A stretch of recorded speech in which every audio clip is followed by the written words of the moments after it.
Honorable members, let us pray.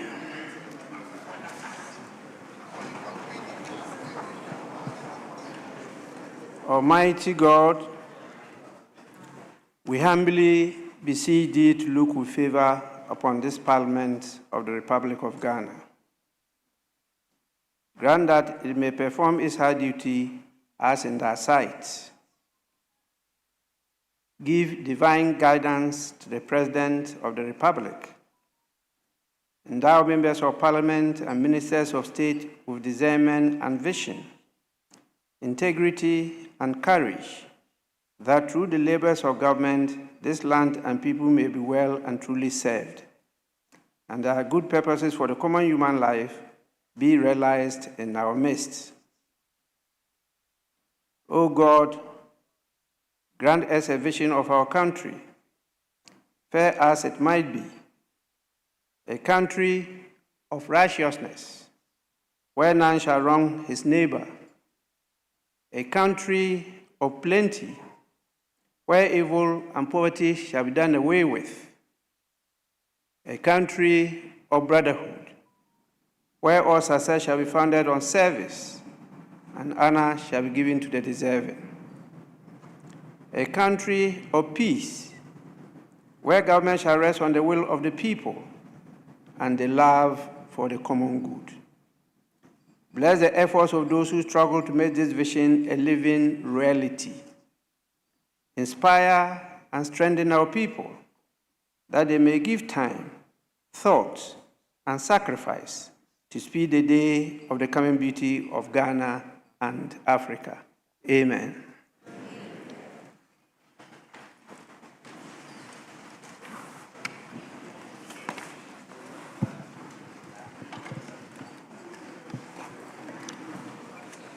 Honorable members,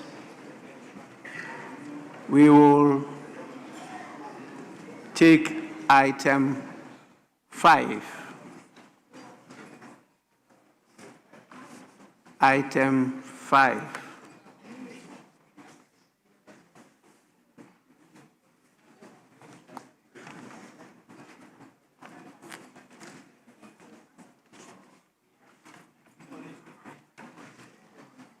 I'm going to make a statement which is both formal and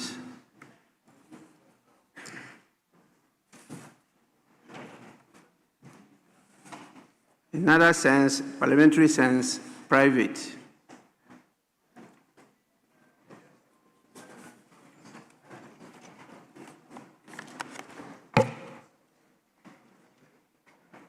Honorable members, on 29th April 2026, during the recess period, I received the advisory opinion of the Council of State on the Constitution of the Republic of Ghana Amendment Bill 2025. The bill seeks to amend provisions of the Constitution relating to citizenship-based qualifications from public office. The bill was referred to the Council of State on 30th March 2026 in accordance with Article 291, Clause 2 of the Constitution for consideration and advice. The Council has duly rendered its advice, and in doing so, has advised against the passage of the bill by Parliament. Honorable members will recall that this matter has a legislative history that predates the current Parliament. In the 8th Parliament, the Honorable Member for Achim Swedru constituency, Honorable Kennedy Osei-Nyako sponsored a private member's bill entitled the Constitution of the Republic of Ghana Amendment Bill 2021. In compliance with Article 291, Clause 1, Subclause A of the Constitution, the bill was first published in the Gazette on 9th July 2021 and was subsequently published for a second time on 11th October 2021. Following compliance with the constitutional publication requirements, the bill was introduced in Parliament on 2nd June 2022 in accordance with Article 291, Clause 1, Subclause B of the Constitution. The bill was thereafter referred to the Council of State pursuant to Article 291, Clause 2 of the Constitution. By a letter dated 8th July 2022, the Council of State advised the 8th Parliament, and I quote, to proceed with the constitutional processes to effect the proposed amendments, unquote. Following receipt of that advice, the bill was referred by me to the Committee on Constitutional, Legal and Parliamentary Affairs pursuant to Article 106, Clause 4 of the Constitution and the relevant provisions of the Standing Orders of Parliament. The committee considered the bill and presented its report to the House. The report was debated, and the bill successfully passed through the second reading stage on 30th July 2024, but could not be taken through the consideration stage before the dissolution of the 8th Parliament. Consequently, upon the dissolution of the 8th Parliament on 6th January 2025, the bill lapsed. In view of the national importance and urgent need for such an amendment, on the commencement of the 9th Parliament, I directed the clerk to submit a copy of the lapsed bill to the Attorney General and Minister for Justice for review and comment. By a response dated 14th April 2025, the Attorney General and Minister for Justice indicated that it had reviewed the document and was satisfied with the contents.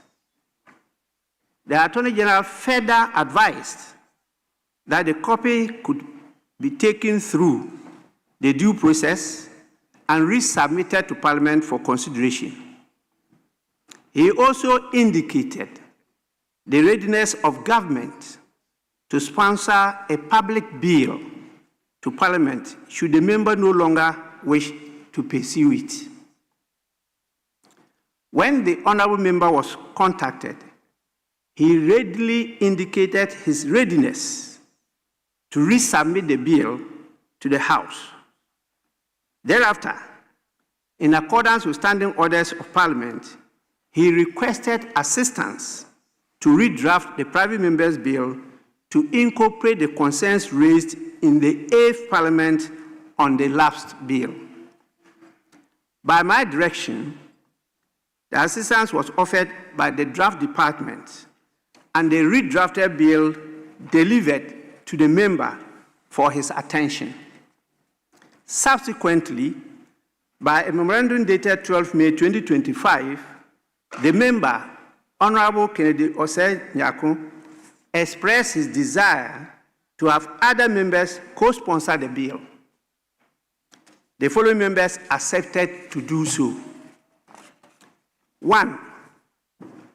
Honorable Kwame Govins Abuja, Member of Parliament for Adakulu constituency.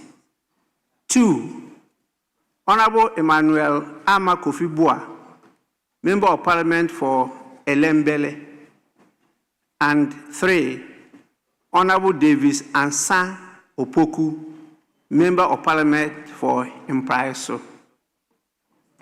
The co-sponsored bill was delivered to me, and I instructed it be referred to the Committee on Private Members' Bills and Private Members' Motions in accordance with Order 1853 of the Standing Orders of the House for advice. The Private Members' Bills and Motions Committee considered and recommended the bill to be presented to the House for passage. In compliance with Article 291, Clause 1, Subclause A of the Constitution, the bill was first published in the Gazette on the 10th of September 2025, and the second publication was on the 11th of December 2025. Following the expiry of the constitutionally prescribed period, the bill matured for presentation to the House on 21st December 2025 in accordance with Article 291, Clause 1, Subclause A and Subclause B of the Constitution. After the first reading of the bill, in compliance with the Constitution, I referred it to the Council of State for consideration and advice. Honorable members, as earlier stated, I have received the advisory opinion on the bill from the Council of State. And I told you, this council advised against the passage of the bill, which meant that they differed from the earlier advice of the Council of State of the 8th Parliament, which had given Parliament the go-ahead to process and pass the bill. Honorable members, while the advice of the Council of State does not determine the legislative judgment of Parliament, it constitutes an important constitutional contribution to the deliberative process contemplated by the framers of the Constitution. As Speaker, it is not my role to determine the merits of the bill or to prejudge the conclusions that may ultimately be reached by the House, nor is it my role to substitute my judgment for that of the parliamentary committee that will be required to be guided by the advisory opinion in their report to the House.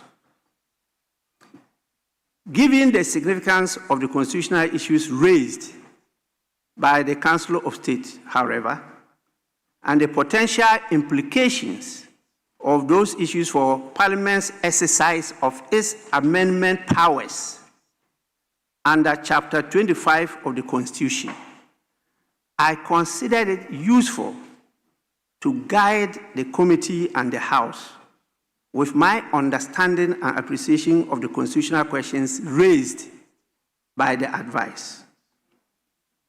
Together with the advice of the Council of State, I submit my humble guidance in writing to the Committee on Constitutional and Legal Affairs Committee as to what and how to deliberate on the matter as attached. So, honorable members,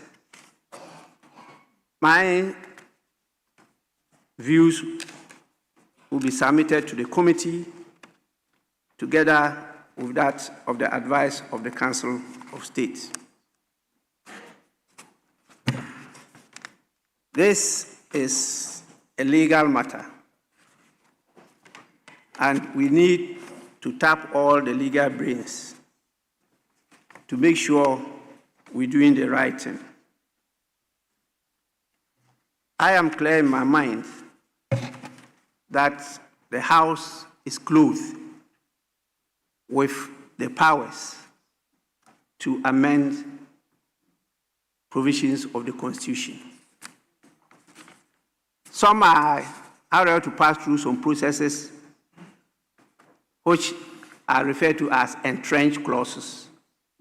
But ultimately, it's Parliament that will process and pass the bill. And so I have attached my views on that, and I'm sure the committee will take that into consideration in submitting the report to the House. What I can do now is to refer to the committee the Constitution of the Republic of Ghana Amendment Bill 2025, together with the advisory opinion of the Council of State, and my guidance on what and how to consider and report to the House, pursuant to Article 106, Clause 4 of the Constitution, and Order 165 of the Standing Orders of Parliament. I accordingly refer these documents, together with the bill, to the Committee on Constitutional and Legal Affairs for consideration and report to the House. I so submit.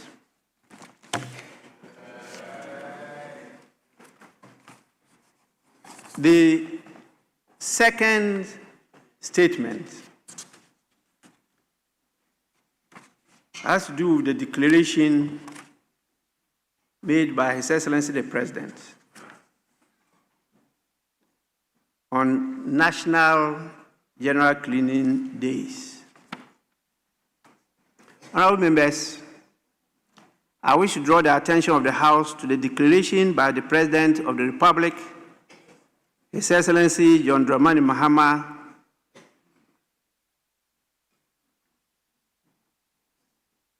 that Friday, 10th, and Saturday, 11th July 2026, be considered as a National General Cleaning Days in the regions affected by the recent floods. This important national exercise follows the devastating floods, some people say floods, of 29th June 2026, which claimed lives, displaced families, destroyed homes and businesses, and caused extensive damage to public infrastructure. The declaration of the National General Cleaning Days is therefore a timely national response aimed not only at restoring our communities, but also at preventing the recurrence of similar disasters. Honorable members, I believe I speak on your behalf that Parliament wholeheartedly welcomes and fully supports this important national initiative. Environmental sanitation is not merely a public health issue. It is a matter of national resilience, public safety, environmental stewardship, and responsible citizenship.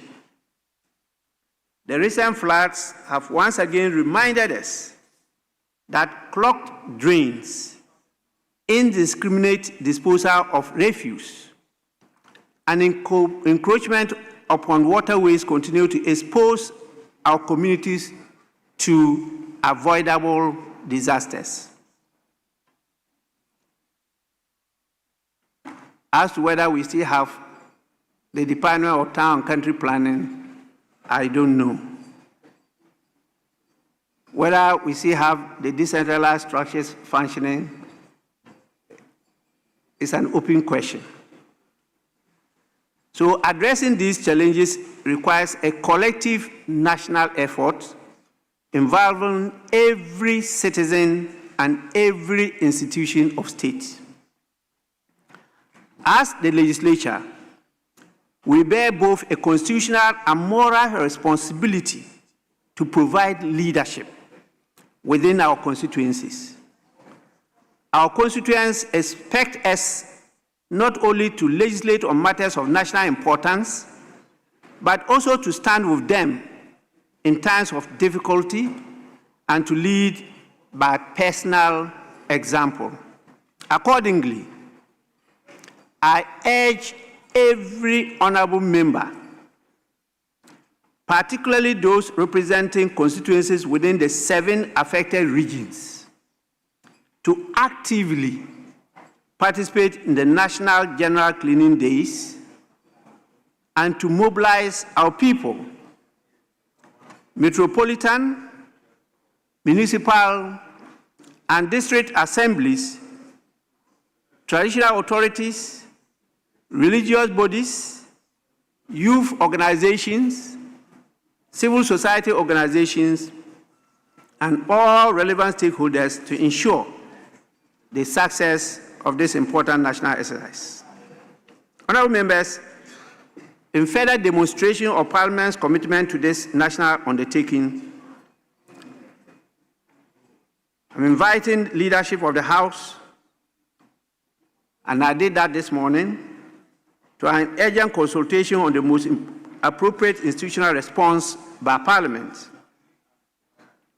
Among the matters we considered was whether it would be appropriate for the House not to sit on Friday, 10th July 2026, to enable honorable members from the affected regions to return to their constituencies and provide direct leadership in the cleanup exercise alongside their people.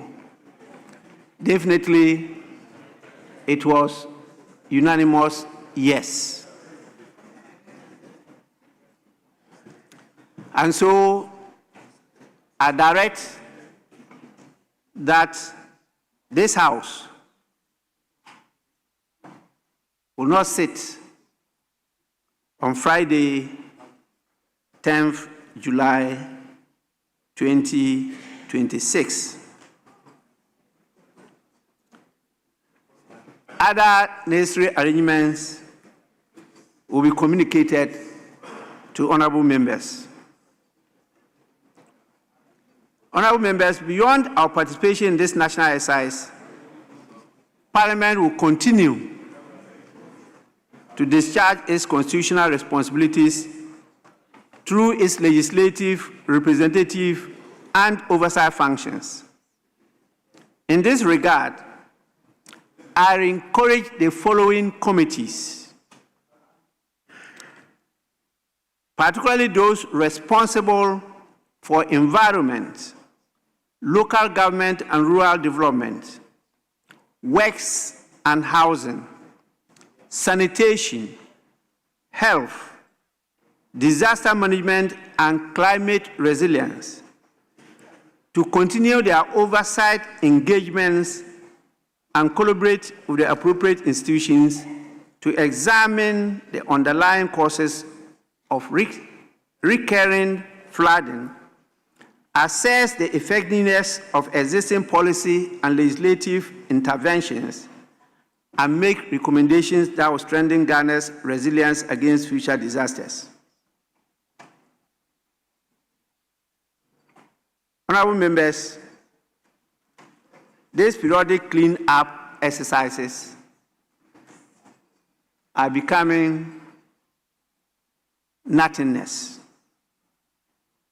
What it calls for is sustained commitment to environmental governance, effective enforcement of planning and sanitation laws, responsible development practices, proper maintenance of drainage infrastructure, and behavioral change on the part of all citizens. Parliament stands ready to support every lawful and practical measure that advances these national objectives. Please, committees should go beyond just sightseeing. Let's identify those, particularly public officials, who have been involved in doing what is wrong and not what is right. And let's take the appropriate actions. If some houses have to go, so be it. If some people have to be detained, so be it. If some people have to be taken through the due process, we will support that cause.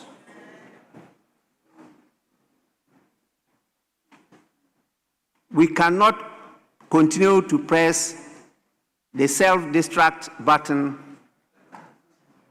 and not only destroy existing generation, but also that of future generations. So on behalf of Parliament, I want to commend His Excellency the President for this initiative and express Parliament's appreciation to the Post-Flood Mitigation Committee, the security services, the Metropolitan, Municipal and District Assemblies, sanitation workers, volunteers, and all citizens who will continue to support this exercise and ensure its success. I'm sure you all saw on social media how the earthquake in Venezuela gave us a lesson. A whole dog identifying an innocent, helpless baby sleeping decided to go and give cover to the baby. And the collapsing building structures, as God will have it, came on top of the dog. But the dog successfully protected the baby. And for days, it held on until the debris were all removed and the dog was identified protecting the sleeping baby. I'm referring to a dog. We are human beings. I think we can do better than that. Please. That is why God made us to be in charge of the earth. But I'm not too sure we are all behaving like we are better than the dog.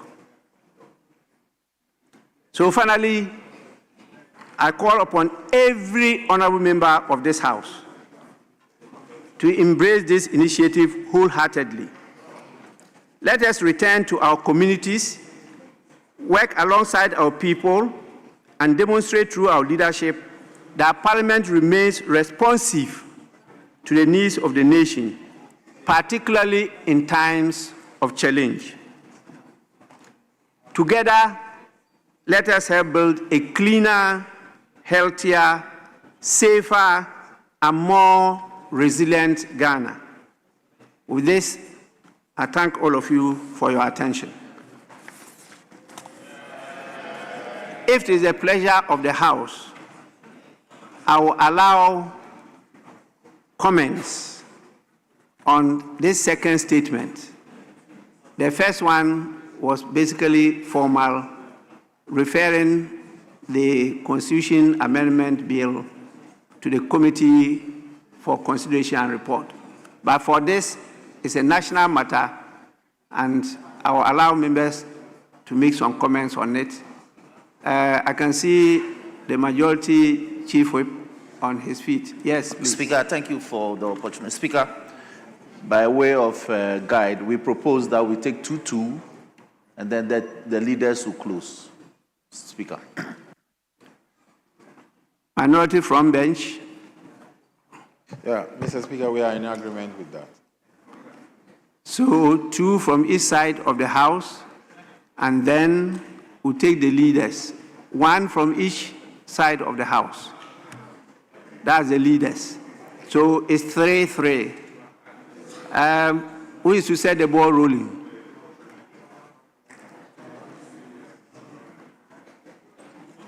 Yes. Honorable member.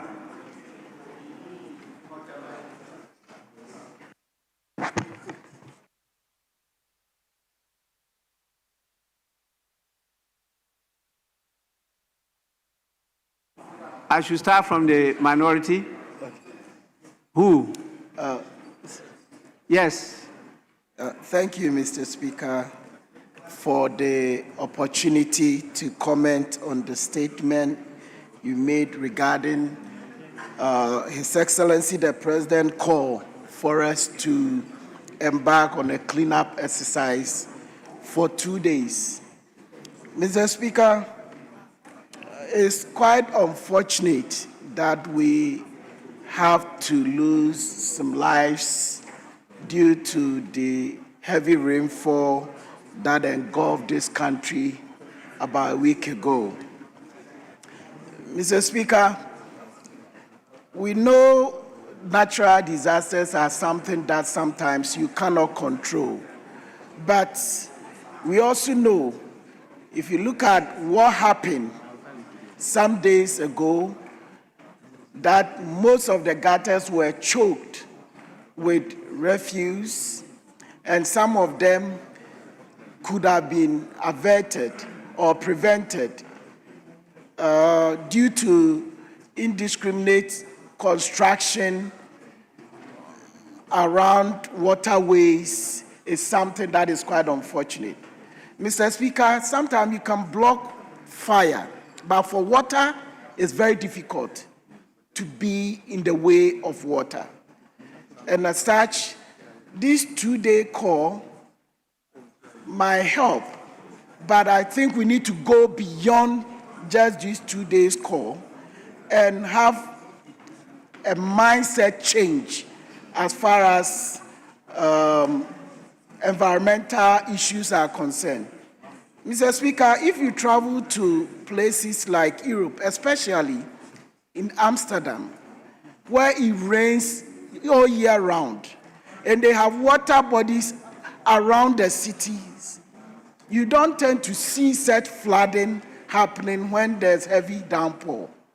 But because we have not taken advantage of the natural environment that we have and preserve these streams within our cities and our towns, and we have constructed our buildings in such a way that we tend to block these waterways.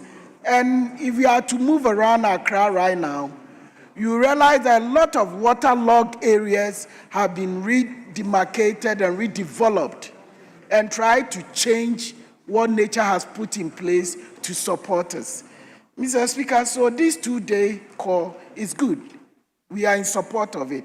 But I think we need to move beyond that, whereby we have to work with the security agencies, with the Ministry of Environment, with the Ministry of Interior, with the local government ministry, with the Ministry of Defense to make sure that proper planning is happening, and also to encourage the redesigning of our cities and our towns so that people can build properly, students can be conscientized, because we are asking that we go back to our communities for 2 days. But what is the Ministry of Education, for instance, is doing on this agenda? That we are encouraging our young ones that segregation of refuse is very critical. That recycling is something that we can encourage, so that even within our homes, when we make dirt, we are properly segregating this dirt so we can properly recycle them. And this is something that the Ministry of Education can be on board properly, so we can start from the early stages. Then we can educate and train our young ones that whatever we want to prevent, we have to start protecting it from now. So I'll support this call, but Mr. Speaker, I believe that we need to move on and probably refer this to two committees, the Committee on Health, the Committee of Education, so that they can encourage a policy direction that can help us prevent certain in the future. Thank you, Mr. Speaker. Yes, honorable members, we will continue, but my attention has been drawn to the fact that we've had some visitors who may want to leave us very soon. So let me just acknowledge their presence and we'll continue. We have a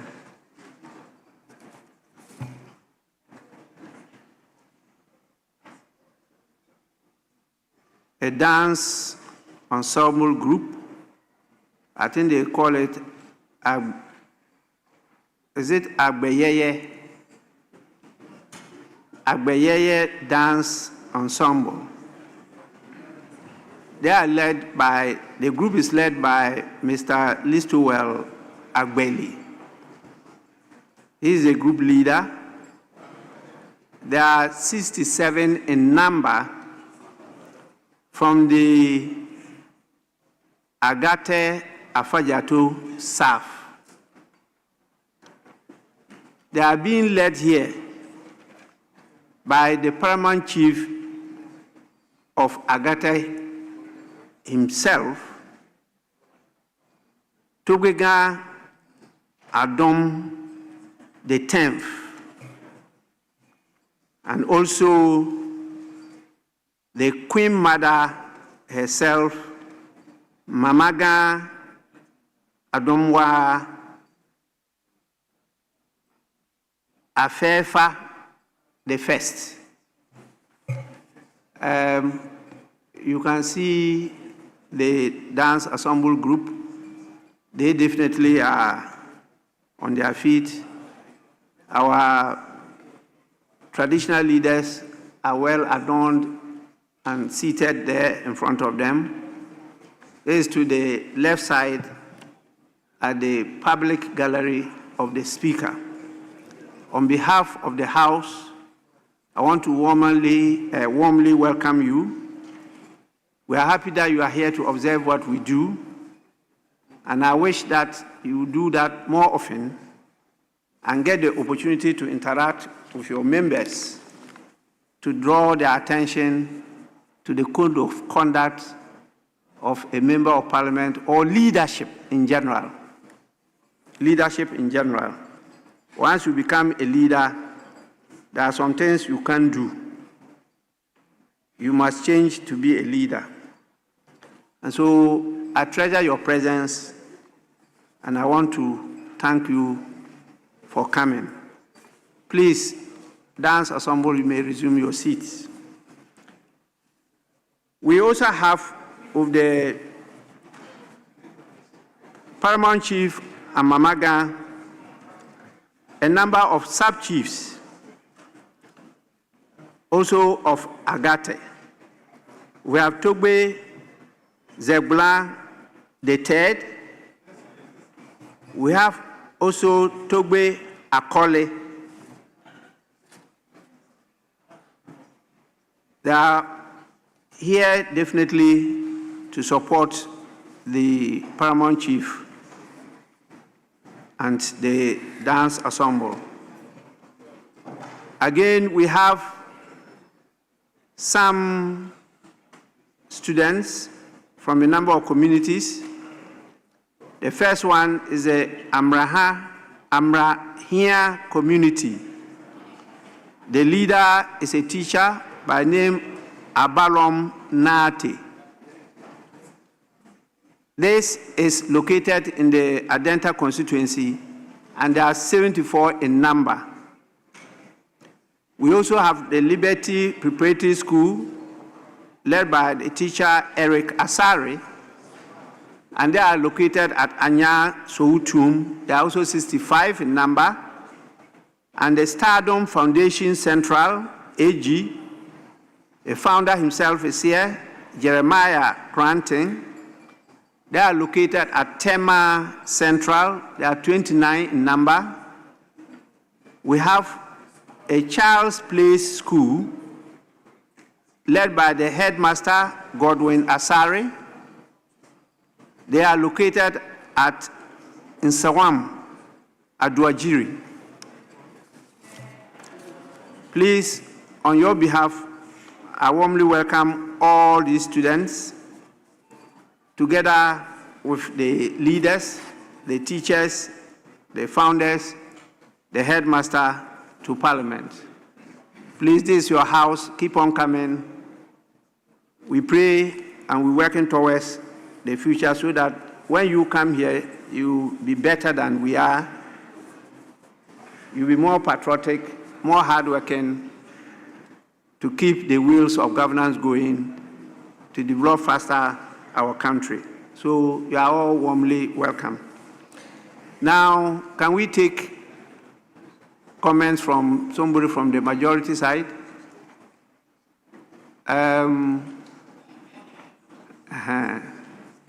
If I have three of you, you know I will take the most senior. That's what happens in the house. Thank you. Yes, please. Who is claiming to be the most senior? The voice I heard was not a female's voice. Mr. Speaker, I was only reminding you that I'm taking my seat, sir.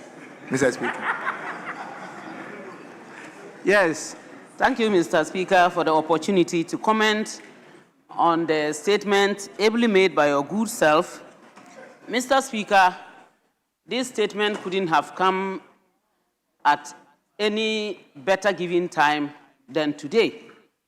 However, my condolences to the families of the bereaved, and that we feel very bad that this has been happening over the years.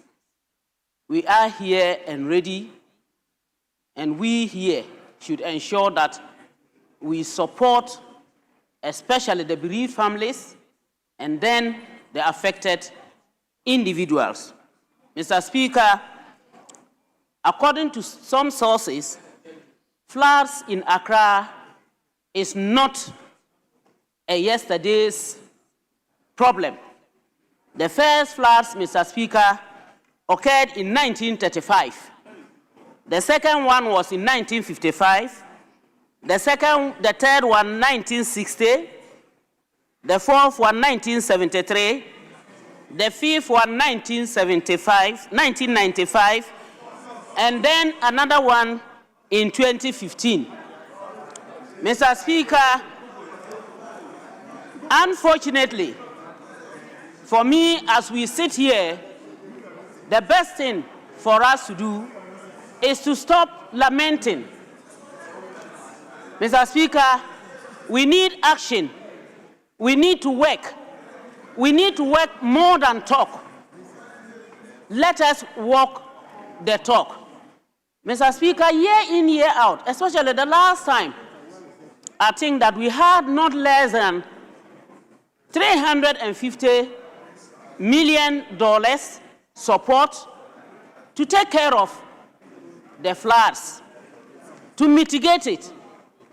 Unfortunately, today as we speak, there are questions that need to be asked and questions that should be answered. Mr. Speaker, this notwithstanding, why will we be waiting since 1935 to be supported before we are able to act?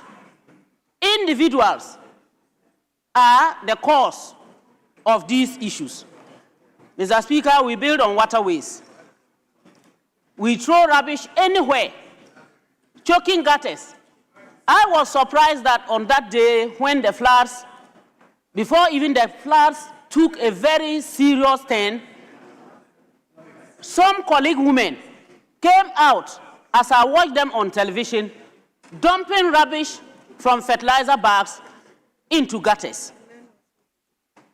Unfortunately, nobody has ever come out to tell another person that that is a wrong behavior or attitude. Mr. Speaker, we should go beyond keeping quiet. Mr. Speaker, for me, sanitation should be part and parcel of our educational system. We should start from the grassroots. In the good old days, in every school, we had places when cleaning was done and where rubbish was burnt and where some of the rubbish was turned into compost and farmers used them. Mr. Speaker, we used to have incinerators where even rubbish from families or from homes were cared for. What has happened? Mr. Speaker, we need the people we used to have employed, properly paid, resourced so that they can work. These are those we used to call the sama-sama. We should bring them back. But that notwithstanding, you and I should be responsible. Mr. Speaker, it is a good idea that we go back to support our families, to support our communities, to ensure that the national cleaning exercise takes a better turn. I thank you, Mr. Speaker, for this opportunity.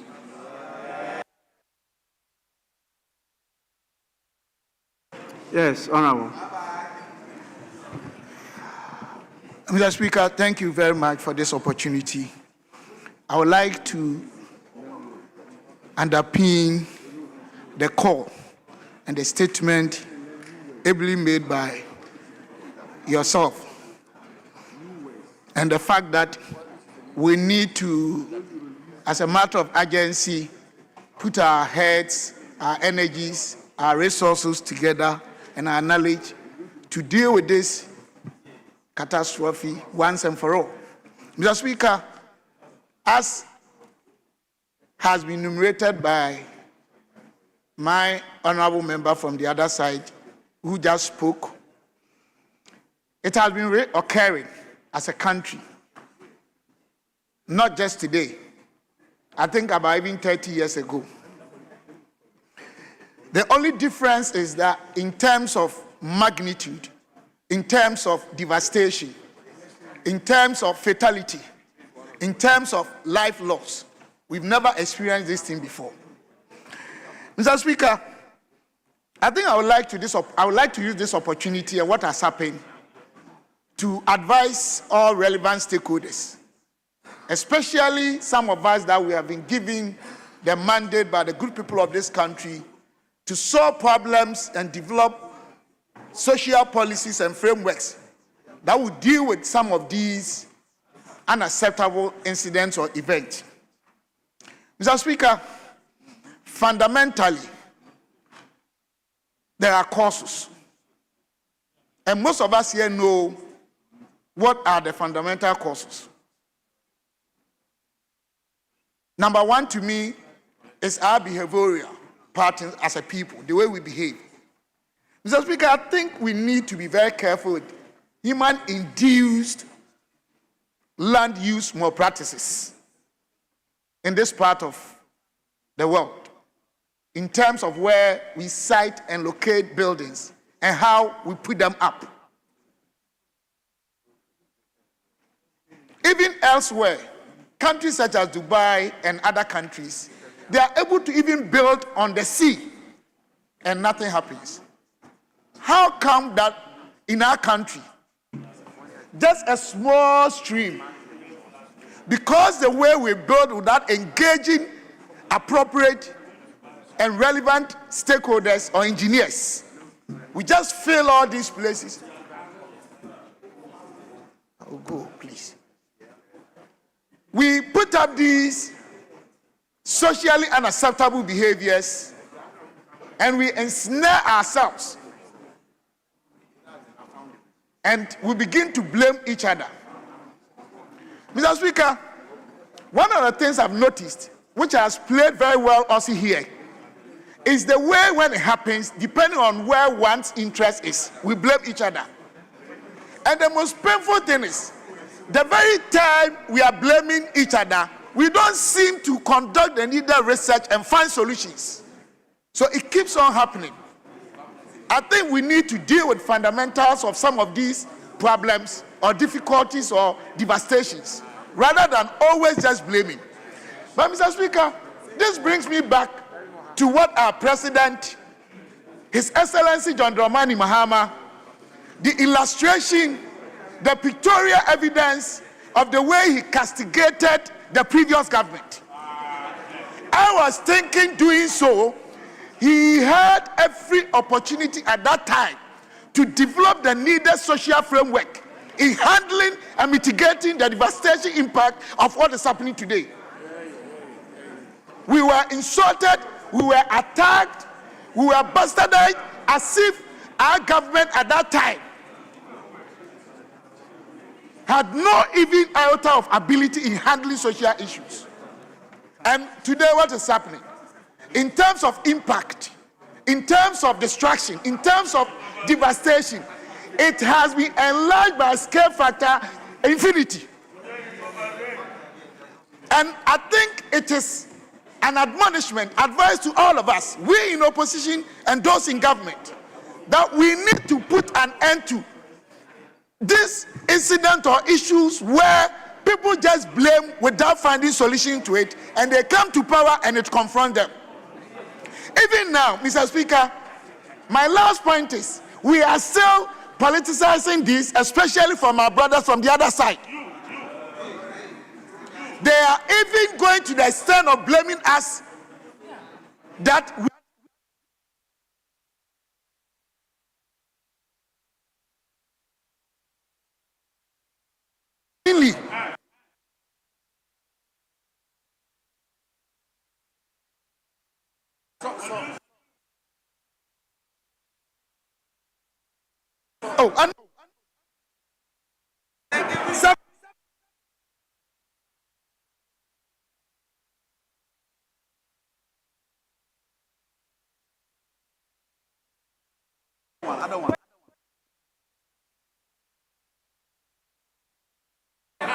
surprisingly,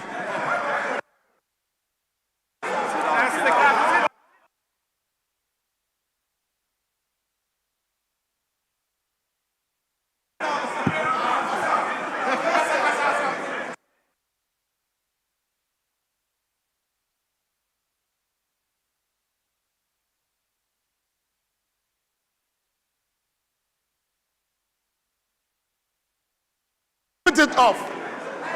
I'm not coming to start. Honorable members, please, honorable members.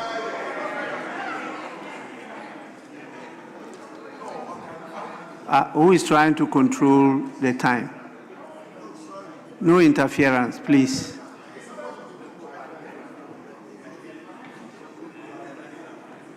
No member of parliament has the mandate to control the issue of time. Is that of the speakers, not members of parliament. So please, you can continue. Thank you, Father. That's why I'm the biological son. All of them are. They are all, oh, let me speak at least for once. Allow me. Mr. Speaker, the point that I was making with respect to me, the unnecessary attack on the previous government about this fund diversion was that we have a country with laws. We have exclusion clauses, even how we need to manage our finances. And Mr. Speaker, PFM Act 921, Section 18, state three main incidents that we can even tamper with our fiscal policies upon consultation. That's Section 18. One is war. 2 is natural disaster. 3 is when there's a health situation, either pandemic or endemic, like we experience. So this issue they are raising and deceiving the public as if our government diverts funds into doing things that were not productive must be stopped. So all of us can support this very good call, work together, think together, and deal with the very situation that is destroying and killing our own brothers and children and women at home and destroying properties. Mr. Speaker, having said this, I would like my colleagues, both from my side and the other side, to begin to revolutionize our mindset on most of these national issues and stop doing politics with them. I don't think that was the reason that people gave us their mandate. Apart from that, I would like to say that we need to work together. We need to think together. This is about Ghana. This is not about Accra. It's not about Kumasi. It's not about Tamale. This is not about Amma or Eku or Nale or Alaji to know. It's about Ghanaians.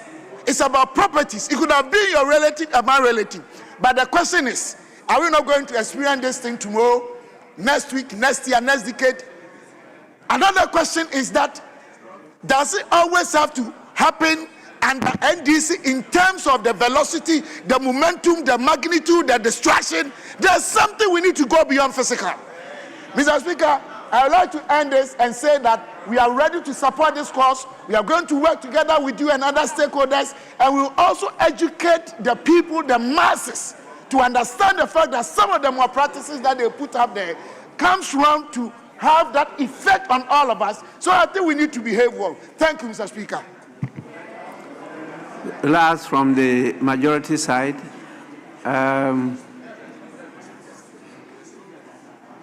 Majority Leader, now I have your two.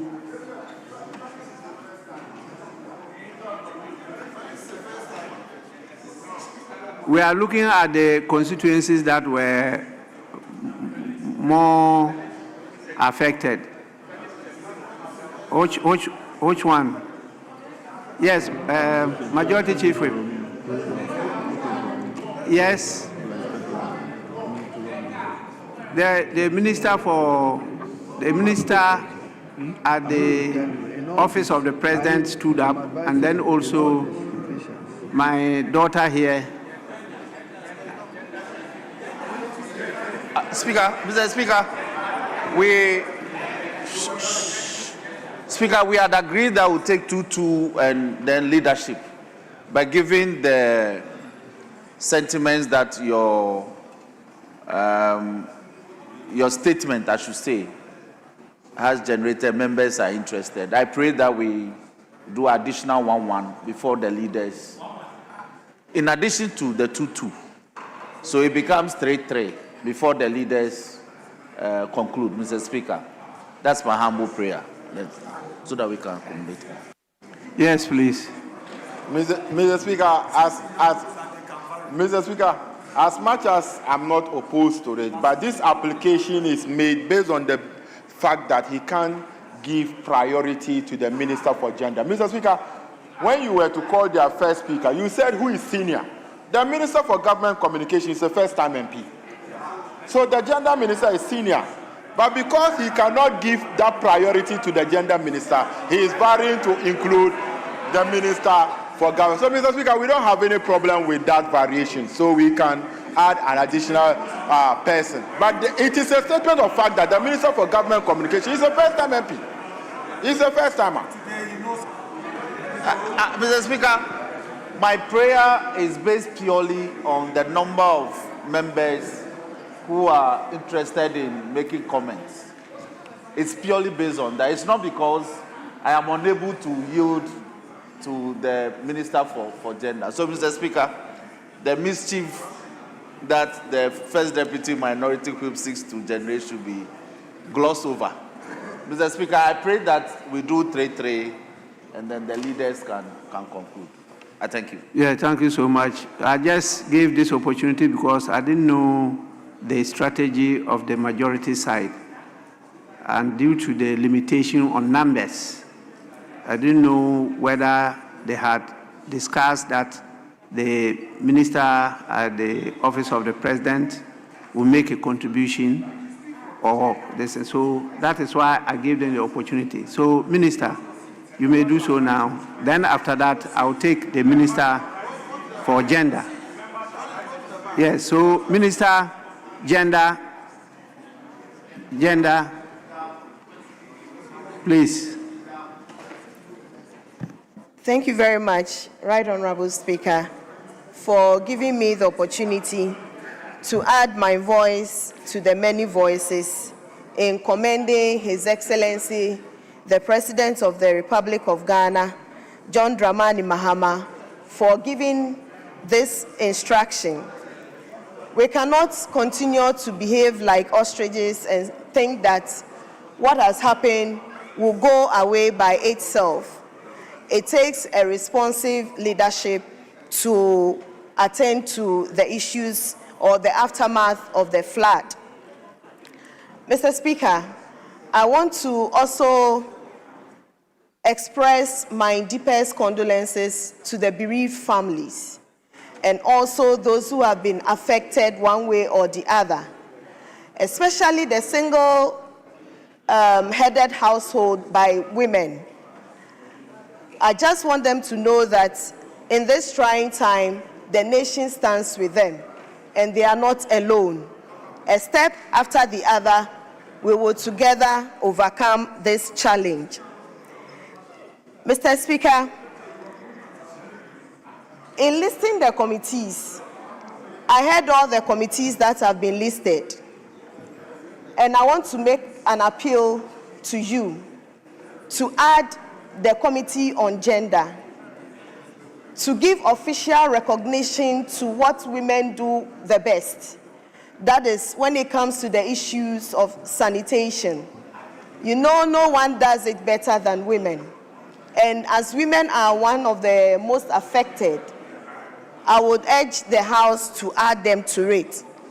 And then I will also appeal to colleagues that what we saw is not just one of those stories that we read about and it goes away. These are lived experiences of people that will take several years and decades to go away. In our deliberation and our support to this cleaning exercise, let us work with our local authorities to ensure that we have lasting solutions to the problem that faces us. And I would urge us all that as we go into our constituencies, we touch base with those who have been affected, and then work with the health officials to look out for possible outbreak of diseases that can affect or worsen the situation we find ourselves in. On this note, I just want to say, let us all stand together as a nation. This is not the time for us to blame each other whilst others are in deep sorrow. Mr. Speaker, I want to thank you for the opportunity. Yes. Thank you, Mr. Speaker, for this great opportunity. Mr. Speaker, I believe that we all understand that the recent floods has been a major disaster in this country. Mr. Speaker, first and foremost, we need to console bereaved families and all those who have lost property or whatever in these floods. Mr. Speaker, what baffles my mind is that how come that in 2015, over 130 persons died in the floods, and currently, over 40 persons have also died in the floods. Mr. Speaker, we all know that leadership is cause, all others are effects. The flooding in Ghana has been mitigated over the period of time. So how come that we are still having a reverse of what had been put in place? Mr. Speaker, one of the major difficulties we have in this country causing the floods has to do with infrastructure and the maintenance of those infrastructure. Consistently over the period of time, we've realized that government after government have raised a lot of money to invest in these areas. Unfortunately, it seems that this year and last year, the implementation of some of these projects have stalled because of decisions of leadership all over the country. Last year, in my own constituency, there were some floods because they couldn't just clean the drains. Because all the projects they were trying to implement, they were told that they needed a commitment authorization. That is leadership. And if that leadership fails in that direction, Mr. Speaker, the floods would happen. I believe that it is time that the president and his current leadership take bold decisions to implement what needs to be done so that this doesn't reoccur again. Mr. Speaker, one of my biggest challenges is that if you take a place like Circle, there are no buildings in the waterways because otherwise they would have been broken down long ago. So how come they are still flooding? The simple fact is that just a contract of somebody working has been terminated. Mr. Speaker, my mother always told me this. He said that when you are cooking, you clean as you cook, so that by the time you finish cooking, the place is clean. In a situation where we are removing somebody from working on a contract without a replacement, clearly that is not leadership. And I believe that we need to sit up and work on some of these things. Mr. Speaker, the other issue has to do with centralization. In this country, everybody is waiting for Accra. But Accra can't save itself. So why should we always continue to always be looking up to Accra? Mr. Speaker, when the drip machines came, it came with backhoes. It came with excavators. How come the districts are not using them to clean their gutters and their drainages before the rain sets in? People are just waiting for Accra. Everybody's waiting for Accra. And that is why it is very important that we make sure the mindset of our people also change. Mr. Speaker, this dependency on Accra is becoming too much of a problem. Too much of a problem. Because every time the assemblies are able to take a decision to clean up the silt, dredge, before the rain sets in, the impact is minimal. The floods are minimal. Our own people also need to change their mindset, how they treat waste. Mr. Speaker, as even me, when I drink water, ice cream, whatever, anywhere, I put it in my jacket and get it home before I dispose of it. A lot of our people think that somebody is going to do some work for them, and therefore they leave these things to chance. And the accumulation of these things consistently continue to block our waterways and create flooding situations all over our country. So I believe that whilst we are advising the government to take these bold decisions, we should also advise our people to also do the needful so that these flooding situations do not continue to happen. Mr. Speaker, in our own situation, one of the areas I believe that we need to be looking at is what? Digitalizing the town council that has been scrapped some time ago back into our system. In the Western region, we introduced what we call the e-tankers. I believe that it is time we scale it up across the length and breadth of our country so that ordinary people can report persons who are indiscriminately disposing of waste. If we are able to scale it up at the national level, across the districts, I believe that people will be on the lookout for those who have been creating a lot of mayhem in our communities. Mr. Speaker, the cleaning that has been proposed by the President Friday and Saturday is not enough. We should clean every day. We should clean every day. We don't need any special holidays to clean. We should clean as we go. This business of doing monthly sanitation day is a waste of public money. It's just a complete waste of public money. Because those monies can be used every day to clean every day. And I believe that, Mr. Speaker, these are one of the areas I believe that we have to look at. Because all the districts, as we speak today, have enough sanitation equipment to work with. They have men and women who can be recruited to work with. And even now, a lot of the budget has been sent to the districts. But when you send the budget to the districts, and the same government tells them that wait for me before you can spend the money, naturally when the rain sets in, you should know the crisis would happen.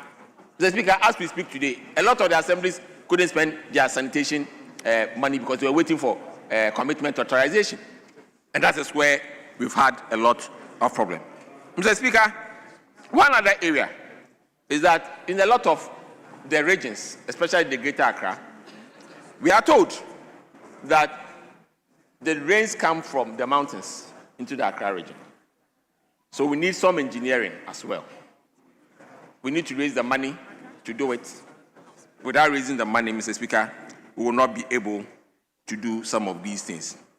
On this note, Mr. Speaker, I believe that we should clean every day, we should build the infrastructure, and also change our mindsets so that this country do not suffer these consequences again. But like I said earlier, leadership is cause, all others are effects. And like I said some time ago, the opposite of poverty is not wealth. The opposite of poverty is intentionality. It is not about emotions.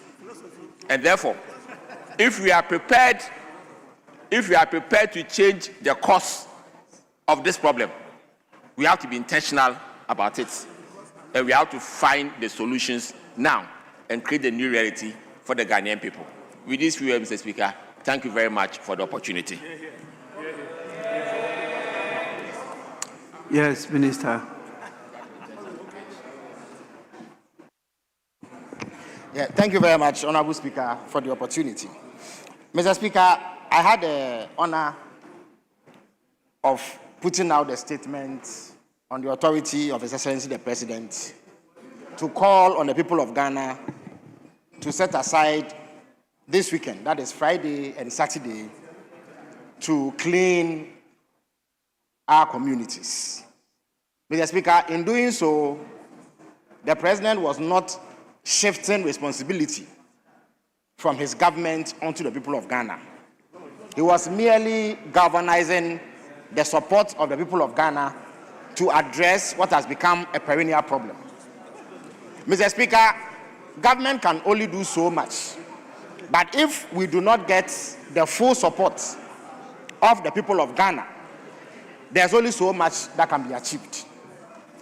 Mr. Speaker, as I speak to you, government, in the wake of these recent floods, has taken a number of steps to, first of all, bring relief to those who suffered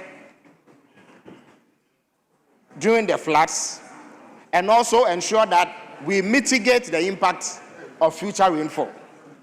So, only last week, the minister responsible for finance was in Parliament to seek leave to go into the contingency fund and take out 350 million Ghana cedis for that purpose. And since then, significant work has gone on to achieve the objectives for which the money was sought. Mr. Speaker, several communities in the Greater Accra, Central and Volta regions have benefited from this relief efforts. Also, the President has appointed a distinguished military officer to lead an all-out assault on the causative factors of the floods. And Mr. Speaker, it has come to light that over the years, sheer indiscipline and complete disregard for existing laws have led to a situation where waterways have simply been taken over by residential and commercial facilities. Mr. Speaker, God in his infinite wisdom made provision for natural water storage so that in the event of a heavy downpour, we do not suffer a deluge. Mr. Speaker, human beings have decided to reverse this order and have left land which is in abundance and decided that they are going to fill those natural reservoirs with all sorts of materials so that they can build on same. Mr. Speaker, last week, the coordinator of Garrett spoke at a press briefing where he showed videos of how natural mangroves and natural water sinks have been taken over. Some people are pouring refuse into the mangroves and Ramsar sites and topping it up with sand in order that they can build on same. Mr. Speaker, people have decided that Ramsar sites that are reserved for natural storage of water should become their place of abode, and so they are building on it with reckless abandon. Mr. Speaker, church buildings have been sited on waterways, and yet people go to church to seek to worship. all of these have happened over a period of time, not in the last 1.5 years.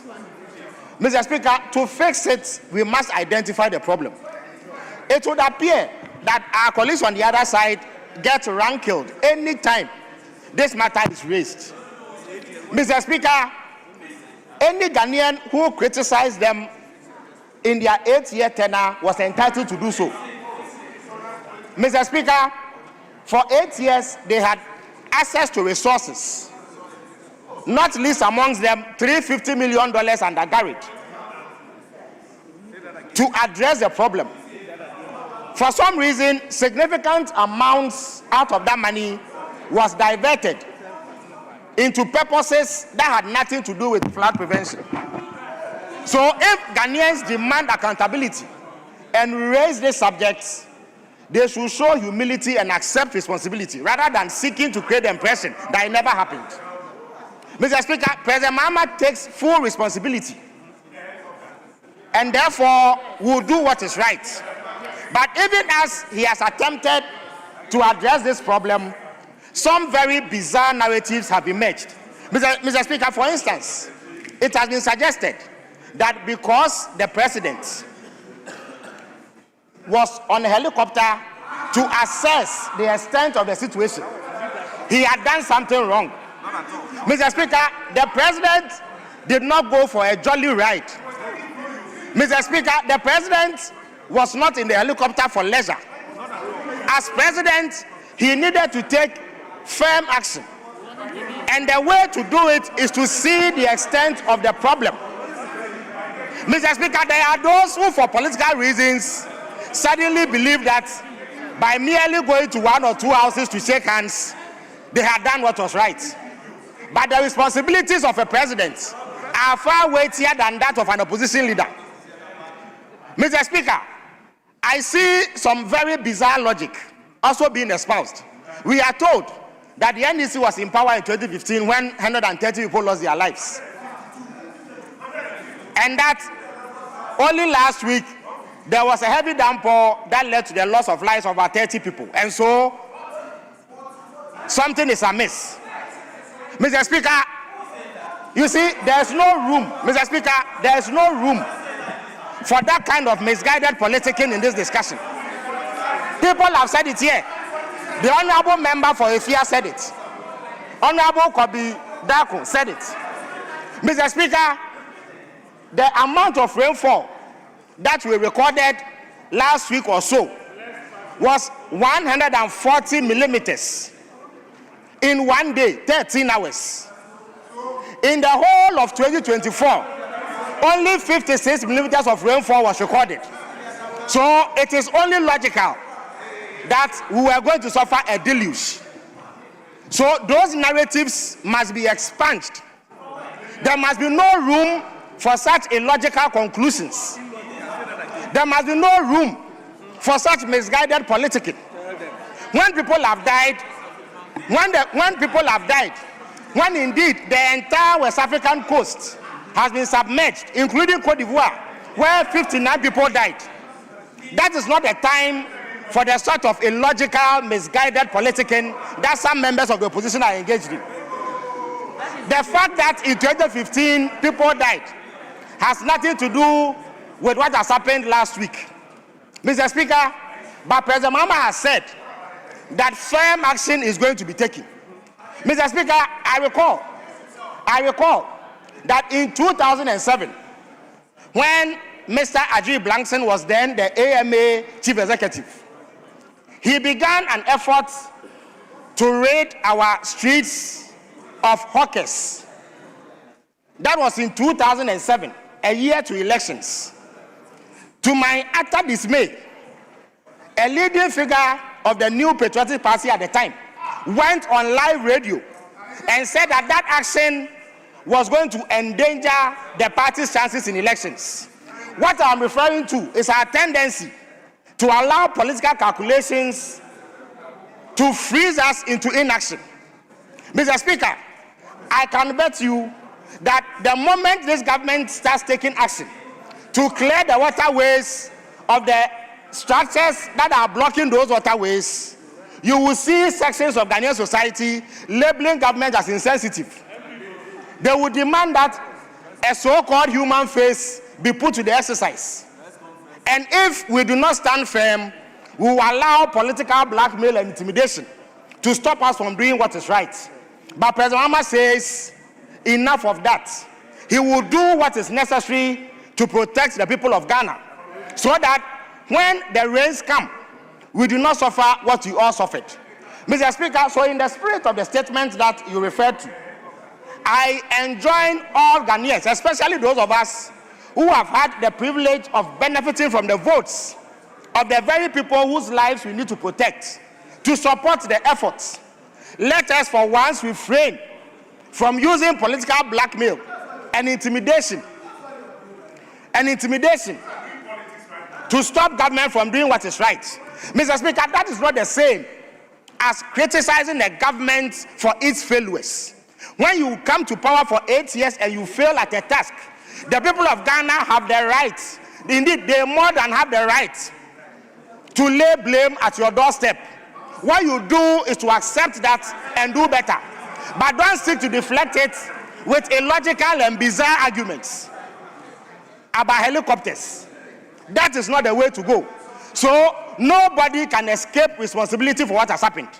Those who were in power for 8 years and failed to address it, diverted monies for purposes other than flood prevention, cannot escape blame.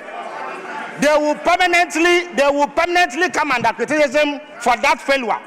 Mr. Speaker, if after 8 years we fail, we will deserve to be criticized. Failures of the past can always be cited, but it does not mean that we cannot do better going forward. Mr. Speaker, on that note, I thank you very much for the rallying call that you have made, and I expect all Ghanaians to rally behind government to ensure that we clean our communities. Mr. Speaker, it is not an excuse, or it does not mean that those 2 days are the only days that we should clean our communities. Mr. Speaker, it must become a daily activity. It is not all the time that we need to wait for government to take the initiative. Let us do our part by keeping our communities clean. Let us do our part by refraining from pouring or dumping refuse into drains. Let us do our part by complying with building regulations. Let us do our part by doing the right thing, so that together we will all work to prevent the tragedy that occurred last week Monday. I thank you very much for the opportunity, Mr. Speaker. Honourable members, it's now the turn of leaders. So, Minority Leader, please. I'm told you have agreed on 50 minutes each. No, he spoke 30 minutes.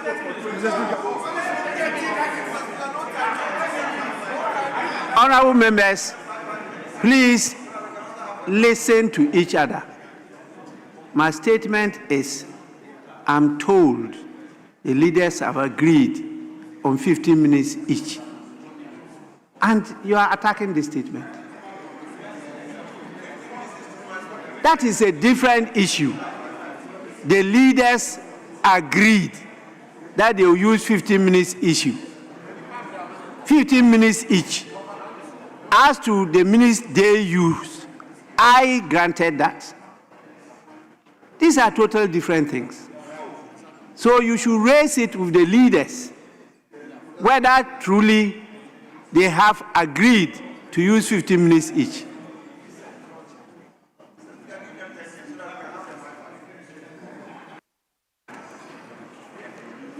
Speaker, originally the members were to take 5 minutes, but you...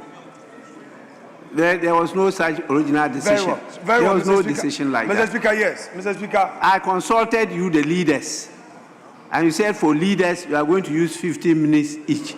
Mr. Speaker, if your assumption was that the members will use 5 minutes each, that was not communicated to me. Very well. Mr. Speaker, we pray for variation to allow us to have extended time to... How many minutes each? Mr. Speaker, 25 minutes. I would need 25 minutes. Mr. Speaker, because the backbencher spoke for 30 minutes. I will need 25 minutes.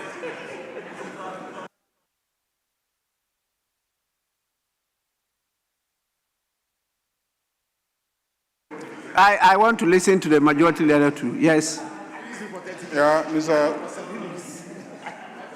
Mr. Speaker, when members were commenting on the statement, I observed that they were timed out after 5 minutes.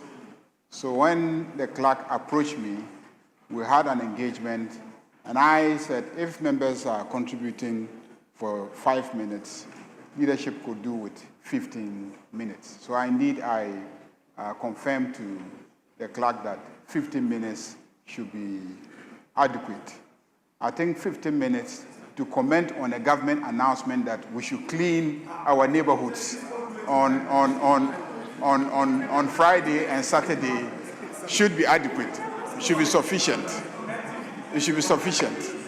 I don't know what anybody will be saying. I don't know what anybody will be saying that Mr. Speaker has not said already in the statement that he read to this House. So 15 minutes should be okay for leadership. Mr. Speaker, we have a long schedule of businesses that we must conduct. I mean, if you look at the order paper for the day, we have so many. We have several bills pending. We have not even taken the business statement for the week. So, Mr. Speaker, there's a lot to do today. And it is already 5 p.m. It is already 5 p.m. And we have a lot to cover. So let's just use 15 minutes each, and then we can get back to the business of the day. Yeah, this is for leaders. So, Minority Leader. Speaker, in view of the fact that our colleague who just spoke had over 27 minutes, I would plead. No, we watched it. Don't argue. Relax. I'm addressing Speaker, not you, please. Mr. Speaker, I would plead with you that kindly adjust for the 25 minutes. He may not need all the time. That's fine, because the government spokesperson has spoken. But I am the voice of the people.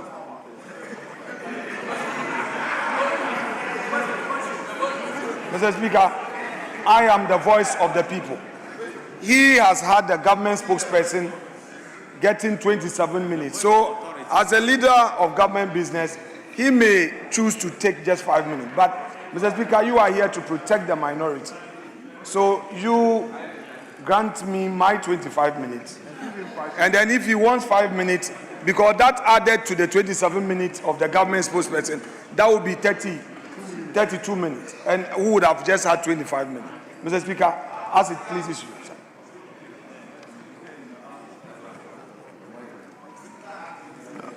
Please, Minority Leader, you may go on, but don't go beyond 20 minutes. 20 minutes. Mr. Speaker, thank you. Mr. Speaker. Let's listen to what he's going to say. Please. Mr. Speaker, let me on behalf of the minority extend condolences to the bereaved families. Indeed, all of us saw the pictures, the videos, the many lives that suffered that day, that perished that day, and the properties that came under severe flood. Mr. Speaker, I would also, on behalf of my colleagues, thank you for bringing this important statement to the fore. Mr. Speaker, the spokesperson for government on his feet indicated that the government has drawn funds from the contingency account, an amount of 350 million Ghana cedis. He also indicated that in the past administration, certain funds were diverted. These were his contentions. Mr. Speaker, I submit, by way of my own comment to this matter, that the statement by the government communication minister, as well as the statement from the Ministry of Finance, that indeed, pursuant to the approval by the Finance Committee of the House on the 30th of June for the withdrawal of an amount of $350 million in cedis, in accordance with Article 177, Mr. Speaker, is false. Mr. Speaker, it is false because the contingency fund has suffered a garnishee order from the court. Mr. Speaker, for government spokesperson to come before Parliament to tell all of us that the withdrawal was made from the contingency fund, Mr. Speaker, is most misleading. Mr. Speaker, I am aware, indeed, I am aware, and indeed, I have the letter of the Attorney General. I have copies of the letter dated the 1st of July. Minority Leader, just a minute. Yes, Majority Chief. Mr. Speaker, this is unfair by him, not you, Mr. Speaker, by him. Yes, Majority Chief. Mr. Speaker, the Minority Leader is aware that as a House of Record, anything that he says must be backed by facts, hard facts. Oh, please, please, please, please. So much so that to say that the Finance Minister's public statement that the 350 million was not indeed drawn from the contingency fund and that the contingency fund had been injuncted has been garnished. In that case, it's been injuncted. It cannot be assessed. Has to be backed by the evidence of the court case, the court order. It cannot be something that he will say whimsically and walk away, because it carries very heavy weight. So, Mr. Speaker, we want him to tender the court order as well as the case, inspect the judgment of the court. Yes. Minority Leader, you may go on. Please go on. Mr. Speaker, with respect, it is my contention that the statement by the government communication minister to this House is false. The statement by the Ministry of Finance that funds were withdrawn from the contingency fund is also false, Mr. Speaker, and I submit that the contingency fund of the state has been subjected to a court order, a garnishee order. I have a letter of the Attorney General dated 1st July 2026, reference OAG MO9/SCR/50/7/26. Mr. Speaker, this letter is addressed to the Governor of the Central Bank, and the title, it says, "Dear Governor, release of funds from the contingency fund for the National Emergency Flood Response Program." Reads, reference is made to the conversation I had with you this afternoon regarding the above subject matter. You will recall that Parliament on Monday, 29th June 2026, Parliament acting through its committee responsible for finance, pursuant to Article 1771 of the Constitution, authorized withdrawal of 350 million Ghana cedis from the contingency fund to finance National Emergency Flood Response Program. I have also taken note of the subsequent directive issued by the Ministry of Finance to the Comptroller and Accountant General, as well as the Comptroller and Accountant General's bank transfer advice to the Bank of Ghana for the release of the approved funds in furtherance of the National Emergency flood response program. I am aware that the contingency fund is presently the subject of Ganeshi proceeding. Notwithstanding those proceedings, it is my considered opinion that the exceptional circumstance surrounding the national emergency and overriding public interest in safeguarding lives and property warrant immediate release of the approved funds to facilitate government emergency response. Accordingly, I advise that Bank of Ghana gives effect to the approval and directive already issued and proceed with the release of the 350 million from the contingency fund without delay in order to deal with the national emergency. Please accept, Governor, the assurances of my highest consideration. Mr. Speaker, Article 77, which was the constitutional provision upon which government came to the Finance Committee. Mr. Speaker, when they went for the withdrawal, the Attorney General himself advised the governor that that account has been injuncted. They could not withdraw from the account. Yes. Mr. Speaker, they therefore used another government account without Parliament approval. Minority Leader, Mr. Speaker, hold on. to take funds. Just hold on. Go on. Please. Yes, Majority Leader. Yeah, Mr. Speaker, I think the point of order was based on he saying that the Minister for Communication had said something else.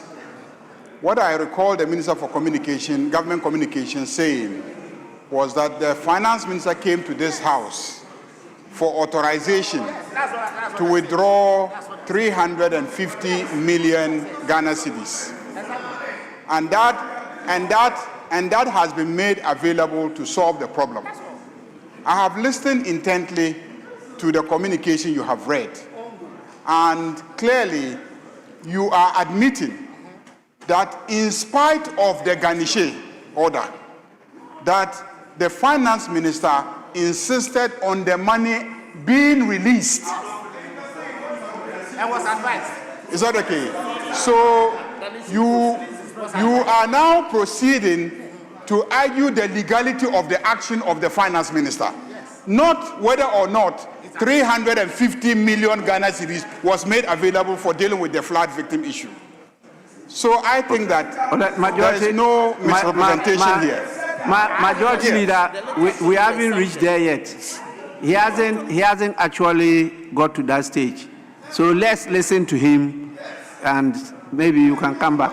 Yes, please. Mr. Speaker, even before, Mr. Speaker, before I proceed with my argument, Mr. Speaker, the front bench of the majority is acting very undemocratic. Mr. Speaker, as Democrats, they must have the tolerance. All the government communication minister said all he wanted to say. We kept quiet and listen. You are 189, but you can't catch small bullets. Then you come under the guise of point of order. What point of order? You cannot take small bullets from the minority. You should sit and listen. Mr. Speaker, my argument therefore is that for the government communications minister to come to the House of Parliament to tell Ghanaians that they have withdrawn from the contingency fund, Mr. Speaker, it's false. It is false. Because, Mr. Speaker, I will expose them the more. Because we have all the facts. We have a whole dossier here. So take it easy, Mr. Speaker. What I am saying is that the funds... Please, let's get something clear. Mr. Speaker, he said all he wanted to say. Exactly. I will come to you.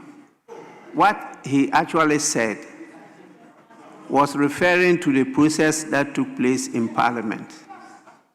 Requests being made for that money to be withdrawn from the contingency fund, and Parliament granted. But he did not go to the extent of saying that that money has been withdrawn from the contingency fund. So he did not say that. The minister did not say that. What you are saying is what you have discovered. You are entitled to say it. I'm not stopping you, but you can go on with that. But what I heard the minister say is what I'm relaying and drawing your attention to guide you. So you go on. Mr. Speaker, the Finance Ministry issued a public statement and told the whole nation that pursuant to the approval by the Finance Committee of Parliament, withdrawals have been made from the contingency fund. That one is a public statement written and issued by the Finance Minister. Mr. Speaker, that I again contend it's false. It's false because, Mr. Speaker, at the material moment, at the material time that the Finance Ministry issued that statement, it knew that the government's contingency fund account had been garnished. And indeed, the Attorney General had attempted to invoke certain theories to compel the Bank of Ghana to release the funds. The Bank of Ghana did not release the funds because of the garnishing order. Mr. Speaker, indeed, they went ahead to withdraw funds from other accounts of the state. Mr. Speaker, Article 178 is very clear. It's clear. No monies shall be withdrawn from the consolidated fund except A, to meet expenditure that is charged on the fund by this constitution or by an act of parliament, or where the issue of those monies has been authorized by an appropriation act or by supplementary estimates approved by resolution of parliament passed for the purpose. By an act of parliament enacted under Article 179 of the Constitution, or by rules or regulation made under an act of parliament in respect of trust monies paid into the consolidated fund. Mr. Speaker, upon what authority did government go into other accounts to withdraw money? Mr. Speaker, they have breached the Constitution using a national emergency to do that which was not authorized by Parliament. Mr. Speaker, the Attorney General is in this chamber. You have your bite. Don't worry. Mr. Speaker, yes, but I'm not. Point of order is Mr. Speaker, really raised. Mr. Speaker, before I'm not challenging your decision to allow a point of order. But Mr. Speaker, let me bring in this preliminary observation. What they are doing is an act of bad faith. No serious Democrats act the way they are acting. Their government communication minister, 27 minutes, said all manner of things. We kept quiet, we listened. It gets to my point. You have the opportunity to speak. Your leader is there. What is all these points of order? Points of order, Mr. Speaker. Honorable Minority Leader, please, I'm in charge of this matter. Very well, Mr. Speaker. So you hold your peace. Very well, Mr. Speaker. Let's listen to him. Yes. You please. are not tolerant, you people. You are intolerant. Please. Yes. Mr. Speaker, I rise in pursuance of Order 122. We'll see.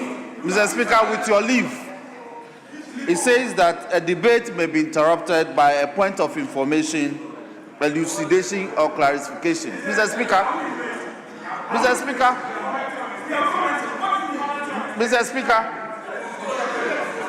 these rules apply mutatis mutandis to comments on statements.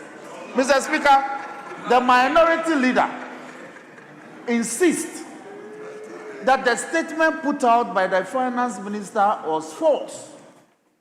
He's actually insisting that it was false. Yet, Mr. Speaker, he has failed to produce a scintilla of evidence.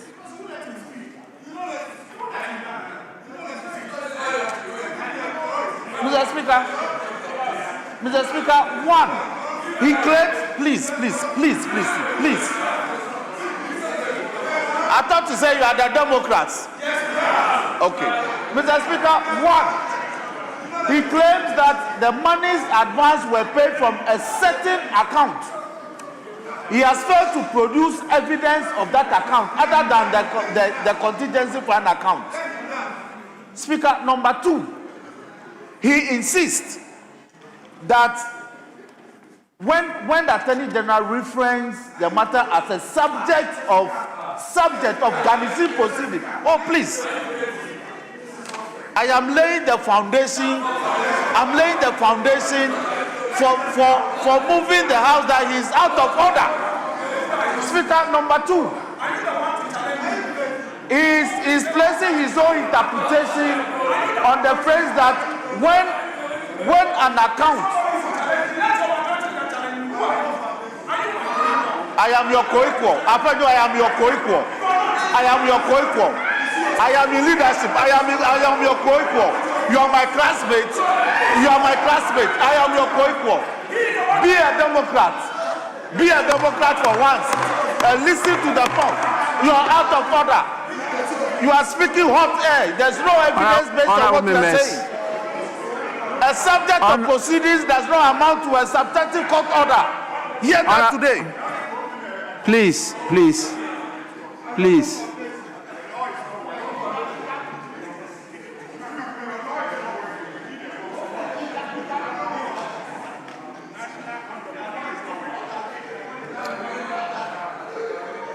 Honorable leaders, please, I'll give you enough time, but don't lead us into disorder. Please, you are leaders. Don't lead us into disorder. You may continue. May Mr. Speaker live long. Mr. Speaker may live very long. Mr. Speaker, I submit that government has breached Article 178 of the Constitution. Mr. Speaker, they came under Article 177. When they came under 177, and this House, through its Finance Committee, granted their prayer, and they at that moment knew that there was a court order, the right thing for them to have done was to have come to this Parliament. Mr. Speaker, for government to use another source, go into other accounts of the state to withdraw money, Mr. Speaker, it is most unconstitutional, and they should know this. Mr. Speaker, it does not allow for transparency. Honorable Minority Leader. Yes, Mr. Speaker. The challenge we have is that this is a statement. And in statements, you don't say things that will lead to debate. You are making allegations where, in the first instance, you read a communication, a letter, who supported some of the allegations you made. But where you are getting into now, I'm not sure you have evidence here as facts to support some of the observations you are making in your statement. So it will be leading us into a debate, which is what I want to caution you against. So please continue. Mr. Speaker, we have been told that some funds have been released to NADMO. Only yesterday, Mr. Speaker, we saw NADMO at Nima and Accra Newtown sharing baked beans and Indomie. Baked beans. Baked beans. Mr. Speaker, at Nima, sharing baked beans and Indomie. When, Mr. Speaker, people have lost properties, Mr. Speaker, they need rice, they need maize, they need oil, cooking oil. Mr. Speaker, they need government to intervene to restore their businesses. Mr. Speaker, then, Mr. Speaker, we don't even know how they procure these baked beans. Mr. Speaker, people need blankets. People need mattresses. Mr. Speaker, they have refused. Honorable Minority Leader. Mr. Speaker, does the majority leader want to contribute? When No, it gets just a minute. Just a Mr. minute. Speaker, why are they doing this? Just a minute. Or just, I want you to limit your contribution to the statement Yeah, but I Mr. made. Speaker, Felix. Please. The statement I made. Now, if you want time for us to go into the whole issue of the disaster and how it's being handled, you could come back even by motion, and then the House will have the opportunity to debate all this. But my statement is just on the call for all Ghanaians to stand up and see how we could respond to this calamity. And so I just use that to draw the attention of the House to the fact that we will not sit on Friday, so that you get the opportunity to lead your constituencies to respond to this call from the President. That is where we are. This situation you are raising now will need a complete debate by the House. So please, may you move away from that. But let me listen to a majority leader. What were you trying to say? I'll come back to you. Mr. Speaker. The minority leader says that the people of Nima and Newtown are not deserving of baked beans and indomie, and that they should be given rice. No, Mr. Speaker, he said it. He said it.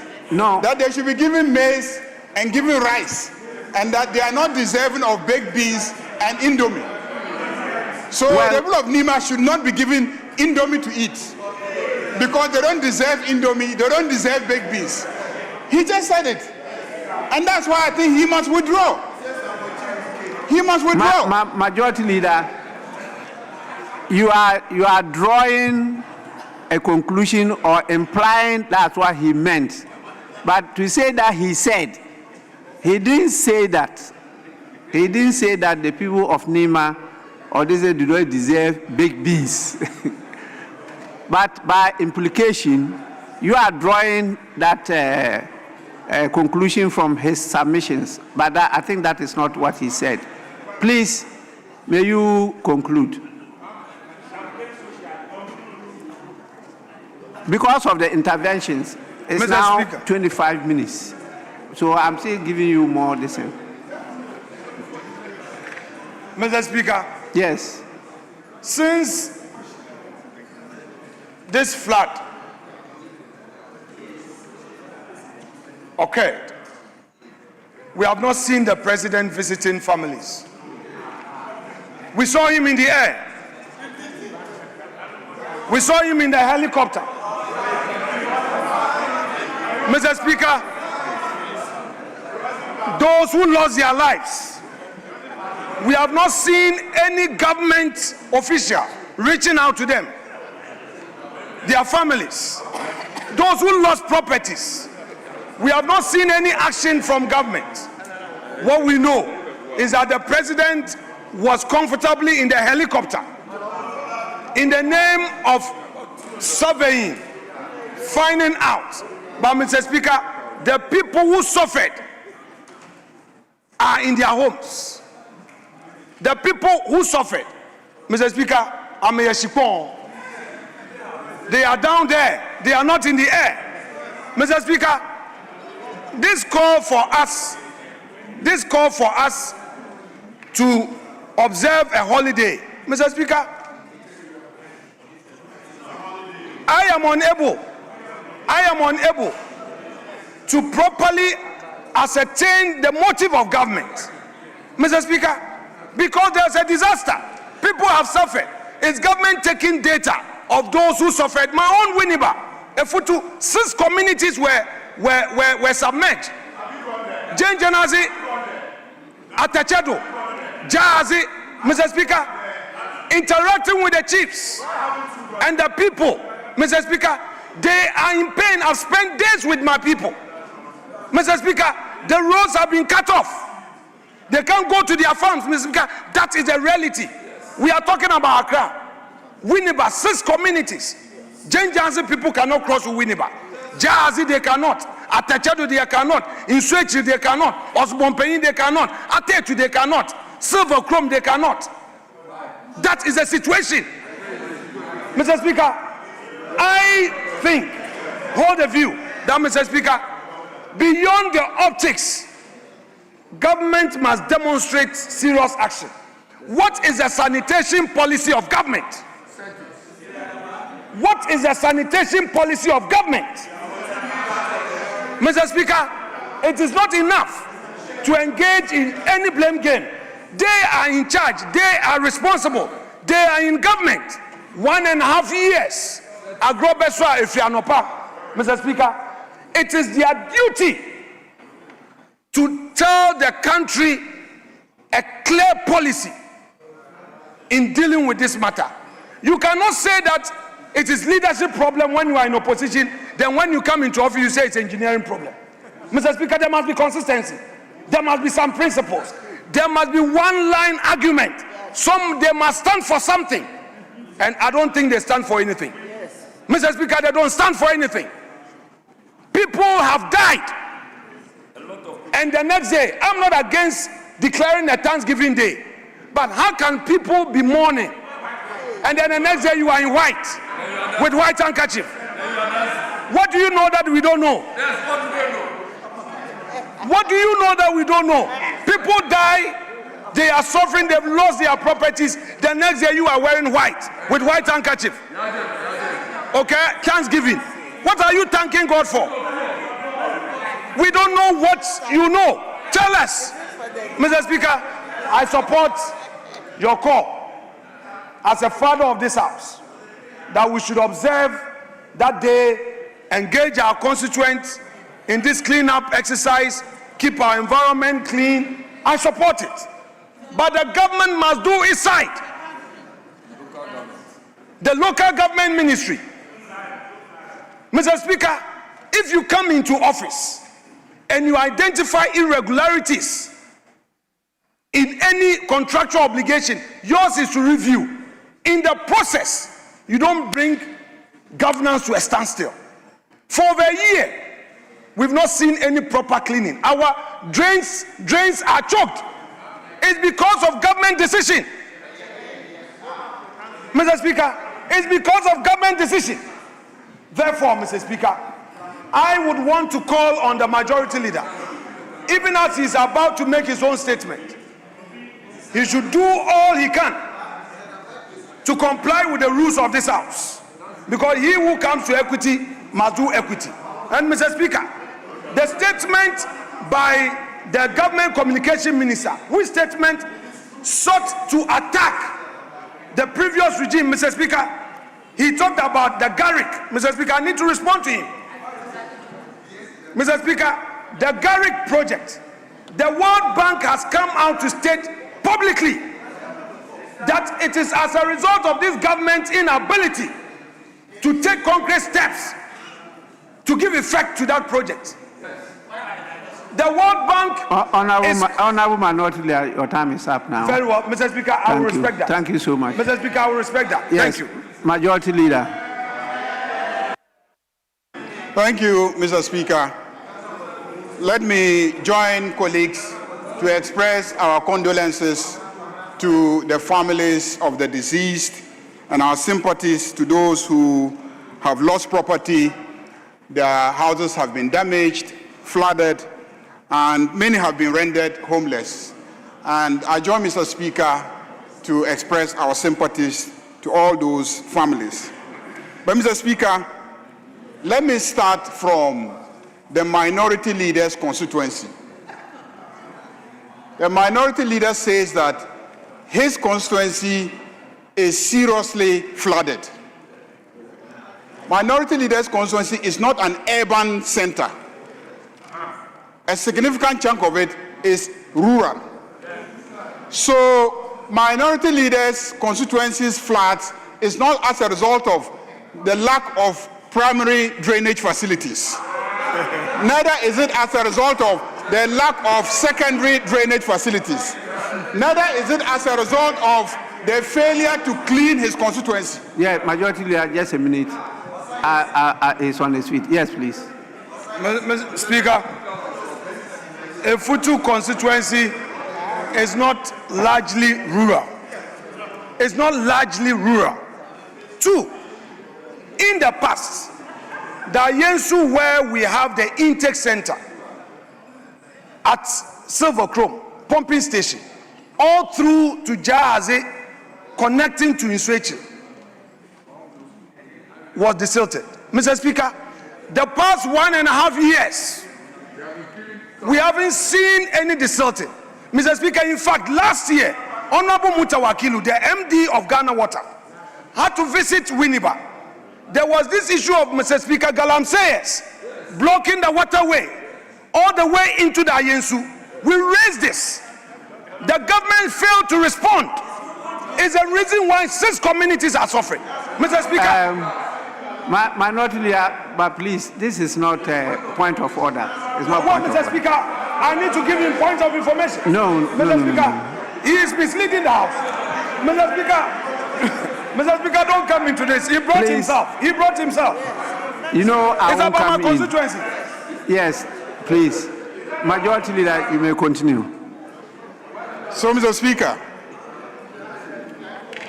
what happened last week and what happened in June is something that hardly ever happens in Ghana.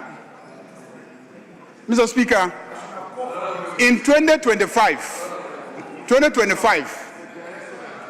the total rainfall was estimated at 56 millimeters. 56. On the day when we suffered the floods, it is reported that we had between 140 to 169 millimeters. Just 13 hours. 3 times the entire rain volume of 2025. All that poured into Accra within 13 hours. And Mr. Speaker, it is important to place the development in proper context. It is not just the rainfall of that particular day. The entire month of June, we experienced a lot of rains. So, according to the meteorologists, when you look at the data, the month of June alone experienced over 593 millimeters of rain. And that this has never happened in the history of Ghana. Never happened in the history of Ghana. Never happened in the history of Ghana. So the ground was already soaked. The ground was soaked. So when the downpour, which also hasn't happened since 1995, also came, the ground was already soaked. So I think that it is not in the best taste for us to turn the flooding into a political matter. We can discuss it, yes. But I can see clearly that people are politicizing the rainfall, people are politicizing the flooding, and we're still people are even trying to politicize the death that occurred during the flooding. Majority Leader, just a minute. Yes, please. Speaker, with respect, the Majority Leader is now taking us into the arena of theories. Mr. Speaker, there's a real situation, policy failure. He should address it. He is a leader of government business. The government has failed in its policy. You are now saying the ground was soaked. Soaked with what? Soaked with what? Mr. Speaker, he now said the ground was soaked. Minority Leader, please. Which blood soaked the ground? Please, this is not point of order. This is not point of order. Yes, Majority Leader, please, you may continue. Majority Leader. Talk about policy. Your government failed. Speaker, So, Mr. Speaker, I think that as a House, we can express our sympathies, we can express our condolences, but let's avoid trying to politicize an occurrence that clearly from the scientific evidence before us could not have been anticipated by any government. In fact, according to the evidence, since 1995, we have never experienced such levels of rainfall. 1995. Such level of rainfall in one day. And throughout the history of Ghana, we have never experienced such rainfall within 1 month. So 1995, unprecedented one-day rain. Since Ghana was formed, unprecedented 1 month rain. We've never seen it. Go to meteorological department. The data is coming from them. That is where the data is coming from. So, Mr. Speaker, that is the problem that we're confronted with. But that doesn't mean that there are no policy failures. That doesn't mean that there are no institutional failures. And that doesn't mean that there is no human responsibility. Those factors are true, and members have raised all of them. As we speak, Mr. Speaker, the major cities of this country don't have master hydrological plans. The plans that exist were drafted many years ago, and they were for limited parts of the cities, and at that time, they were drawn for smaller areas.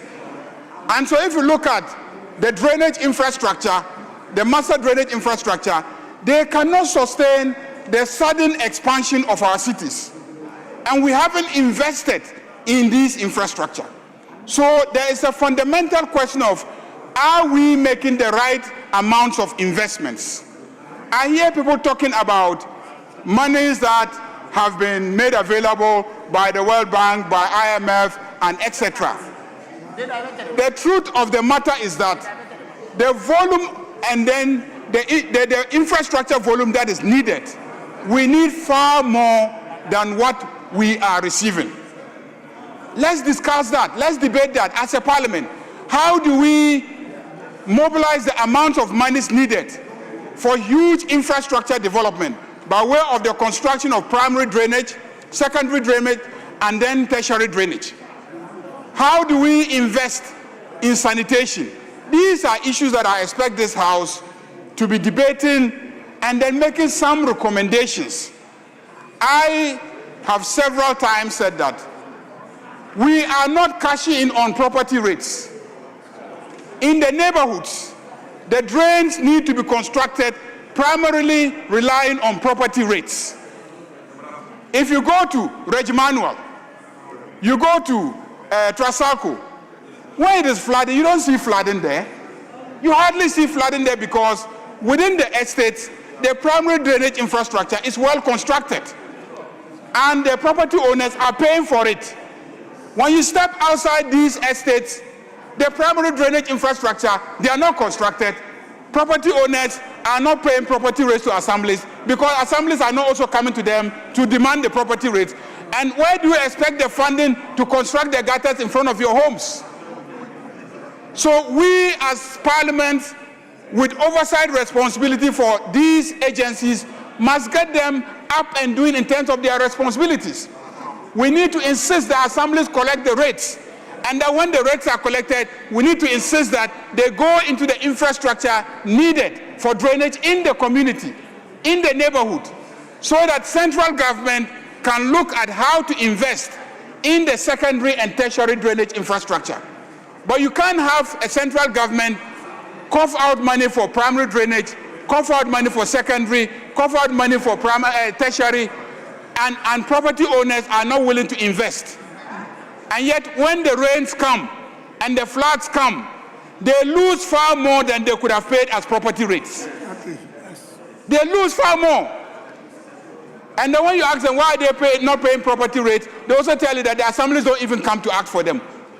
And when the assemblies come and collect the money, they don't put the money in the construction of their drains. So there is a problem, fundamental problem. And we as leaders must sit up and look at this and figure out how to deal with it. Instead of trying to create the impression that because so many people died when NDC was in office the first time, and so many people died last week, then NDC must be bringing death. What kind of argument is that?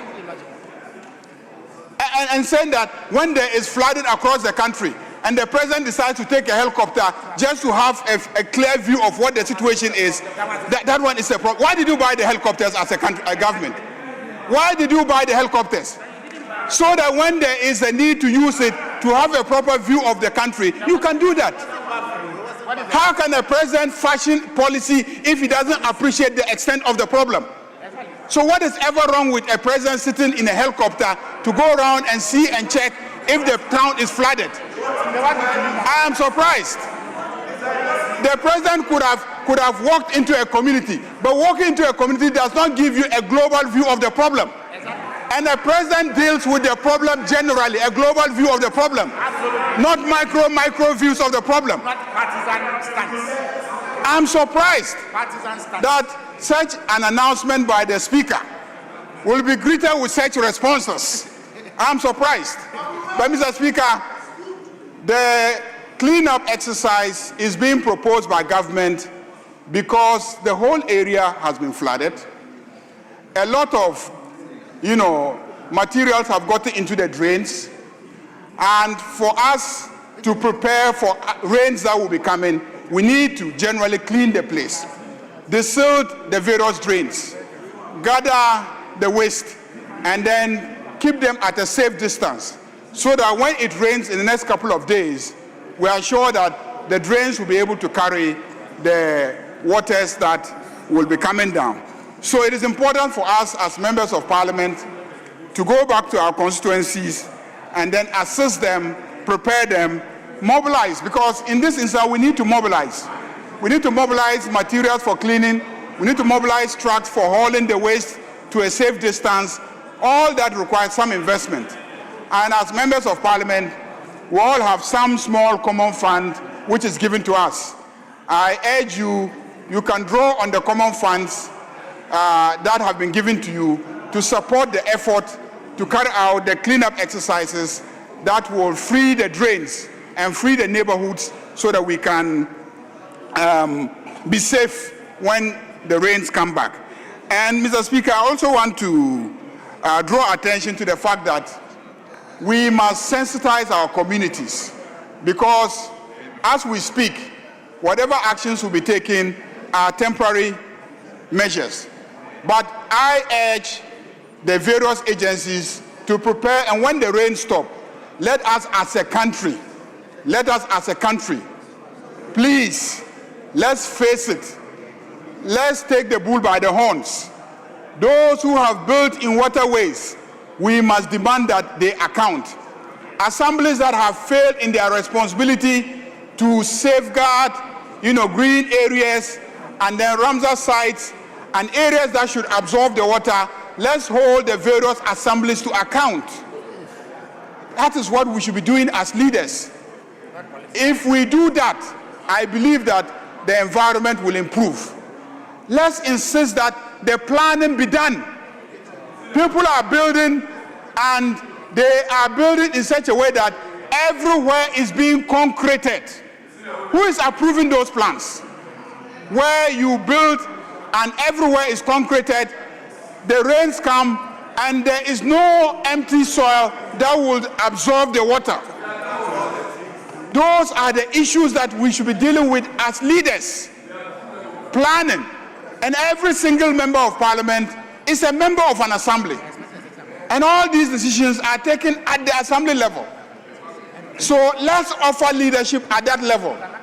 I believe that if we offer leadership at that level, we'll go a long way to try and then solve the problem.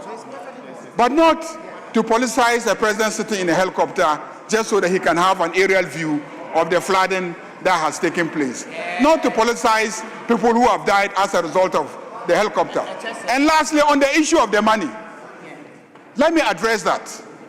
it is true that the account has been garnished, but you know very well that the public financial management legislation makes provision for the finance minister to be able to make variations and draw the money from other sources. So don't assume that because there is a garnish order, there is no other source for the money.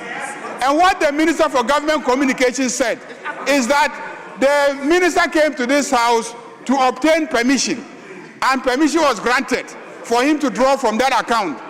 If he goes back and finds out that that account is not available, the minister has the discretion. He has the discretion to make temporary arrangements to deal with an emergency, and he can via other allocations in the budget and allocate it so that later on when he deals with the problem with the garnished account, he can then send the money back. Majority Leader, since you are on this point, your colleague was on his feet. Yes, please let me listen to you. Mr. Speaker, the Majority Leader is making a very serious statement that have constitutional consequences. Mr. Speaker, is the Majority Leader saying that the Public Financial Management Act allows the Minister of Finance to vary resolution of Parliament and decision of Parliament? Mr. Speaker, there's a world of difference between virement and variation. Mr. Speaker, the Majority Leader must be careful. Mr. Speaker, he should point to which provision in the Public Financial Management Act where the Minister of Finance can come here under Article 177, and when that approval is given, he can choose, because government slept on its job, because government could not defend the state, and there was a garnishing order against the government. Mr. Speaker, it is the duty of government to put in place the necessary legislation to protect the contingency fund. Mr. Speaker, please. How can the leader of government business claim that the Minister of Finance can vary orders of this house? So they've withdrawn money from another source. That is what he's telling us and justifying. Mr. Speaker, he should quote the law. Please. Quote the specific provision. Please. Quote the law. Minority Leader, you are a lawyer. Your colleague, Majority Leader, is also a lawyer. At least, as lawyers, do you know of any law which permits the contingency fund to be garnished? In law. Speaker, I'm able to respond. Mr. Speaker, a good question. And that question goes to the Attorney General. Because you are representing the state. Why did you have the judiciary? You remove the Chief Justice. The entire judiciary is in your arm. You have the whole judiciary. The CJ is your baby. He's following you everywhere. Why would you sit down for them to garnish government account? Mr. Speaker, the entire judiciary is controlled by you. You control the judiciary. Yes, Majority Is it only Leader. on criminal prosecutions? Mr. Speaker, so the judiciary ruled against you. What did you do? The Attorney General should brief the House. Minority Leader, I've heard you. He should brief the House. Majority Leader, Come and brief us how the garnishing order came by. Minority Leader, I've heard you. Yeah, Yes, Mr. Majority Speaker, Leader, yes. For the Minority Leader to stand in this chamber and tell the Attorney General and Minister of Justice that the judiciary is in his hands. Mr. Speaker, that he, the Attorney General, has removed the Speaker. Mr.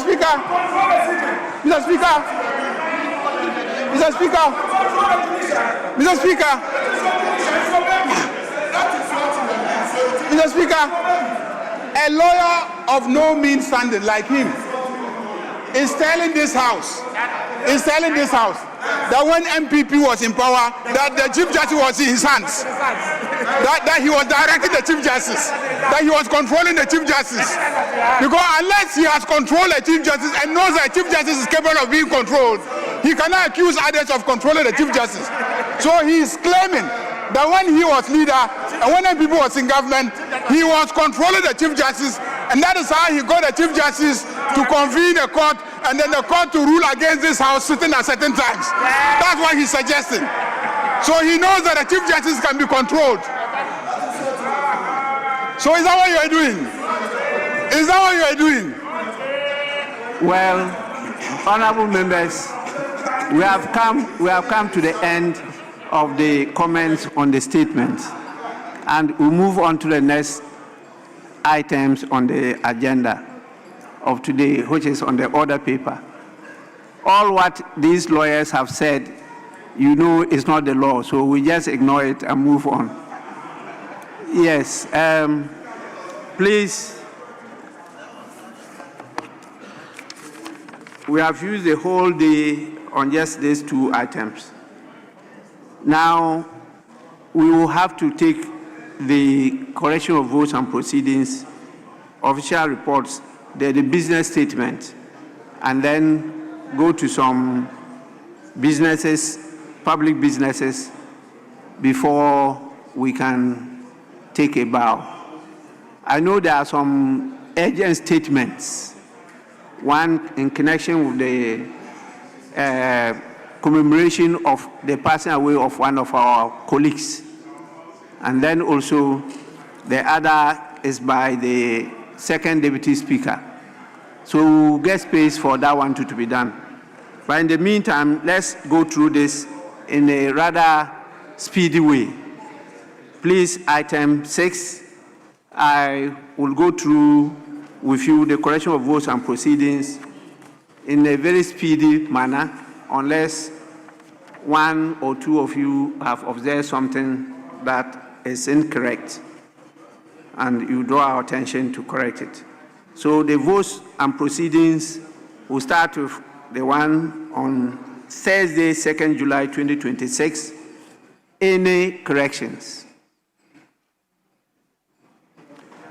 There being no correction, the votes and proceedings of Thursday, 2nd July 2026 is adopted as the correct record of the proceedings of that day.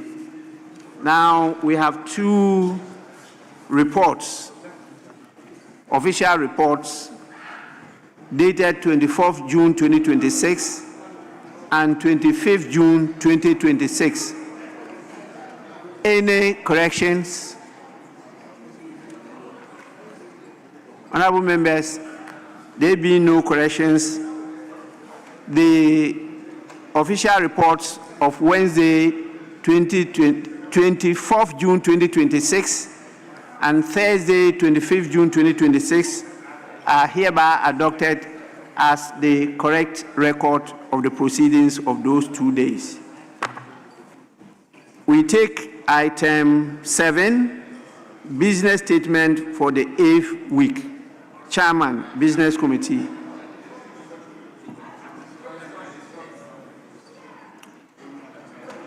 Yes, please.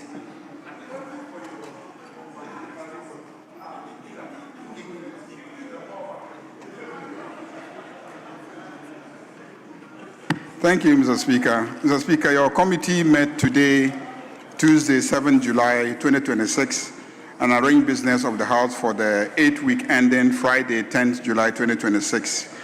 And the committee presents its report as follows. Right Honourable Speaker may, as usual, read any available communication to the House. There are 23 questions scheduled to be answered by the ministers for fisheries, Minister in charge of government communication, trade, agribusiness and industry, health, labor, jobs and employment, foreign affairs, transport. Mr. Speaker, one is an urgent question, 22 are oral questions. Statements pursuant to Order 91, 2, and 93 may be made by ministers and members of parliament. Bills pursuant to Order 159 may be taken, and then also we could take them under certificate of agency under Order 160. And pursuant to Order 97, papers may be laid during the week, and committees may also present reports to the House. Motions and resolutions may be debated, and their consequential resolutions, if any, taken during the week. On the question of referrals, at the committee, it was observed that the number of referrals have increased to 341 referrals, and the committees are urged to expedite action on the consideration of their referrals and report back to the House. The Business Committee met today because last Friday was a public holiday, and also, Mr. Speaker, the Business Committee planned the sitting for today till Friday, but with your communication to the House that Friday we will not be sitting, I urge members to take that on board and ignore the items listed in the various attachments, which includes some provision that was made for business on Friday, 10th of July, 2026. Mr. Speaker, I do urge the House to adopt the report. Honourable members, the business statement has been presented by the chairman, and I'll proceed to say that is adopted by the House as presented. We move now to the next item. Yes, it's part of the standing orders. I may or I may not permit comments. And I decided not to permit comments because time is of essence today. So please, we will go to statements because the second Deputy Speaker has a very important statement to make, and after that, another member. So, second Deputy Speaker, you may make your statement now.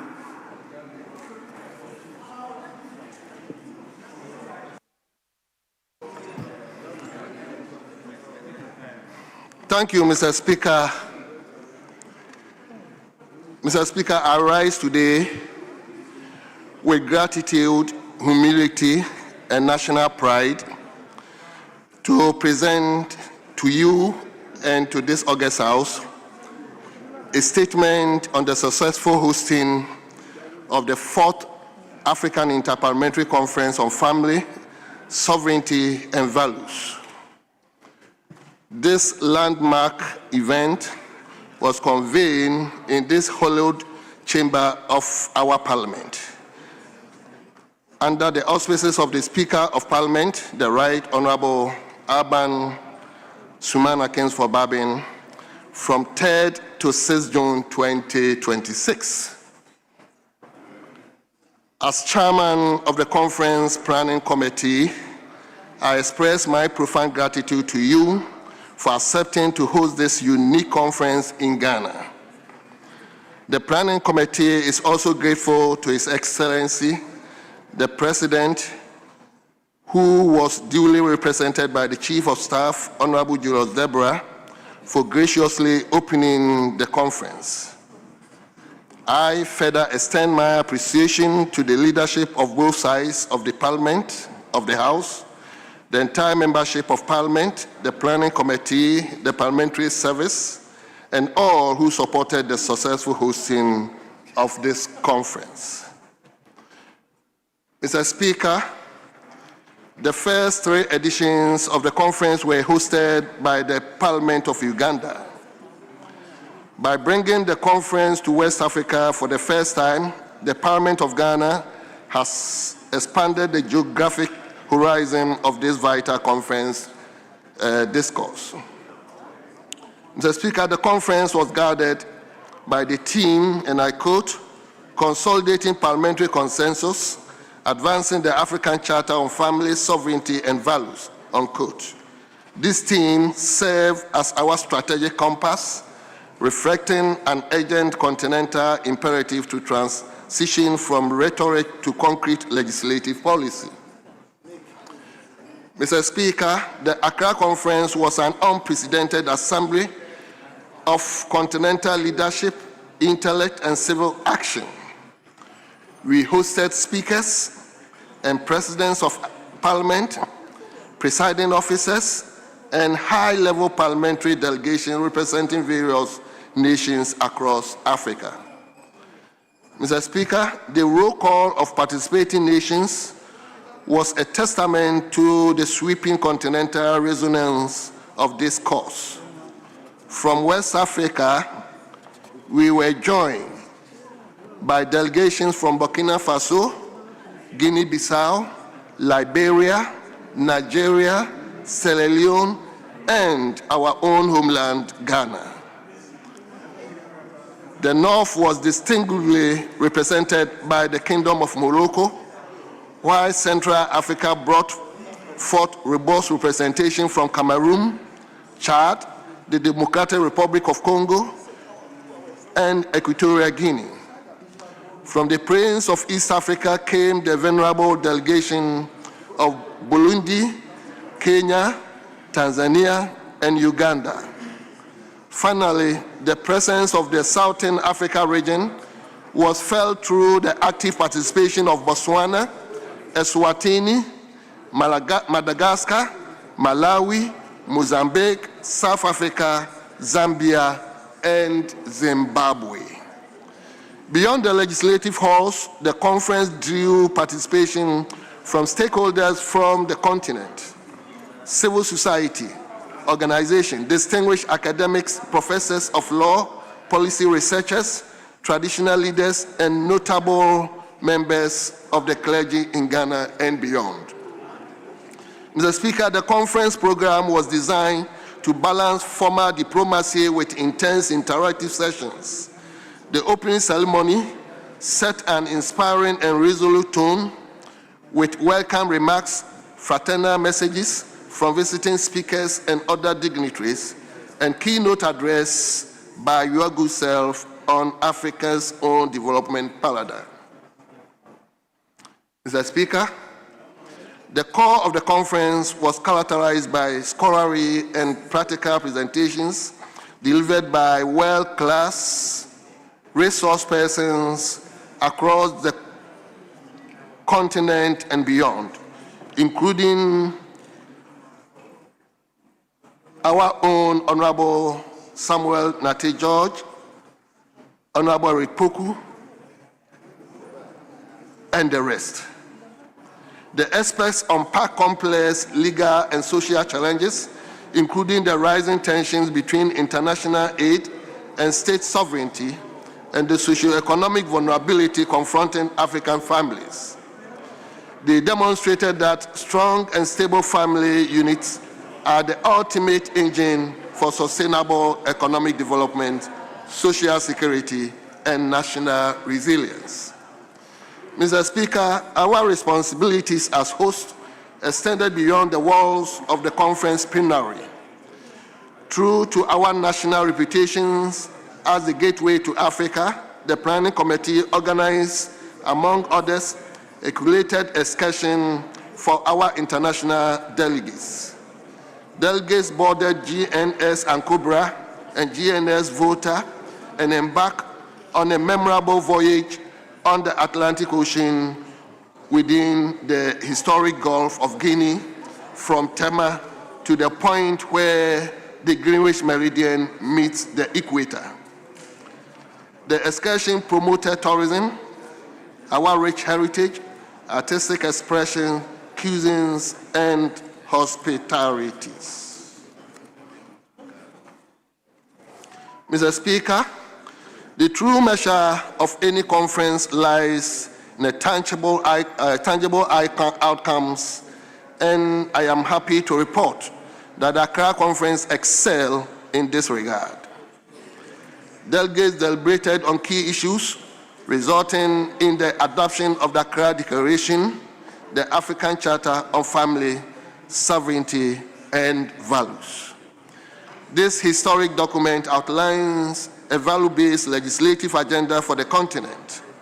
It reaffirms the sanctity of the family, asserts the absolute sovereignty of African states, and rejects external attempts to tie vital developmental aids to foreign social engineering paradigms.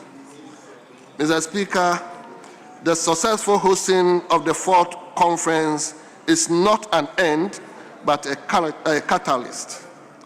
The immediate way forward requires all participating parliaments to domesticate the resolutions embedded in the Accra Declaration, promote national budget that support family welfare and foreign policies that guard national sovereignty.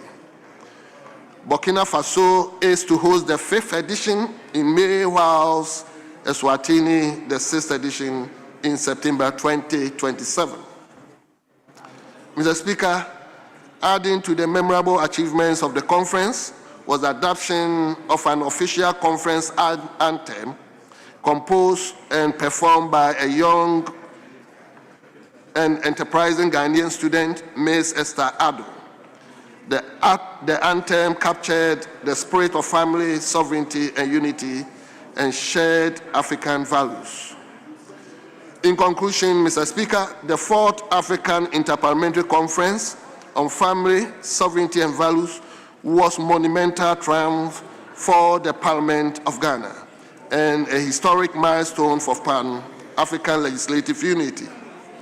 I once again convey my profound gratitude to you, Right Honorable Speaker, to my hard-working members of the Planning Committee, all honorable members of the House, the Clerk to Parliament, Honorable Mr. Jetro, and the Conference Coordinator, Deputy Clerk, Corporate and Financial Management Services, Dr. Mrs. Gloria Sakukumewu, and esteemed staff of the Parliamentary Service. Let us remain steadfast in our commitment to guarding our African values. For in doing so, we secure the future of our children, our nation, and our continent. Mr. Speaker, I thank you most sincerely for this opportunity. Honorable members, I want on your behalf to thank the Second Deputy Speaker, who was the chairman of the Planning Committee, and in fact, the leader of all that took place during this conference. Second Deputy Speaker Ayiko, what took place really was epitomic of Africa rising, and it was of tremendous success, and it's being talked about the whole continent. I think it excelled even beyond the first, second, and third, which were all hosted by the brotherly country of Uganda. So well done to you and the Planning Committee and all the other members. I will allow just a few comments because I have to rush to attend to another urgent matter. So I'll allow Honorable Emmanuel Bejira and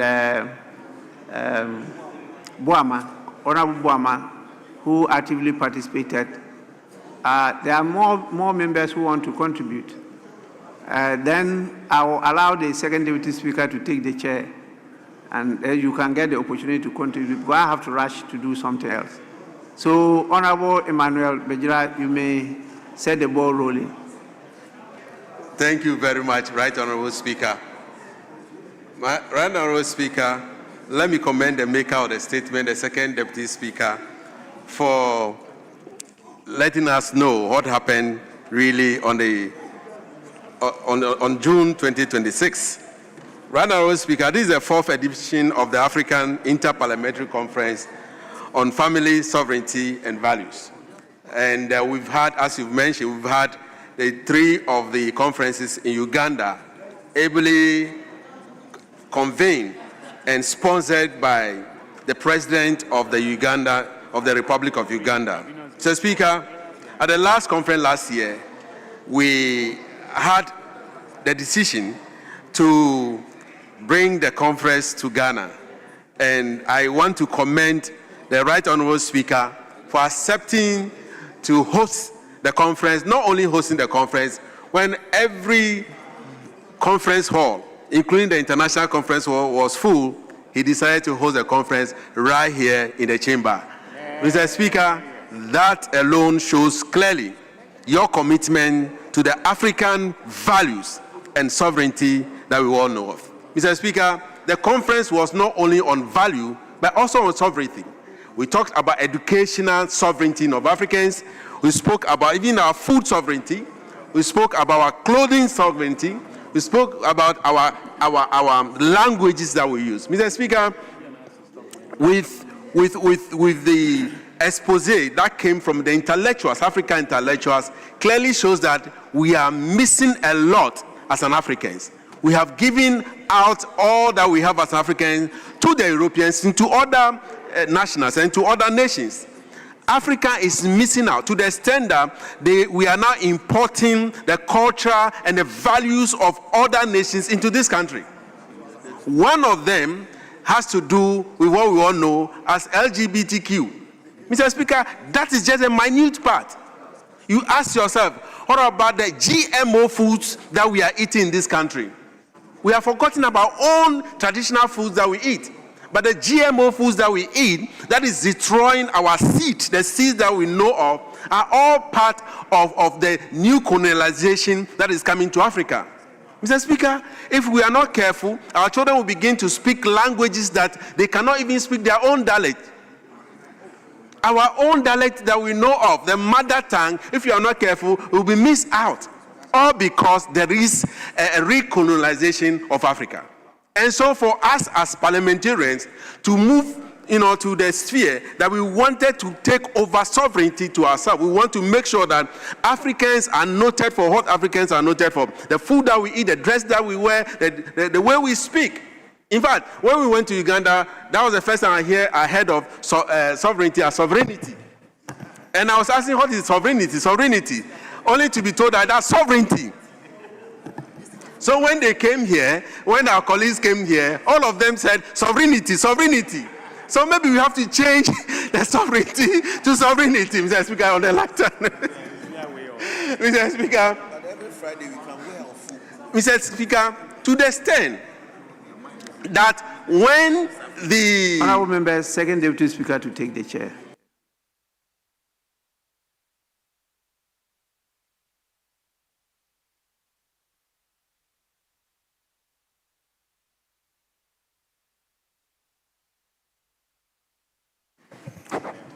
Yes, Honorable Emmanuel. Mr. Speaker, our sisters and our brothers from Eswatini dressed majestically. Those who watched the video and those who were here saw them in their traditional wear in the chamber here.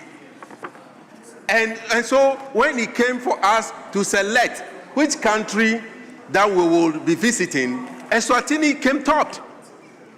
Until Burkina Faso have to beg all of us that they want to have it because they also believe in African values. Mr. Speaker, if Eswatini can have their traditional dress code to fascists, to parliament, to international seminars, I don't see why Ghana Parliament cannot adopt fugu on Fridays or Thursdays as our traditional way.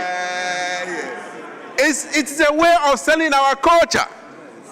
It's a way of selling our sovereignty. Mr. Speaker, so that we will remove this, Attorney General's tie and suit and be in our fugu and traditional ways.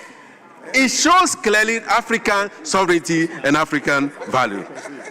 Mr. Speaker, I also want to thank the Speaker of Parliament, the President of the Republic, the Chief of Staff, and all those who contributed. Some of our colleagues, Professor Bayo, was at his best. And then our brother, Honorable Agaga, and the rest, they were all here and they contributed a lot. Mr. Speaker, with these few words, I thank you so much. Yes, honorable members, we have a lot to do today. So I'll control the time to 5 minutes. So table, as much as people would like to contribute, nobody should contribute beyond 5 minutes. So table, let's handle the time for me. Yes, Honorable Azegboama. Thank you very much, Mr. Speaker, for the opportunity to comment on the statement ably made by yourself, your good self, on the conference that was held by this Parliament of Ghana, chaired by the Speaker. Mr. Speaker, I believe that Ghana showcased its worth when it comes to international conference organization. And this Parliament distinguished itself very, very much profoundly to the globe that Ghana has come of age and Ghana is capable of hosting conference of such international magnitude. Mr. Speaker, the conference was very timely if you look at the subject matter that were discussed. And we had insightful deliberation coming from our clergy, coming from those who also gave some commentaries on the conference. Mr. Speaker, at the end of the day, I want us to look at lessons learned from the conference. And I believe that one lesson that I learned as a participant of the conference has to do with Africa cherishing its own values. Mr. Speaker, our forebears, our forefathers built this country on some solid cultural foundation. And it is important that in as much as we grow and adulterate ourselves with the global space, we would be able to properly identify ourselves as a people with a common identity and a common destiny. Mr. Speaker, if you look at the various countries that were represented, the camaraderie that was shared amongst countries, I had the benefit of interacting with some of our colleagues coming from Kenya and Eswatini, as my colleague Beja indicated. And it helps us to bond and also share ideas about how parliaments are run in these countries so that out of it, best practices and lessons can also be intimated. Mr. Speaker, I believe that once again, Ghana has distinguished itself well. And I want to thank the Speaker of Parliament, Honorable Right Honorable Abansumana Kingsford Babrin, for his leadership, and also your good self for chairing such an august occasion and distinguishing yourself as a good Deputy Speaker who could handle the program as it turned out. Mr. Speaker, without more, let me thank this House for the cooperation. Remember, out of this, we had to suspend parliamentary sittings for almost 3 days. And so if not for the cooperation and collaboration from both houses, we wouldn't have been here. Mr. Speaker, I want to thank you once again for the opportunity to comment on this particular statement. I thank you for the opportunity. Thank you very much. 1, 2, 3, 4, 5.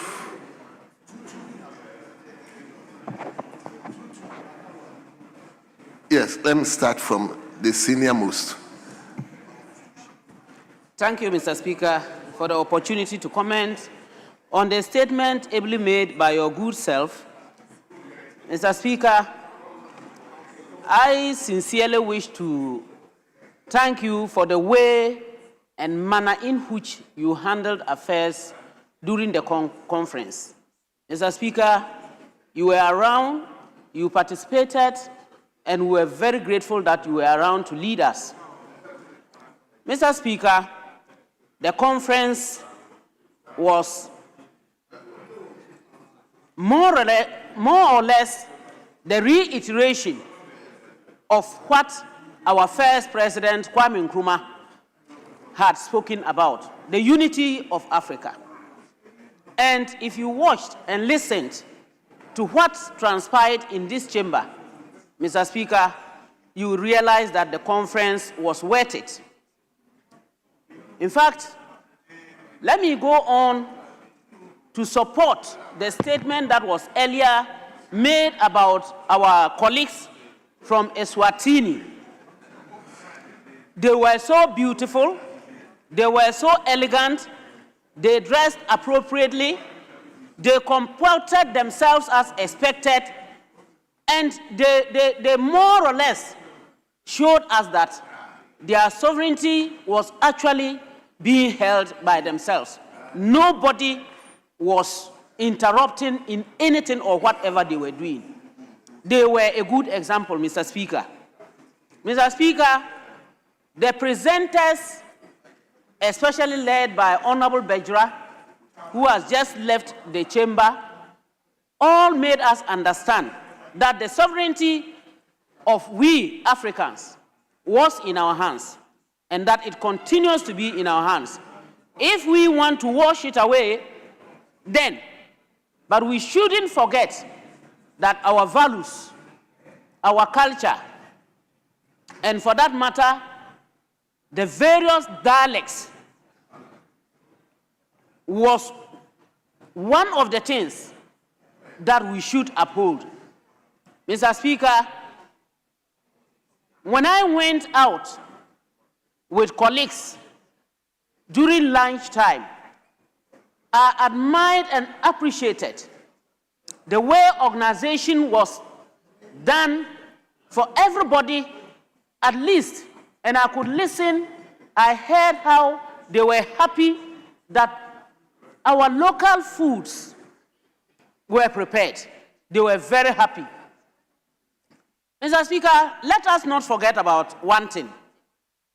There was an issue that came up, and I have since kept it to myself because I'm like, well, we all cannot be the same. Because that was the time that these xenophobic attacks were taking place in South Africa. And yet, we had the South Africans participate in this program. It shows how much Ghana we care and how hospitable we are. However, there is just one thing missing, and that was when we spoke about the issue of LGBTQ++, for which they said they wanted to abstain. Mr. Speaker, though disheartening, but I believe with time they will learn from all other African countries. I wish to also take this opportunity to commend our speaker, who ensured that this program, notwithstanding all the problems and issues that cropped up, was held in this chamber. Mr. Speaker, let me also thank you all for having me being one of the individuals or MPs who participated. I'm really very grateful, and I hope and pray that what we have studied, learned, and listened here is upheld for the benefit of all Africa and generations unborn. I thank you very much for the opportunity, Mr. Speaker. Thank you very much. Yes, 1, 2, 3. Honorable Shaibu. Mr. Speaker, I'm exceedingly grateful for the opportunity. First of all, I think that I should have made a statement, Mr. Speaker. Because you chaired the committee and you chaired it very well, we should have made a statement to praise you and the Right Honorable Speaker for a job well done. Mr. Speaker, for the first time in 5 years, you and Mr. Speaker have managed to bring this very important seminar from East Africa to West Africa. Indeed, a few weeks ago, when I announced it in Eswatini at the OACP conference, that the Right Honorable Speaker, your good self, and the leadership of Parliament of Ghana were organizing this important seminar, there was a great deal of applause for you. And so we were not surprised at all, Mr. Speaker, that the organization was super. participation was excellent. And indeed, you sacrificed lessons and time of this parliament and then made the conference what it was. Speaker, the thrust of the conference was about values, was about family, and all this about Africa. Never mind, Mr. Speaker, that at the end of the communique, some Southern African countries like South Africa declined to sign up. But largely, we're all agreeable that the West cannot impose what their values are on us. And so we must move with the African values that we cherish, the African values that we hold valuable to ourselves, and to bequeath that to our generation yet unborn. Mr. Speaker, I can only thank you and the rest of the leadership, the committee that organized that conference, and the participating countries that came together to make this conference a very successful one. So, Speaker, thank you so much for the statement. Thank you. Then I go to Hajia. Thank you very much, Mr. Speaker, for the opportunity to contribute to this very, very important statement made by your good self, Second Deputy Speaker and Chair of the conference.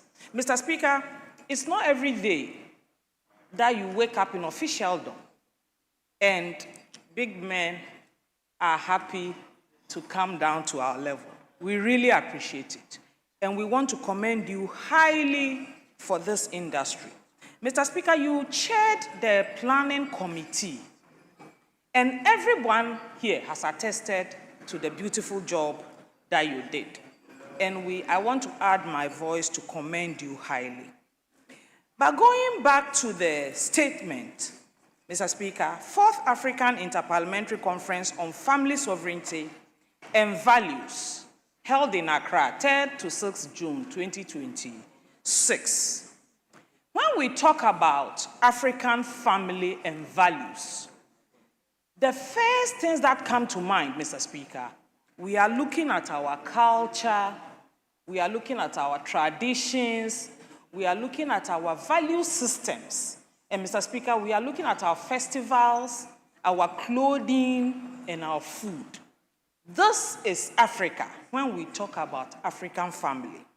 So when a conference, an international conference for that matter, is organized here in Accra under the theme, as you rightly captured in your statement, consolidating parliamentary consensus, advancing the African Charter on Family Values and Sovereignty, and a news media house in this country reads this theme and yet is able to go out and report that, and I quote, Mr. Speaker, Speaker of Parliament suspends parliamentary sittings for 3 days to hold an LGBTQ conference in the chamber, unquote.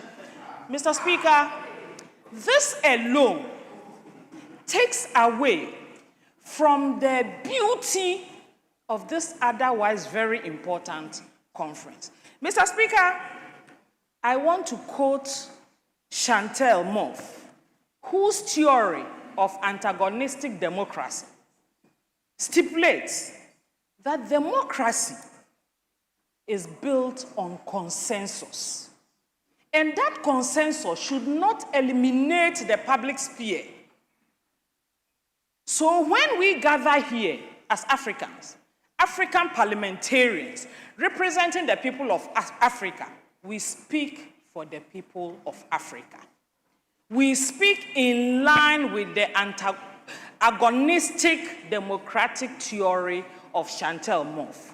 So we should celebrate ourselves for that uniqueness.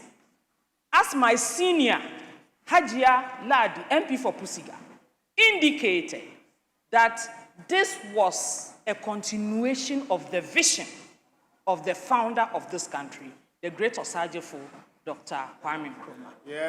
That is the vision. That is what we were doing.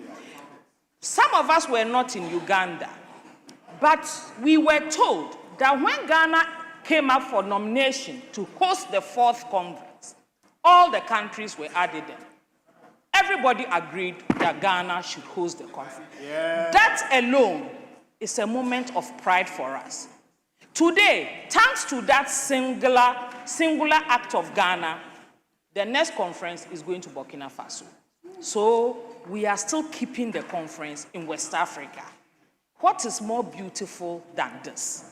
So I urge all of us, let's celebrate this momentous development of our parliament, headed by the Right Honorable Speaker himself, and ably supported by his Deputy Speaker and the Planning Committee.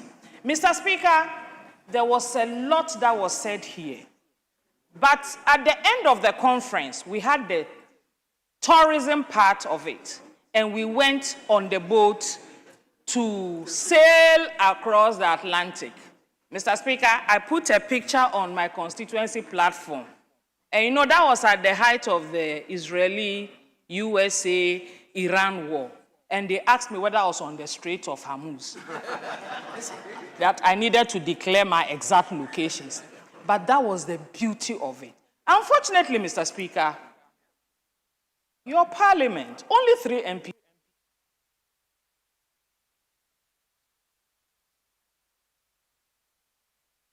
Thank you so much.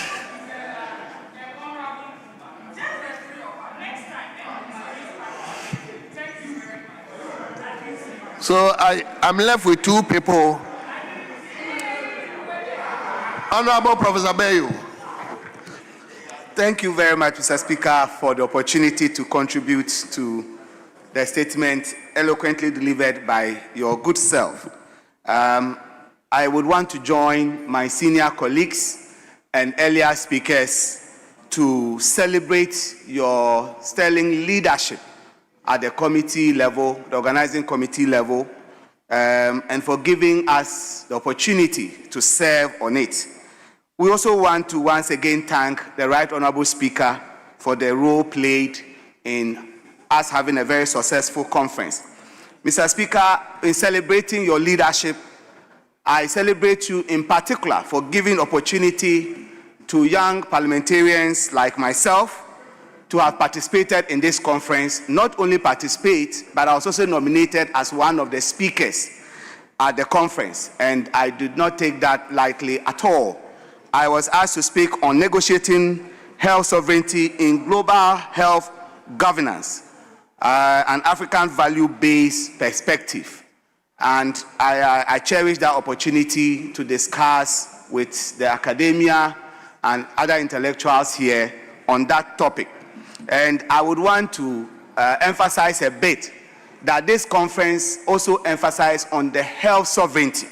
While we talk about African values, it was not all about just LGBTQ, as has been purported, but we talked about health sovereignty.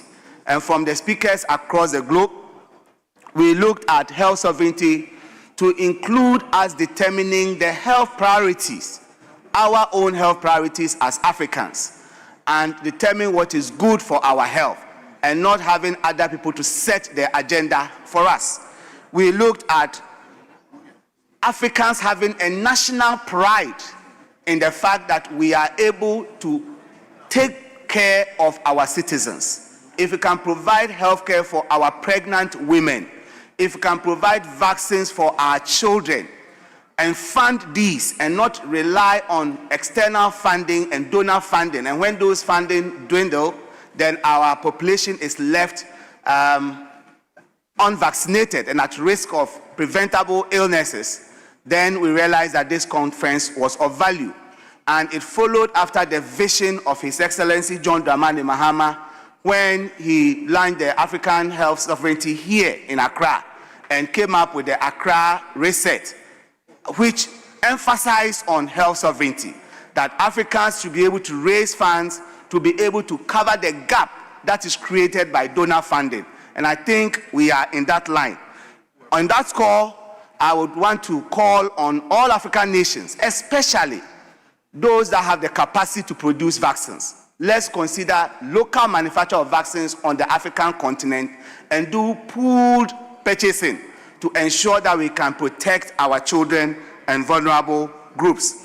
Mr. Speaker, this conference also emphasized in the draft charter that we should ban gain of function research, which is that aspect of research that allow organisms like viruses to gain new functions such as becoming more lethal, more transmissible, and it's a very controversial subject in health research.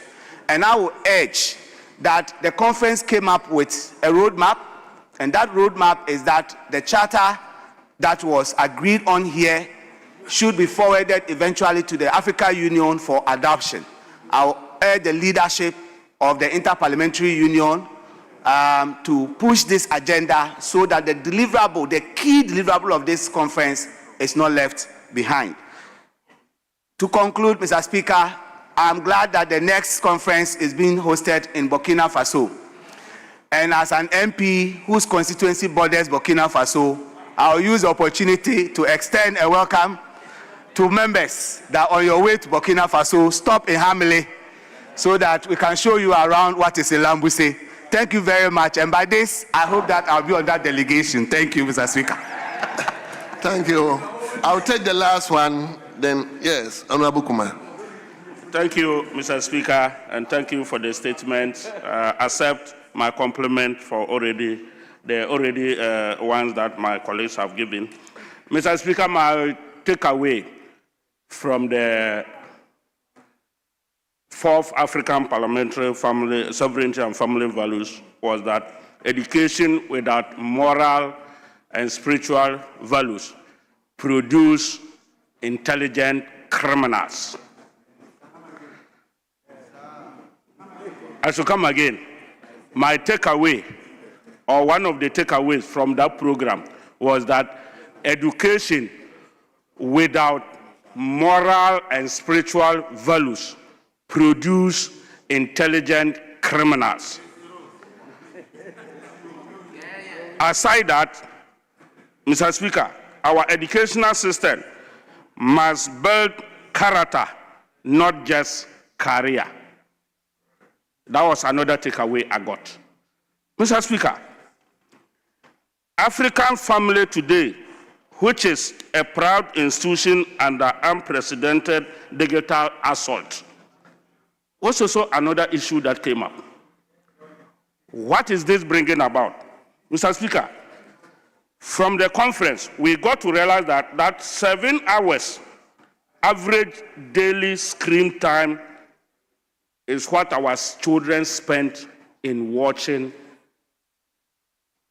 the phones we buy for them.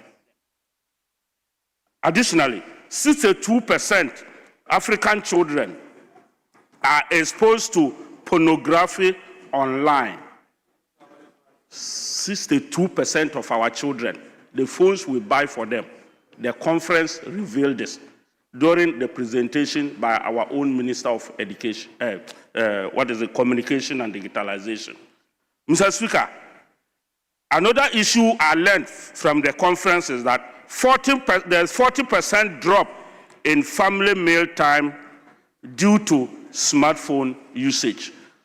We don't have time with our children to imbibe in them our family values so that in future they become who we are or better than we are. I won't be done by the point, Mr. Speaker.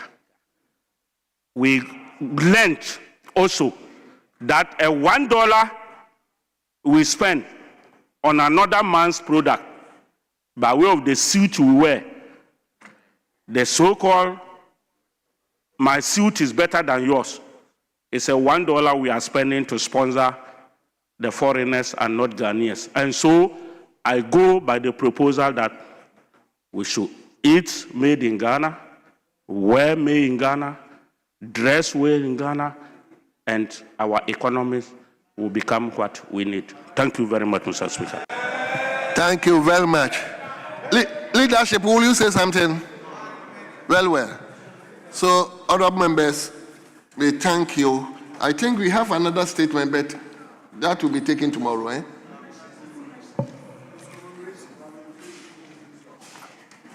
Anyway, that one is commemorating for the death of our colleague who passed on. I don't know. Mr. Speaker, let us take the questions. There are the two questions, then, okay. We gave the ministers Well, 12 noon. They've been here since 12 noon. Well.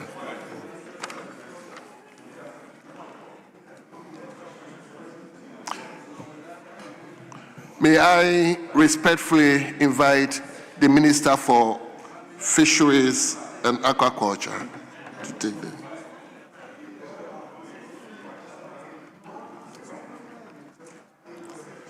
So, Honorable Isaac Opoku, where is he?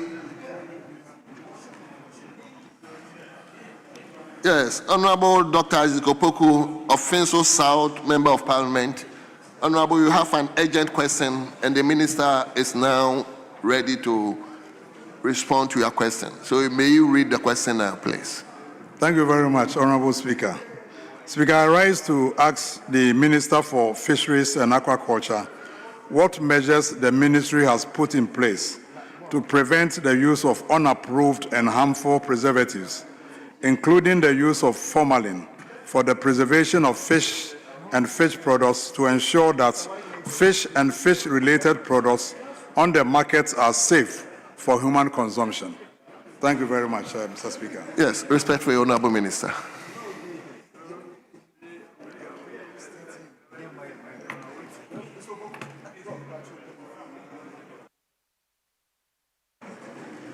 Thank you very much, Mr. Speaker. Mr. Speaker, the Fisheries and Aquaculture Act 2025, Act 1146, gives significant attention to fisheries post-harvest management, recognizing its importance in ensuring food security, food safety from production to consumption. Post-harvest management covers the entire fisheries value chain, from fishermen and fish farmers to processors and traders, and requires effective regulation to safeguard public health. The ministry, through the Fisheries Commission, is implementing, therefore, the following measures to prevent the use of unapproved and harmful preservations in fish products. Mr. Speaker, permit me to outline a number of activities undertaken in terms of current and immediate interventions. 1, we have carried out education and sensitization of fishermen, fish farmers, processors, and traders on proper fish handling, hygiene, and quality assurance practices. In collaboration with the FAO, the ministry has developed information, education, and communication materials in 6 local languages to promote best practices across fishing communities nationwide. We have also deployed ad hoc task forces to major aquaculture sites, landing beaches, and fish markets for monitoring and rapid product testing. We have intensified public awareness campaigns through radio and television in collaboration with civil society organizations and NGOs within the fisheries sector. We have also on occasion arrested and prosecuted offenders involved in the use of harmful preservatives and chemicals. Mr. Speaker, there are some medium-term interventions that we have outlined. One is to expand the Fisheries Enforcement Unit's mandate to strengthen monitoring, compliance, quality assurance, and consumer protection within the post-harvest sector. 2 is to introduce the TORI meters and rapid diagnostic test kits at landing beaches and fish markets to assess fish freshness and detect harmful chemicals. Mr. Speaker, we have also strengthened, in the medium term, we are strengthening collaboration with the Food and Drugs Authority and environmental health departments of metropolitan, municipal, and district assemblies to improve enforcement and monitoring. We are going to be conducting periodic market surveillance and laboratory testing of fish products to ensure compliance with food safety standards. And we will establish an effective feedback and reporting mechanisms between regulators and stakeholders within the fisheries value chain. And finally, Mr. Speaker, we also have a few long-term measures in place: strengthening research in fisheries post-harvest management and food safety, mandatory registration of artisanal fish processing and storage facilities in line with Act 1146 to improve monitoring and traceability, and to develop a national database to record and track incidents of chemical misuse in the fisheries sector. Thank you, Mr. Speaker. Thank you very much, Honorable Minister. Yes, Dr. Poku, any supplementary question? Yes, please, Mr. Speaker. Speaker, in the minister's answer, he indicated that they have been doing a number of tests to determine whether some preservatives are unapproved. And I want to find out from the Honorable Minister whether in course of the testing they have identified any unapproved chemical. Yes, Honorable Minister. Thank you very much. Since my assumption into office and having gone round myself with a team and testing, we have not as yet come across any. In some communities, as soon as you bring the subject up, the women themselves say, no, this is not allowed here. In other communities, as soon as you mention it, and then sometimes I ask, and what is formalin used for? Then they will answer. And I say, do we eat dead bodies? They will say no. So why is it that you use formalin that is used to preserve dead bodies on fish that people eat? Then the whole place goes quiet. Then you know that it is a practice that goes on there. So as I have said, in the medium term, we are going to be having a lot more unannounced task forces going around the fish processing areas.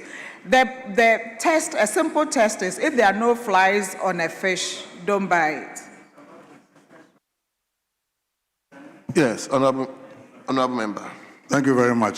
Speaker, I don't have any further supplementary question, except to thank the Honorable Minister for the extensive response.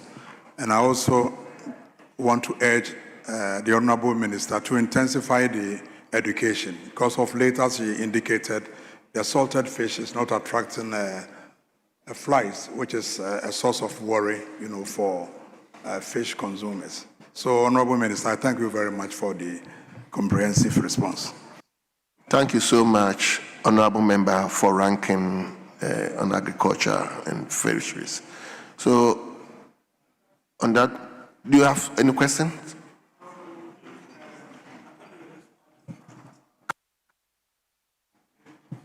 Come again.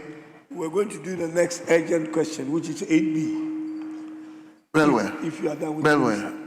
So I'm on it. So, Honorable Minister, on behalf of the House, we thank you for attending upon the House. Yes, Honorable, let me now invite Honorable Minister for Government Communications, Honorable Ferris Fofo-Squadji, to take the seat. Yes.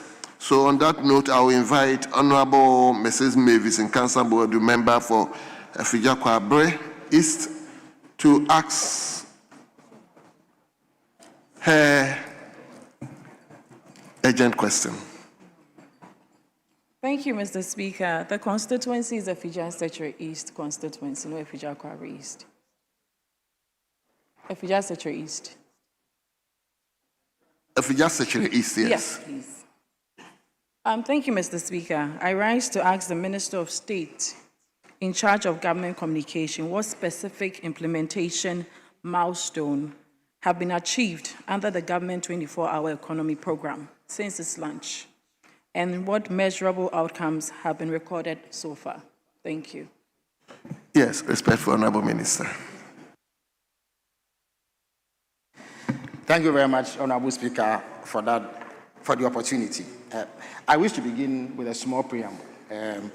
I wish to draw attention to the fact that I am not myself directly responsible for the implementation of the program. But I understand the context within which the question was directed to me because I speak for the presidency. For that reason, it limits my ability in terms of certain specifics, especially regarding follow-up questions. So we may have to be guided by that. But I am more than happy if you bear me out. If you bear me out, I have. Honorable members, yes, that is the caveat. Yes, I have a briefing on the steps taken.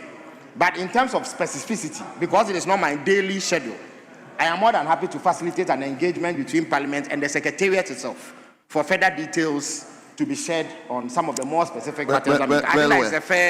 It's a fair case. Well, yes. Honorable member, he's been frank with us. That is the honest truth, yes. So I have a briefing on the key Honorable steps Minority Chief Whip, yeah. The way you are looking at me. I have a briefing on the key steps taken, but I may be limited in terms of follow-up questions because it's not my yes. Mr. Speaker, I thank the honorable member for the question regarding the progress made under the 24-hour economy and the accelerated export development program and the measurable outcomes achieved since its launch. The most direct answer is this. The program has moved beyond policy design into implementation. Mr. Speaker, the progress reflects the commitment of His Excellency President John Dramani Mahama to translate the 24-hour economy from a campaign commitment into a practical program for economic transformation. Its primary achievement to date has been the successful mobilization of investors, enterprises, financing, and projects around a common objective: expanding production, exports, and employment. Mr. Speaker, to date, more than $11.5 billion in prospective investments have been mobilized, including approximately $5.5 billion under signed joint development agreements and over $6 billion in active project development negotiations. More than 6,700 enterprises and investors have expressed interest in participating in the program opportunities. These outcomes demonstrate growing confidence in President Mahama's vision of a production-led economy driven by private investment, exports, and employment creation. Mr. Speaker, the design of the program is rooted in President Mahama's conviction that sustainable job creation must be anchored in production, competitiveness, and enterprise growth. To understand the program's progress, one must first understand the challenge it was designed to solve. The program is founded on a simple observation: businesses cannot create jobs at scale if they are unable to invest, expand production, or operate competitively. Accordingly, the President directed that the program focus on addressing the practical barriers that hinder the private sector and businesses in investing, expanding, and creating more jobs and opportunities. Across our engagement with investors, enterprises, financial institutions, and development partners, 4 constraints emerged repeatedly as the principal barriers to investment and production at a scale that addresses our productivity and employment gaps. The first is reliable and affordable energy. Second, the cost and availability of finance. Third, the cost of logistics and transportation. And then finally, access to investment-ready land. The program's work over the past year has therefore focused on systematically addressing these constraints while mobilizing investments into projects targeted at economic growth and job creation. Reliable and affordable energy. Mr. Speaker, investors consistently identified reliable and affordable energy as one of the most important requirements for continuous production. Without sufficient and competitively priced power, firms cannot operate multiple shifts, expand industrial production, or remain competitive. To address this challenge, the program has prioritized the development of strategic energy infrastructure designed to support large-scale industrialization, agro-processing, manufacturing, and logistics operations under the 24-hour economy model. This objective aligns directly with President Mahama's objective of ensuring that energy becomes an enabler rather than a constraint to industrialization. The first is the Buipe Solar and Battery Energy Storage System, known as BESS, a 1.5 gigawatt renewable energy development with an estimated investment value of $1.4 billion and projected direct employment of approximately 13,200 jobs. The project will be implemented in 3 phases. Phase 1, which is 100 megawatts, phase 2, 500 megawatts, and phase 3, 900 megawatts. The joint development agreement was signed on 10th April 2026 with SAI Bioenergy Ghana Limited, a subsidiary of Atri Energy Transition Private Limited. A special purpose vehicle, Buipe Energy Limited, is currently being established to deliver the project.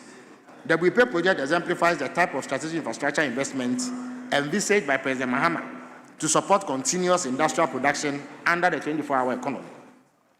The second is a compressed biogas program, a $6.47 billion national program expected to create approximately 30,000 direct jobs, with 90% of those households targeted for Ghanaians, while generating an estimated $450 million annually in foreign exchange savings through import substitution.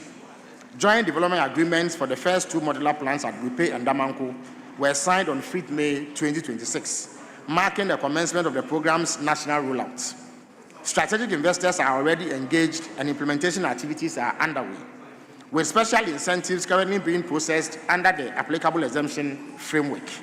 National rollout sequencing for subsequent plans is also under development. This initiative also reflects the President's emphasis on combining energy security, industrial competitiveness, and job creation within a single development framework. Land for the project has been secured, while the detailed project reports, environmental and social impact assessments, geotechnical studies, and great impact studies are currently underway. The project is being developed in partnership with Atri Energy Transition, Sai Bioenergy, and anchor investor Infinity Energy Systems Plus, PLC, with phased construction expected between August 2026 and April 2028. These investments are not standalone energy projects. They are catalytic infrastructure investments designed to provide the reliable and affordable power required to support industrial parks, agro-processing facilities, manufacturing plants, logistics hubs, and export-oriented enterprises operating under the 24-hour economy. Cost and availability of finance. Mr. Speaker, investors and enterprises have equally identified access to affordable finance as a major barrier to growth, expansion, and competitive operation and production to participate in the 24-hour economy program and create the expected job outcomes. To address this challenge, the program has established a financing architecture designed to mobilize private capital while reducing reliance on sovereign. The objective is to make private capital, rather than a government budget, the primary source of funding for economic transformation. This approach is consistent with President Mahama's direction that economic transformation should be driven primarily by private capital mobilization rather than excessive reliance on public borrowing. To date, the program has secured and advanced several financing facilities, including $290 million Badia SME on-lending and trade finance facility approved to support enterprise expansion, trade finance, and productive investments. A €20 million UNDP Italy Matai agriculture facility to support smart agriculture and value chain development. A 1 billion Ghana cedi in identified domestic equity commitments. 15 million Ghana cedis in approved seed funding through GIF 24-hour economy joint development sub-fund to support early stage project development and structuring of infrastructure projects. Up to $200 million under discussion with Ghana International Bank to support trade, industrial, and export-oriented investments. The progress achieved demonstrates the confidence of development finance institutions and investors in the policy direction established under President Mahama's administration.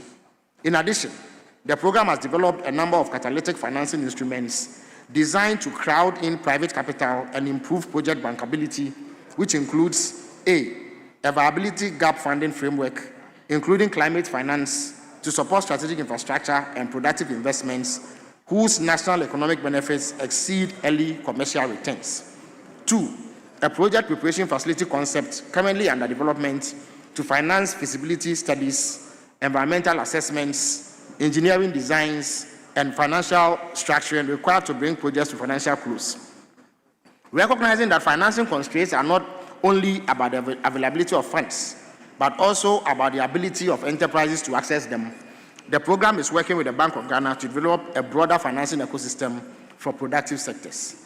This includes an enterprise support organization, a credit insurance guarantee scheme, a food security and commodity price stabilization fund, a neo-fingo digital finance platform, among others. Mr. Speaker, these interventions form part of the broader ecosystem envisioned by President Mahama to unlock enterprise growth and productive investments across the country. Incentive framework. Mr. Speaker, enterprise engagement has consistently demonstrated that incentives remain one of the most important factors influencing investment decisions and the transition to continuous production.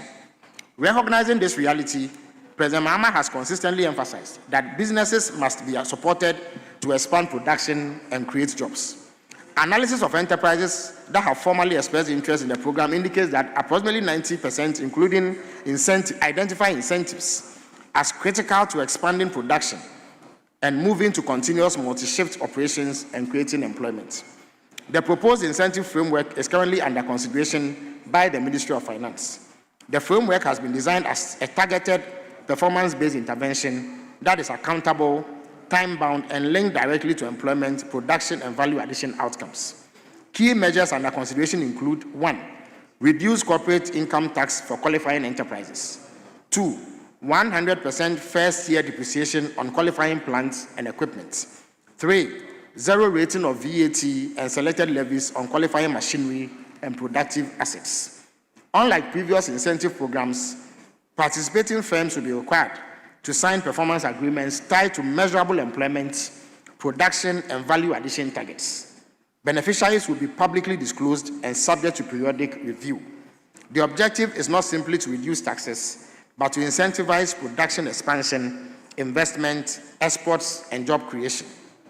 Cost of supply chain and logistics. Mr. Speaker, investors and enterprises consistently identify logistics and transportation costs as a major constraint to competitiveness, particularly for agriculture, manufacturing, and export-oriented industries. In many sectors, the cost of moving raw materials, intermediate goods, and finished products significantly increases production costs and reduces the competitiveness of Ghanaian businesses in domestic and export markets. The program is therefore investing in logistics, infrastructure, and integrated value chain systems designed to reduce transportation costs, improve market access, and strengthen supply chain efficiency. A flagship intervention in this regard is the Volta Lake Transport System, Phase 1. Phase 1 of this project comprises port infrastructure development and the provision of floating assets along the Volta Economic Corridor. The Volta Lake Transport System is one of the flagship infrastructure initiatives supporting President Mahama's vision of transforming the Volta Economic Corridor into a major production and regional transit zone.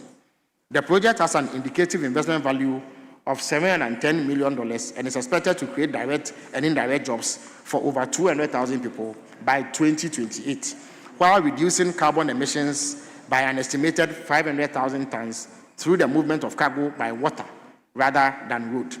The project is being structured through a VRA concession model supported by EPC and private sector investors. Investor interest has already been confirmed, with concession instruments currently under preparation. Progress to date includes submission of the project to the Green Climate Fund through Ecobank Ghana, securing a $2 million project preparation facility grant from the African Development Bank, engagement with strategic investors including CRBC, Gemini Group, and Kala Holdings, confirmation by Gemini Group of a proposed $710 million investment into the project. The strong investor response to this project underscores confidence in the long-term development strategy being advanced under President Mahama's leadership.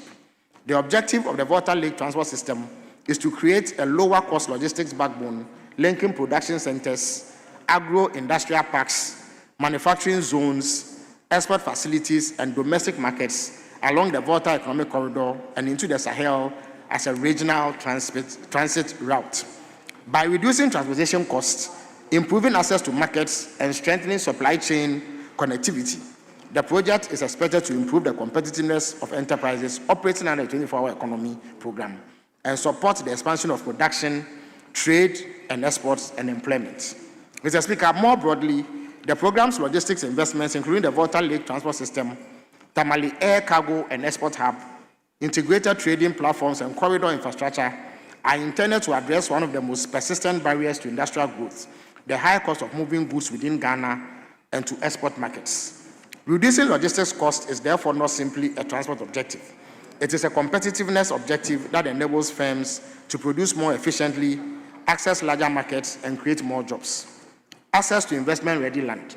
Mr. Speaker, access to large-scale investment-ready land has historically been one of the most significant barriers to agricultural, industrial, and infrastructure investment in Ghana.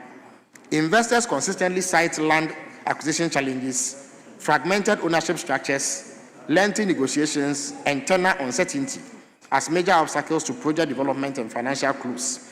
For many large-scale productive investments, secure access to land is the first requirement before investors can commit capital.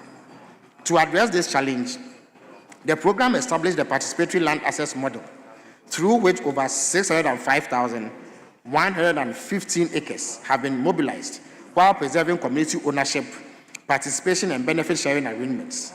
This intervention has transformed land from a constraint into an investment platform and has directly enabled several strategic projects currently under implementation and structuring or investor negotiations. The participatory land access model embodies President Mohammed's commitment to ensuring that communities remain partners and beneficiaries in large-scale investment projects. Now, Mr. Speaker, addressing constraints alone does not create jobs. The next step is converting opportunities into investable projects capable of attracting capital, expanding production, and generating employment. The program has therefore focused on identifying commercially viable opportunities and structuring them into bankable investments through joint development agreements, memoranda of understandings, anchor investment arrangements, special purpose vehicles, concession frameworks, and blended finance structures. This process has resulted in a diversified investment portfolio spanning agriculture, manufacturing, pharmaceuticals, technology, industrial development, exports, and value chain infrastructure. Beyond energy, land, and logistics projects already discussed, the following investments illustrate the progress made in converting opportunities into executable projects. Mr. Speaker, beyond addressing constraints, President Mohammed's objective has been to build a pipeline of bankable projects capable of attracting large-scale private investments, including industrial chemical hubs, 13 aquaculture enterprise programs, parks, special purpose vehicles, and integrated trading enterprises, Vakpo Pando Toko Cassava aggregation projects, Ogwa Technology Park and UCC Business Process Outsourcing Hub, among others. Manufacturing, pharmaceutical, and industrial parks. The program has also advanced several industrial development initiatives designed to strengthen domestic manufacturing, increase value addition, and create skilled employment opportunities across multiple sectors of the economy. A flagship initiative is the development of the Sutari Industrial Parks, comprising the local enterprise pharmaceutical industrial parks and a textiles and garments manufacturing cluster covering approximately 3,000 acres. Anchor institutions and partners currently engaged include the University of Ghana, Clarion Health, Ceravex, BMT, among others. The Kumasi UNIJ Garment Park is being developed through a brownfield expansion model anchored by UNIJ and is expected to generate more than 2,000 direct jobs, strengthening domestic garment manufacturing and export competitiveness.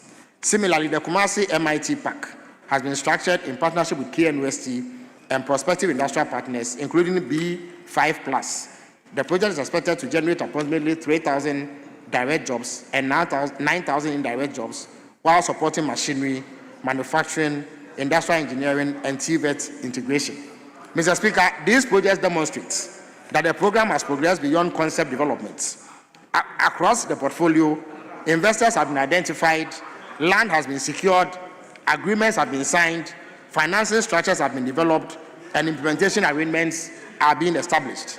The evidence therefore points to a program that is actively converting investment opportunities into bankable projects capable of generating employment, increasing exports, strengthening domestic production, and expanding productive capacity across the economy. Mr. Speaker, the program's employment model is built on a simple proposition. Jobs are created when businesses expand production.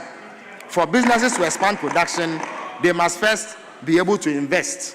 For investment to occur, the barriers that constrain enterprise growth must be removed. Mr. Speaker, in conclusion, the most significant achievement of the program to date is the successful conversion of a national policy vision into a pipeline of investable projects, financing mechanisms, and private sector commitments. The program is systematically addressing the major constraints identified by investors and enterprises: energy availability, access to land, logistics and supply chain costs, the cost of doing business, and access to affordable financing. Mr. Speaker, of these, the incentives framework remains particularly critical. Enterprise engagement data indicates that approximately 90% of existing firms that have expressed interest in participating in the program to run multi-shift operations identify incentives as a key requirement for expanding production and transitioning to continuous multi-shift operations. The framework, therefore, remains one of the most important levers for accelerating enterprise participation, investment decisions, and job creation. The program has mobilized the investors. It has mobilized the projects. It has mobilized the financing architecture. It has mobilized the land and infrastructure required for growth. Mr. Speaker, the progress achieved to date demonstrates that President Mohammed's flagship 24-hour economy and accelerated export development program has moved decisively from concept to execution. The foundations have been laid, investor confidence has been mobilized, and implementation is underway across multiple sectors of the economy.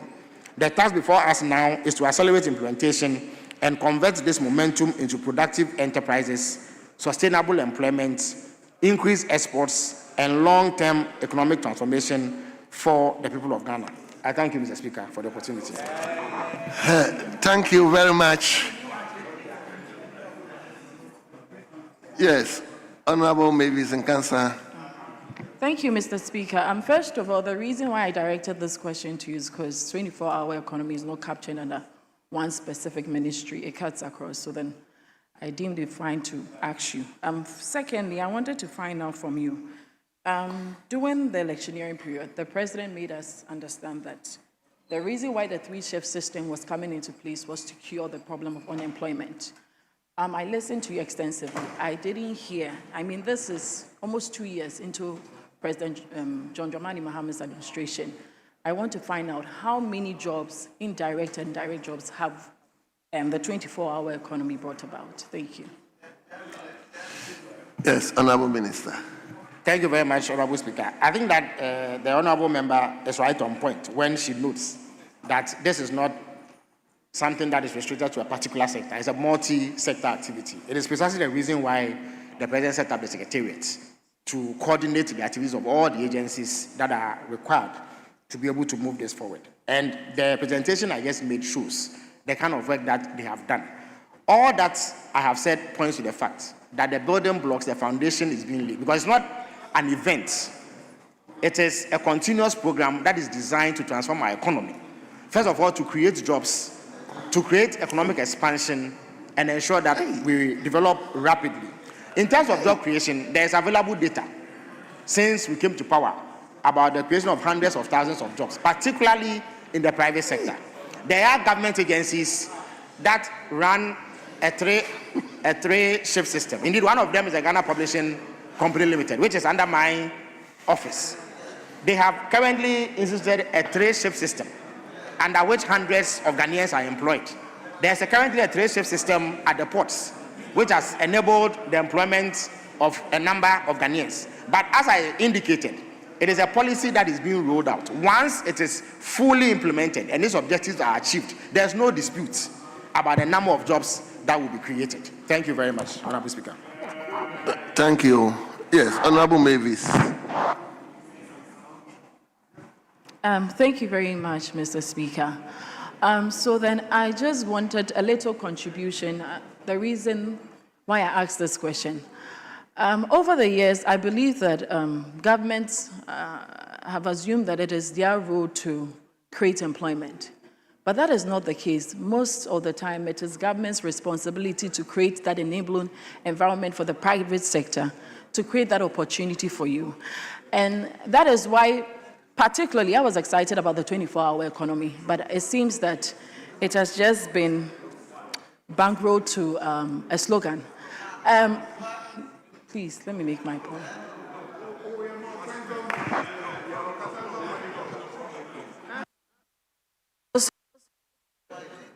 I was hoping that almost 2 years into President Dramani Maham's presidency, something tangible would have been achieved. Unfortunately, it seems that everything is still on paper.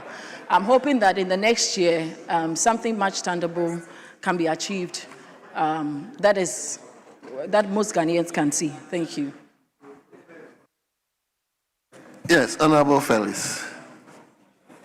Honorable Mr. Speaker, well, the honorable member's recent contribution is not a question per se, but I think that it's important to point out a few things. The first point is that the presentation I made shows clearly that government recognizes that the bulk of jobs will be created in the private sector. And so everything that is being done is aimed at unlocking that potential within the private sector to create those jobs.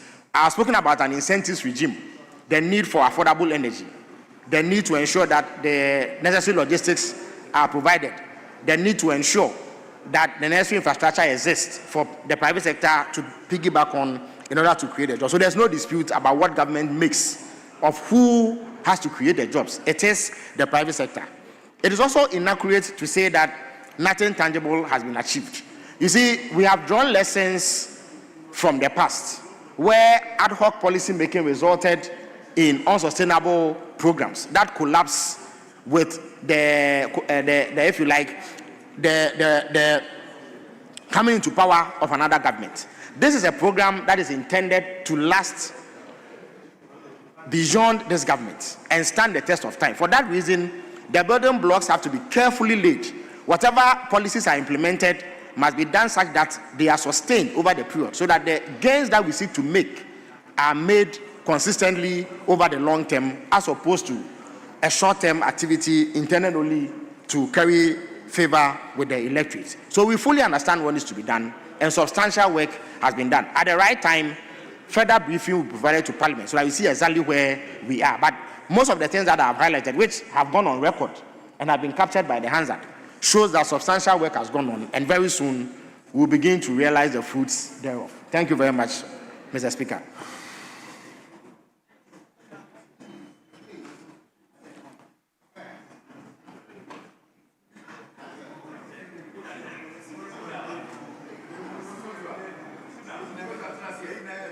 All of you are first timers. Let me go to Kwabre. That is where we have Bonuri. Thank you, Mr. Speaker. I'd like to ask the Minister what evidence that the government have to suggest that by merely extending operating hours will create jobs rather than just simply stimulating demand, given that for a firm or business to operate 24 hours, there should be a corresponding demand. However, currently you see that most businesses are currently operating under capacity because of very low demand and also high cost. So what is the evidence? What evidence do they have that just by extending doing 24 hours, we are going to create jobs instead of stimulating Yes, demand? Honorable Minister. Please, let's restrict ourselves to the question. So, thank you very much. Mr. Speaker, this is one of the biggest misconceptions about the whole program. I recall that in the legendary period when we first mooted this, some of these questions were raised. The single biggest evidence that there is demand is the level of importation that we engage in. For a country that is as import dependent as ours, it boggles my mind that anybody can argue that we do not have demand. The only reason why we import to the level that we do is that we do not have domestic capacity to produce to meet the demands for those items. Once you produce locally and given the right conditions and right incentives, you are going to cut out expenditure like freight, like import duty and what have you, which naturally or automatically makes your products cheaper and more competitive than imported ones. And once that happens, the market forces will indicate that your nationals who rely on these imports will begin to patronize domestic goods, which creates jobs and also improves our economy and saves us capital flight, which is one of our biggest problems in relation to the stability of our currency. So there's no dispute, absolutely no doubt, that the demand exists. We simply don't have the capacity to meet it, and that is the reason why we import to a level that we do. Number two, the claim that multi-shifts do not create extra jobs is also difficult to appreciate. As I speak to you, there is a state publisher, the Ghana Publishing Company Limited, which did not used to do 3 shifts, who are doing 3 shifts now. They have had to employ more hands in order to be able to do so. So, for instance, the average human can work for only 8 hours. Beyond that, you simply cannot function. So, if an entity is producing round the clock, 24 hours, and a group of people come to work for 8 hours and they leave, they need to be replaced by another group in order to sustain the operations. That naturally requires bringing additional hands. So that too is clear and it is straightforward. The reason why many Ghanaian entities are not able to do so is because it is a bit expensive to keep machinery running around the clock. Once you address the cost barrier through tariffs that are competitive for them, once you address the logistics value chain for them and they are able to access raw materials around the clock, there should be no difficulty. So job creation is at the heart of this policy. And once we are operating an economy that never sleeps, there is always somebody on hand to provide a service or a product which will be patronized. You are definitely going to need hands to be able to render that service, and that is job creation right there. Thank you very much. Yes, Honorable McQueen. How much funding has been allocated for the implementation and how much has been disbursed so far?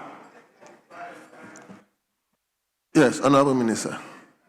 Mr. Speaker, I believe that the 2026 budget captured 100 million Ghana cedis. Now that is for the operations of the secretariats, so that they are able to roll out their policies and are able to administer their outfits.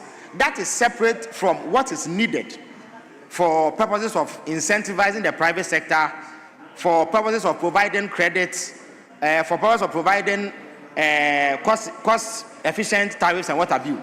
Indeed, when I answered the question, I noted that we are taking steps to expand our energy output so that we have cheaper source of energy for the private sector and all those who want to participate. To do that, we are engaging firms that have the capacity and the financing to make such investments, which will then make cheaper energy available. So government does not have to use its own resources. So the misconception here is that people believe that government must take money from its coffers in order to incentivize the private sector. That necessarily is not the case. There are other ways of doing it so that you don't need to use public funds. But the 100 million that was allocated was for the operations of the secretariat. And I'm sure that when the finance minister presents the 2027 budget, adequate accounting will be made of what the money has been used for. Thank you very much, Mr. Speaker. Yes. Honorable Duke. Thank you, Mr. Speaker. Mr. Minister, what labor protections have been established for workers on night shift regarding safety, transportation, their health, and overtime compensation? Yes, Honorable Ferris. Thank you very much. I believe that we have adequate laws that safeguard Ghanaian workers from certain harms that may come their way whilst working under this particular program. For instance, the issue of security, it is pretty straightforward. If companies require the provision of security, the Ghana Police Service exists, other security agencies exist, and they can make these arrangements. Indeed, I do know that at the Ghana Publishing Company, for instance, the police are on hand to provide security 24/7 to the extent that the company requires it. So there's no shortage of legislation or workplace regulation in order to protect Ghanaian workers whilst they participate in this particular program. But where gaps are determined, we will have no difficulty as a government coming to Parliament to enact necessary legislation to better protect the Ghanaian worker, even as they contribute their quota to the success of this program. Thank you very much. Yes, Nana. New Jabbing. Thank you very much, Mr. Speaker. Is New Jabbing enough? Yes, go ahead. Minister, Has the sector conducted a sector-specific assessment to determine which industries can realistically operate under the free shift, the 24-hour system? If so, which sectors have been identified? Thank you. Very well. Yes, Honorable Minister. We are audience to permit the honorable member to repeat the question. I didn't catch the first Yes, part. Honorable Nana, knew you have enough, please. Come on.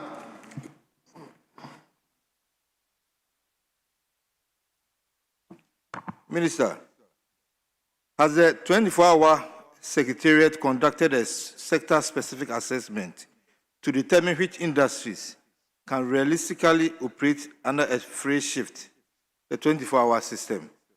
If so, which industries have been identified? Very well. Thank you. Yes, Honorable Minister. Off the top of my head, a sector like manufacturing, for instance, requires additional hands in order to be able to operate that. And I'll give you an example. Mr. Speaker, in my formative years, I did chemistry in school at KNUST. So as part of my attachment, I had to work at GASEM. And I know that in order for them to be able to run around the clock to be able to produce cement, we needed to do 3 shifts. So I used to report in the morning. And then at 5 p.m. I closed.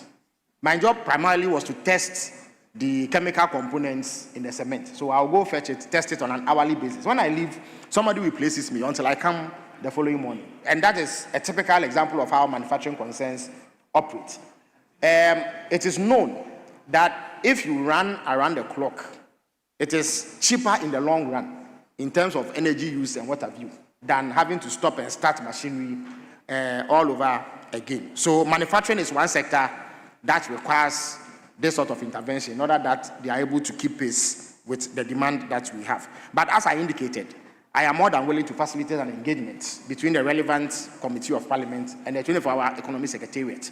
I reckon that because they are not at ministerial level and they do not have a designated minister, engagement with them is a bit difficult as far as parliament is concerned. But I'm sure that we can work out.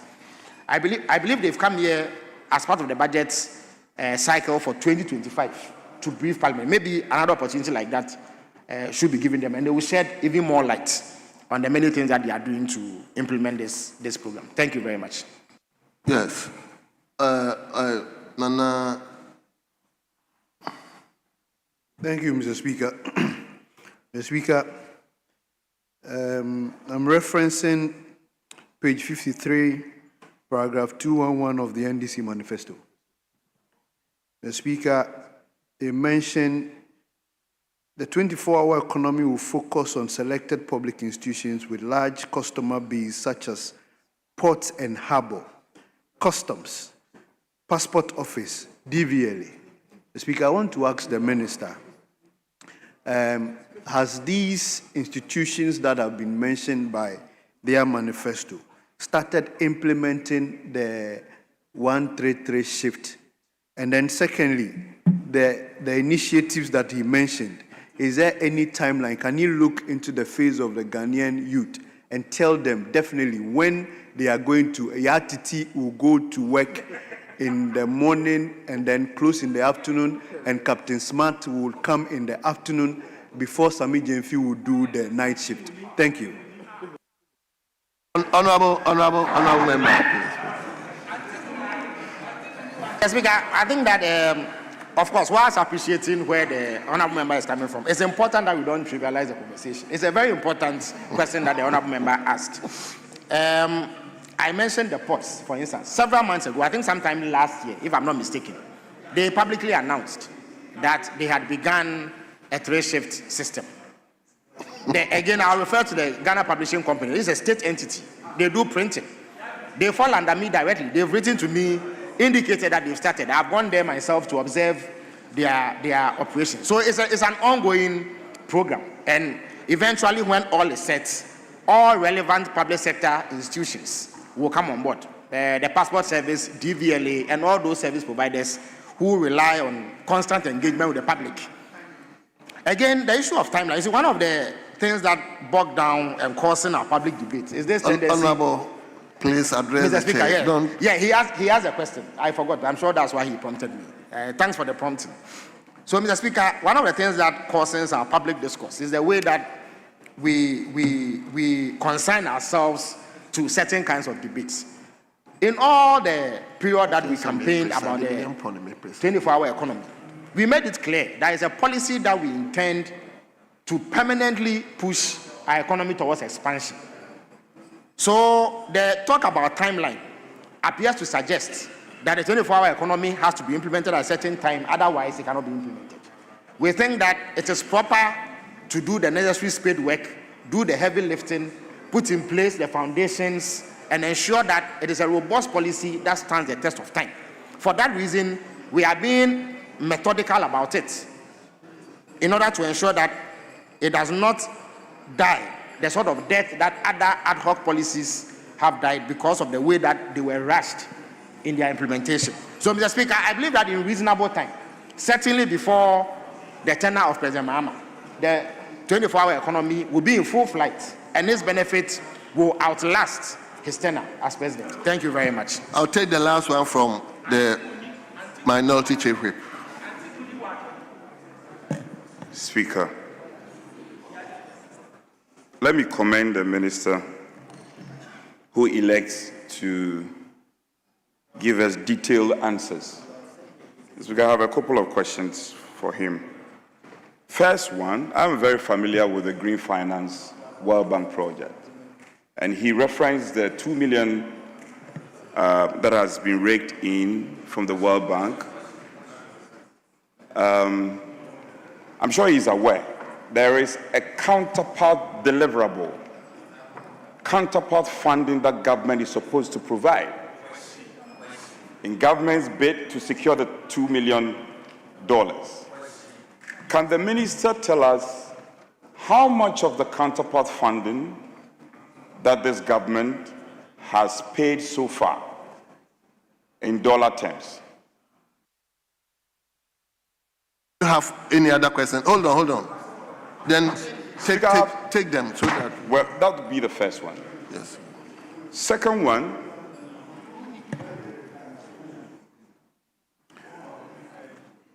again, as part of the green finance, government is expected to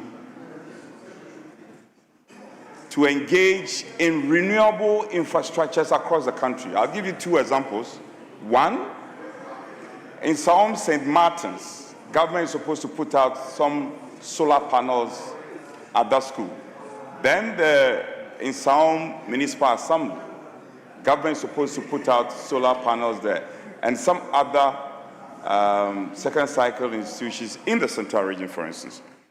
I am keen to know what has been the attitude of government towards the building of this infrastructure. Last one, Speaker, the thrust of the question is to secure or elicit from the minister measurable outcome as a result of the implementation of the 24-hour economy. And he has been specific to mention climate finance and environmental sustainability. The minister cannot make this passing statement and just go scot-free. He should elucidate on them. What are the measurable outcomes in terms of climate finance and sustainable environmental sustainability? What has the government achieved? Evidence of it. I'm not interested in, we are going to do this. Tell us what are the measurable outcomes. Three questions. I'm going to write his answers. You should speak to it. Yes, honorable minister. Thank you very much, Mr. Speaker. The first one relating to counterpart funding for the Green Finance initiative. I believe that I would have to get back to the Secretariat and the Ministry of Finance for specific details. I have no difficulty furnishing Parliament with it through whatever mechanism Mr. Speaker provides with that. In terms of the provision of green infrastructure, that too I will need to come back with specifics. I will note it down and let the Majority Chief Whip have the answer.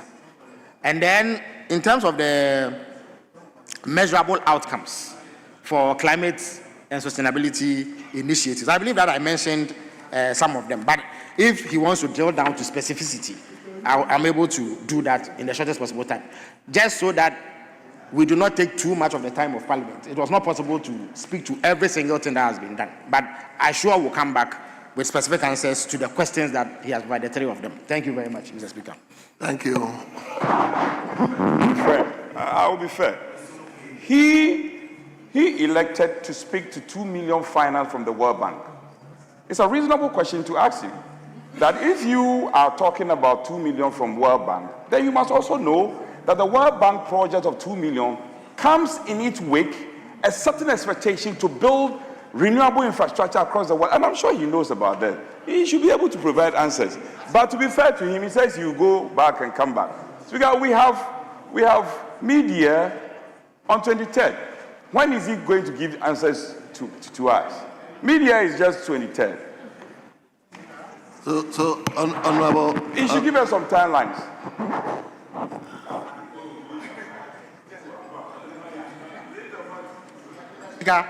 I believe that reasonable time should be given. In fact, the media itself can become a medium through which Parliament is briefed on some of these matters. So we will come back definitely to answer these questions. Thank you very much. Thank you. Honorable members, on behalf of the House, let me thank the Minister who elected to respond to this question. Honorable Minister, we are grateful to you and you are hereby discharged. Yes. Leader. We take motion 27. Motion 27. 27.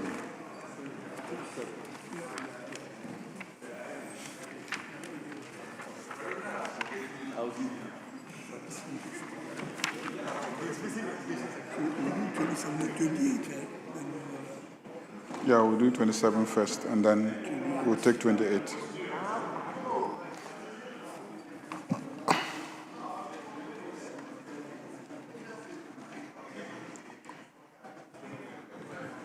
Yes, honorable members, please. I will indulge you because the ministers, the Right Honorable Speaker said Friday we will not be sitting. I will indulge members that we do extra work, not only today, tomorrow, and Thursday. I hope the leadership will look at it and yes. Speaker, I'm not too sure if our colleagues on the other side are ready to come under the 24-hour economy, especially when they are being evasive with their answers. Well, we are ready. Are you ready? Okay. So, honorable members, come with me to page 13. Page 13, item listed 27. Item listed 27. Honorable Minister for Education. Mr. Speaker, I beg to move that motion 27 as captured in page 13 of today's order paper be so moved. Thank you, Mr. Speaker. Yes, the motion is moved. Who is seconding it? Yes, Chairman of the Education Committee. Mr. Speaker, I second the motion. Honorable members, this is procedural motion. I'll put the question. The question is as many as in favor of the motion, say aye. All those against say no. Honorable members, the ayes have it. The motion listed 27 is hereby adopted. Yes, Leader. Yes, having moved 27, I think we can now take 28.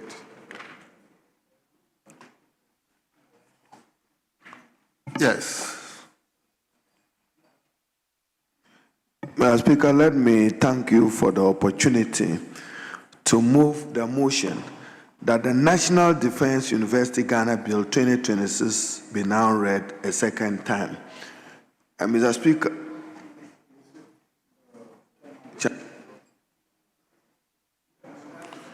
yes. Honorable members, the motion has been moved. Who is seconding it? Minister, it has to be seconded first. Second reading, he can't second it. Yeah, I'm saying he cannot second. Yes. Yes. Honorable members, I think in moving the motion, he can state he can do it as well before it is seconded. He moves the motion. Then the chairman of the committee presents the committee report. Well, whichever way.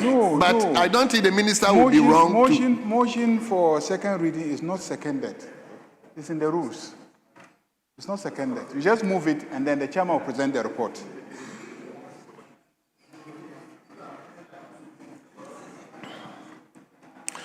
Well. Honorable Chairman for Education Committee, let's hear you. Okay, thank you, Mr. Speaker. Mr. Speaker, I think the first thing he did was to move motion number 27. Yes, that's what we have finished one. So it's now 28. Motion 28. Yes, the 28 is what he has moved. And he wanted to state the policy and the memorandum behind it. And I think he's right to do that. Majority Leader, I think the minister is right to do that because he is actually bringing so he has the right to bring the memorandum understanding the reason behind it. So, Honorable Minister, you may go ahead. Hold on, please. Yes. Let's just reference our memory. Let's visit Order 167. Second reading, Order 167. Order 167 is when a motion is moved that a bill be now read a second time. A full debate shall ensure on the basis of the explanatory memorandum and the report from the relevant committee. It goes ahead to say the debate on the motion for the second reading shall also relate to the fiscal impact analysis of the bill and the effect on the economy generally. Speaker, if he's coming under, when he's laying a paper where he's coming under 97.3, then one can say that you should prefer reasons why you are laying the paper. This one is motion. And Honorable Minister, your duty is to read what is captured in the order paper. You read it. So in the course of the debate, the practice has been when the full-blown debate ensures, then the minister always gets the final say to close up where matters that come out during the Speaker, I'm experienced in this house. I know the practice. Leader, he has left leadership so long ago. He's not enjoying the ministry. So Honorable Minority Chief Whip. Well, Speaker, I think what's the sense of moving the motion? You are moving the motion in order that you be convincing the House to adopt what you intend to present. So he has moved the motion. He will now tell us why this. The report, can you listen to me, Leader, with respect? Listen to me, Abba. The chairman of the committee is going to speak to the motion that has been moved. He's not seconding. Second reading, he's not seconding. We don't second. Then yes. he will present the report of the committee. Then there was going to be a full-blown debate. We will speak to impact analysis. We will speak. That is when we are done, the minister can come in. That is what it is. Show me anywhere in our orders that says that when a minister is moving a motion, he should speak to policy and policy. There's nothing like that. There's nothing like that. Yes, let him move to Attorney General. Right Honorable Speaker, the settled practice of this House that I have gotten used to, even when I was Deputy Attorney General, is that it is only in respect of a procedural motion that when the minister moves, he does not, provide the underlying rationale for the motion. But if it is a substantive motion for the second reading of the bill, then the minister has to provide the underlying rationale and the policies that are, encapsulated in the memorandum. But this is not a question of, reading the memorandum, but presenting it to Parliament so that Parliament understands, and that is what generates the debate. So I side with the Honorable Education Minister that he needs to move this motion in the manner in which a substantive motion is moved in Parliament. I thank you, Mr. Speaker.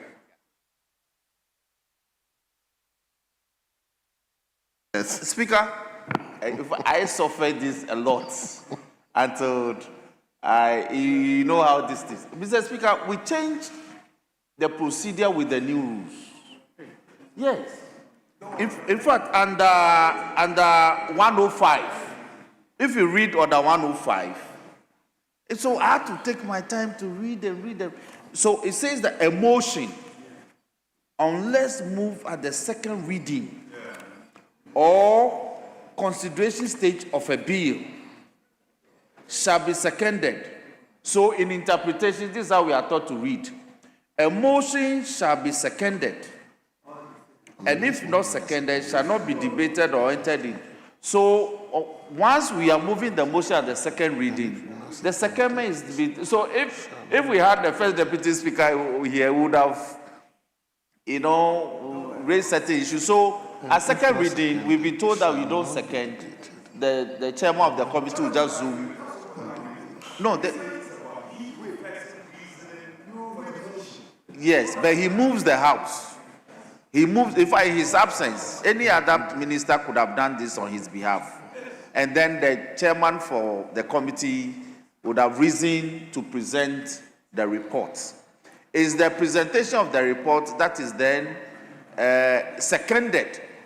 When the report is presented, the ranking will then rise to second the adoption of the report, and in doing so, he will make his comments.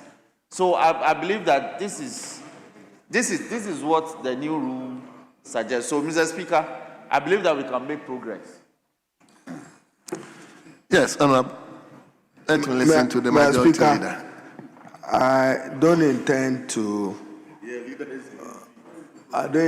to respond to the procedural issues of the whips, because the whips all know how much respect I have for whips.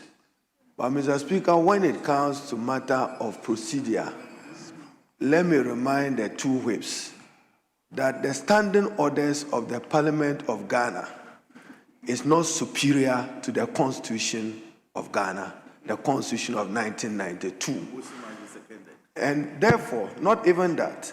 You see, because of the respect I have for you, I didn't want to respond on this matter. Mr. Speaker, may I refer you now to Article 106, 5 and 6 and 7. But I'll restrict myself to 5 and 6. There is a first reading of the bill. And when the bill is read the first time, it's referred to the committee. So, Mr. Speaker, 106.5 says, where a bill has been deliberated upon by the appropriate committee, it shall be reported to Parliament. So, first reading of bill, Speaker referred it to the Education and Defense Committee. The committee have deliberated upon and are now submitting their report to Parliament. Mr. Speaker, 106.6 states, and I quote, the report of the committee, together with the explanatory memorandum to the bill. Who signs the explanatory memorandum? The minister, the sponsor of the bill, to elucidate the policy principles underpinning the bill and to further provide light on why the bill is being introduced. So the debate, yes, is a committee's report, but first of all, the accompanying explanatory memorandum. Why the memorandum? Because we must respect the requirement in Article 106 of the mischief policy rationale. Why a National Defense University? It is for that reason that I persuade the whips that because you are the party, we can't be challenging you people on the floor. You have to be stronger.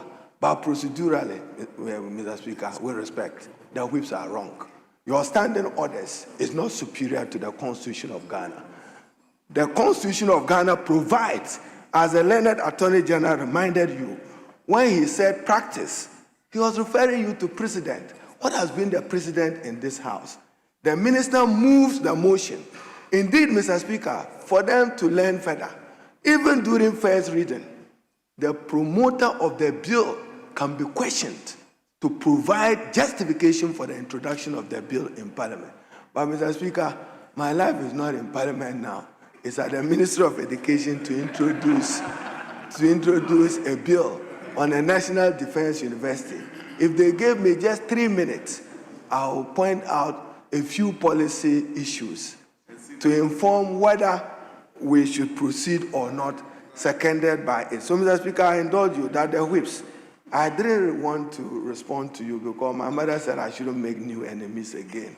Since you see, mother's advice. So, Mr. Speaker, if they will permit me, just a few issues. National Defense University Bill 2026.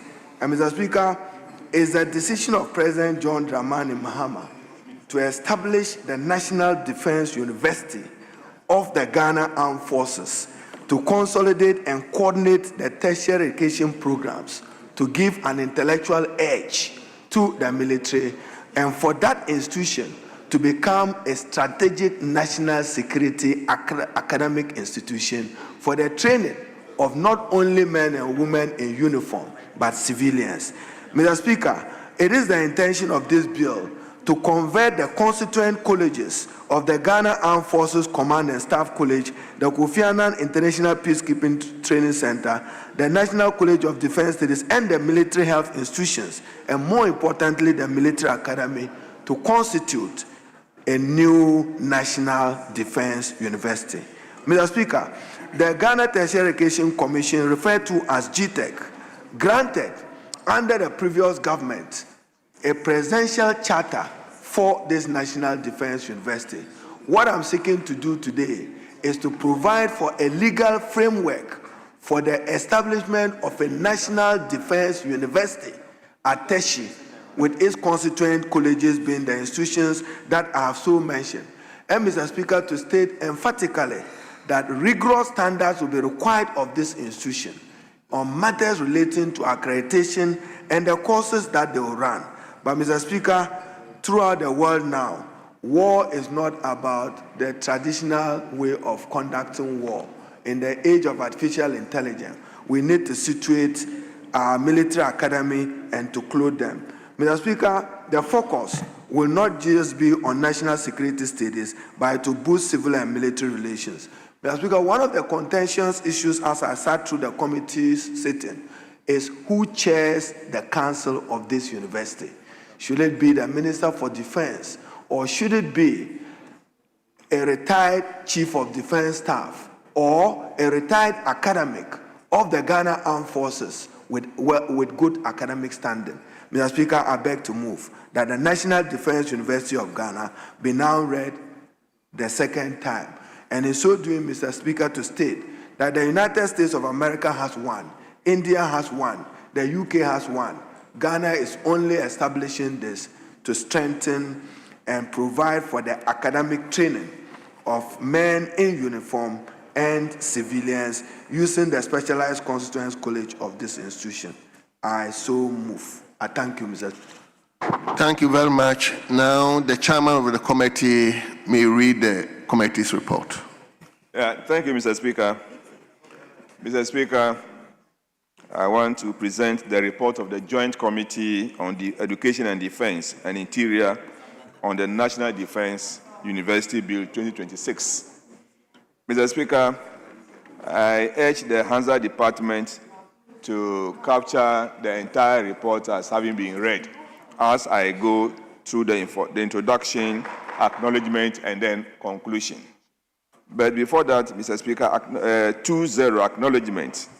The lines you read, the Joint Committee expresses its profound gratitude to the Honorable Deputy Minister for Defense.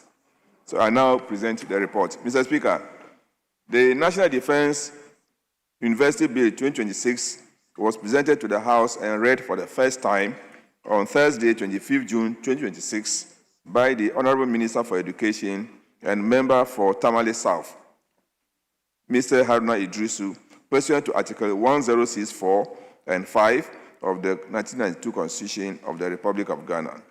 The bill was subsequently referred to the Joint Committee on Education and Interior and Defense and Interior for consideration and report in accordance with Order 165 of the Standing Orders of the House. The Joint Committee expresses its profound gratitude to the Honorable Deputy Minister for Defense, the Honorable Minister for Education, the Military High Command, officials of the Ministry of Defense, the Ministry of Education, the Office of the Attorney General, and the Ghana Tertiary Education Commission for their invaluable contributions and technical assistance during the deliberations. Mr. Speaker, in conclusion, the Joint Committee, having carefully considered the National Defense University Bill 2026, is of the view that this bill is a crucial step towards advancing tertiary education in the field of defense and security in Ghana. It provides a robust legal and administrative framework for consolidating existing military institutions into a world-class university. This will enhance national security and regional stability through research, capacity building, and policy development. The Joint Committee is satisfied that the bill strikes an appropriate balance between preserving the unique character and discipline of military institutions while upholding the highest standards of academic excellence and governance. Mr. Speaker, before I finish, let me also acknowledge the role played by the CDS, that's the Chief of Defense Staff, for being with us throughout the meeting to consider the bill. He played a very major role with his team. In this regard, Mr. Speaker, the Joint Committee therefore recommends to the House to adopt its report and pass the National Defense University Bill 2026 in accordance with Article 106 of the 1992 Constitution. Thank you, Mr. Speaker.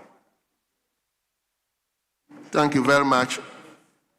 Honorable members, pursuant to Article 1062 and Standing Order 156, a full debate shall now arise on the principles of the bill on the basis of the explanatory memorandum and a report of the committee. So I may now invite members who would like to make commentary or debate the statement, the bill. Yes, let me begin with Member for Yendi. Thank you very much, Mr. Speaker. Mr. Speaker,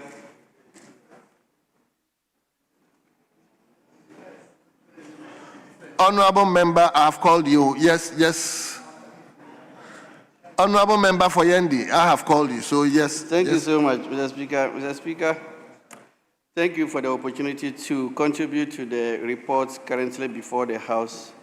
Mr. Speaker, the committee met and a number of issues came up. Mr. Speaker, one major issue which came up and which has been highlighted by the sector minister is to do with the Minister for Defense chairing the Governing Council of the University. Mr. Speaker, this issue was debated at the committee level, and Mr. Speaker, the current Deputy Minister for Defense, in defending that position of government, is of the opinion that this institution that is to be established will be a specialized institution and not just an ordinary institution. And so, given that it is conceived to be specialized, it means that it will be a little different from the normal public institutions that we know of. And so it should not be out of place, Mr. Speaker, to have the minister being the chair of the Governing Council. Mr. Speaker, our opinion as members has always been that any institution of higher learning should enjoy some bit of academic freedom. And to enjoy academic freedom, you should not have the minister who is in charge of government policies also being part of the decision-making processes of these institutions. And so, Mr. Speaker, will put it forcefully before the committee that the chairperson of the Governing Council should not be the sector minister. Mr. Speaker, we urge the House to consider all these things in our debate and in final voting on the matter. Mr. Speaker, another issue that came up is to do with Section 14, or if you like, Clause 14 of the bill, which is having the president of the university. Mr. Speaker. Honorable, hold on. Yes. Respect to my colleague, just to remind my respected colleague that we are coming under 167. The provisions of 167 are clear. his earlier argument will suffice when we get to consideration. At the consideration stage, all these could be considered. 167, what are we supposed to do? We are looking at, it's a full-blown debate. However, there are limitations. We are looking at the explanatory memorandum, fiscal impact analysis, and the content of the report of the committee. So he should, with respect to my colleague, he should limit himself to these requirements. And then at the appropriate time, we can look at these amendments. Yes. Speaker, I was actually not to go into the clauses of the bill, but I was just trying to emphasize the fact that there was another issue that came up for discussion, the issue of the university having a president. Okay, Mr. Speaker, our opinion was that usually in Ghana here, we have presidents associated with private universities, and when it comes to public university, we have vice chancellors. And so it was also our considered opinion that we should not have this university having a president. It should rather have a vice chancellor. Mr. Speaker, it was just this and many other issues that came up for discussion. Mr. Speaker, I wish to end here and call on members to vote in support of the committee's report. Respectfully submitted. Thank you very much. Yes. Member for Wa West. Thank you very much, Mr. Speaker, for the opportunity to contribute to this report that has been ably presented by the chairman of the Education Committee on the National Defense University Bill 2026. Mr. Speaker, from a presidential charter in 2004 by President Nana Addo Dankwa Akufo-Addo to 2024 by President Nana Addo Dankwa Akufo-Addo, it moved to a cabinet memo that was approved, and finally we have a full-blown bill before us.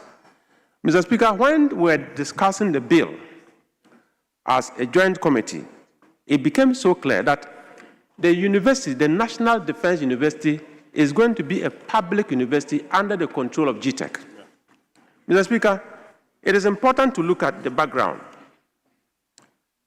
The university will engage in issues of peace, security, and national defense. I am convinced that if we had such a university in the system doing specialized programs like peace, security, and defense, there are many things we do in this country that gives us problems associated with national security that probably in the past, if we had gotten this university, we would have corrected them. For instance, we had the vigilantism and other related law that was passed some years ago to ban vigilantism in this country.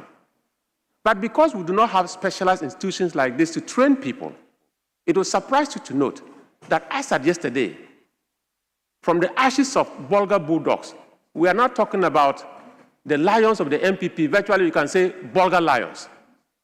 These are very serious matters that if we look at the establishment of this university, it will go a long way to provide the requisite education to the Ghanaian people to understand that when we talk about security, it's a very serious matter. Mr. Speaker, if you go to page 4 of the report, the aims of this university is very, very clearly defined.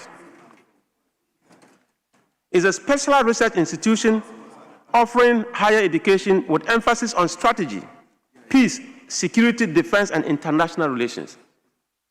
Mr. Speaker, National Defense University Ghana is a name that was taken with a nomenclature to commensurate with what is pertained in the international scene.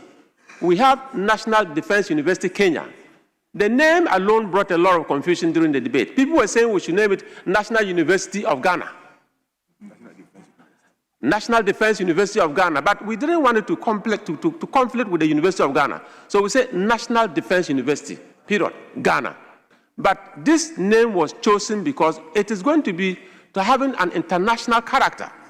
Whether you are looking at what is in the US, whether you are looking at what is in the UK, whether you are looking at what pertains in Kenya, the Ghana National Defense University will have to have that international posture to be able to attract many people across the globe to come and learn here. Mr. Speaker, we will not forget about our culture as a nation. But if you look at page 7 of the report, Mr. Speaker, this university is going to be a holding university. Many of us have gone to Kofi Annan, we have gone to the Ghana Armed Forces Command and Staff College, we've gotten certificate. But if you look at the certificate that you get from these institutions, they are all showing that these institutions are affiliates to major universities.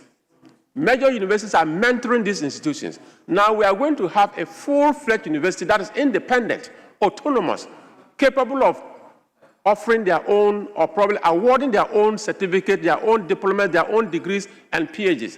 And the National Defense University Ghana is going to be a holding university that will consolidate all these military institutions, like the Kofi Annan International Peacekeeping Training Center, Ghana Armed Forces Command and Staff College, and all the affiliate military institutions will come together under this holding university that we call the National Defense University Ghana. Mr. Speaker, in conclusion,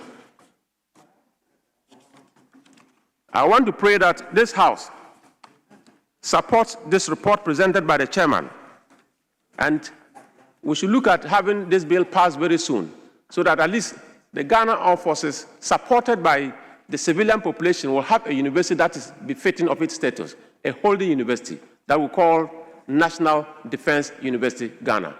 I'm so grateful, Mr. Speaker. Thank you. Let me also invite Honorable Freche from educational point of view. Yes, Honorable Member for Fensonoff. Thank you very much, Mr. Speaker, for the opportunity to contribute to the reports of the Joint Committee on Education, Defense and Interior on the National Defense University Bill 2026. Mr. Speaker, I was expecting the Honorable Minister for Education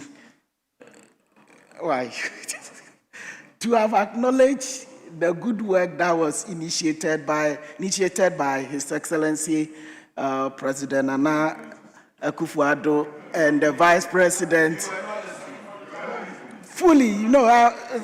He should have fully initiated, because it tells you how much Akufo-Addo and Bawumia envisage higher education.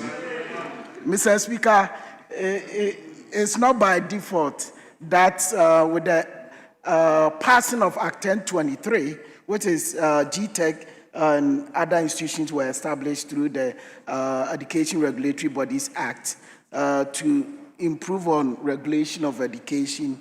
Mr. Speaker, the President went further, knowing the importance of security and defense of a nation, decided that let's give some higher status to tertiary education in defense. And that is what we do in tertiary education, specialization. And if we can do well economically, specialization is something that we have to do. So I'm happy that we are moving to the next step by having the National Defense University. I know the minister is trying to coach somebody to come back, but it's something that we have to appreciate the fact that Akufo-Addo and Bawumia think beyond what we are seeing today. Mr. Speaker, this is a holding university, but sometimes one thing we realized with the bill was that so much power was being given to the constituent universities, and as such, we need to make sure that if it's the holding university, then it should be responsible for the entire award of degrees, but not by the constituent colleges. Mr. Speaker, one thing we also see is that we realized we were able to designate one of the campuses to be the main campus of this particular university, which is something that we were able to do. But one thing that is also profound, Mr. Speaker, when you go to the aims of the university, we realize that if you talk about security and defense, leadership is very critical and very important. And I'm happy that the committee came out to make sure that if we are talking about security and defense, leadership is very important, even though we are also thinking of adding technology because the world is changing. Now, defense is not only going with arms and the size of your armory, but also the innovation that you bring on board as far as IT is concerned. On the whole, what we are asking is that we shouldn't just set up this university by just setting up, but it should come with the needed resources to be able to implement this institution very well, because this has got to do with defense, it's got to do with security. And we want to set a standard that will go beyond Ghana, not just a standard for Africa, but a university that can train for our security services to be comparable to anywhere in the world. So with these few words, Mr. Speaker, I support the report from the Joint Committee, and I ask that we all, the House, do support it. I thank you. Thank you very much. Let me lastly listen to Professor Seydu, then I come to leadership. Mr. Speaker, thank you so much for giving me the opportunity to contribute to the National Defense University, Ghana, Bill 2026. Mr. Speaker, if you look at the report that has been presented, it alluded to the fact that Ghana's military institutions operated largely under the mentorship of civilian universities. And the report also noted that this provides academic oversight, but do not allow for full autonomy. And basically, we understand the way the military institutions operate and the content within which they teach and the kind of discipline that they instill in people that they teach. This particular university bill, if passed, has two important points of departure. The first one has to do with the concentration. If you look at most national defense universities, they focus largely on the study of peace and security, and to some extent strategy. If you look at this particular bill, it combines three important cardinal pedagogy. The first has to do with the content of peace and security, but also strategy. But the third most important thing is the concept of international politics, the course of international politics. Most peace, security, and security studies are subsumed within the broader discipline of international politics, because that reflects what happens across the world and informs the kind of strategy that is taken. The second most important point of departure is the concept of the holding university structure, which has already been mentioned largely by my brother.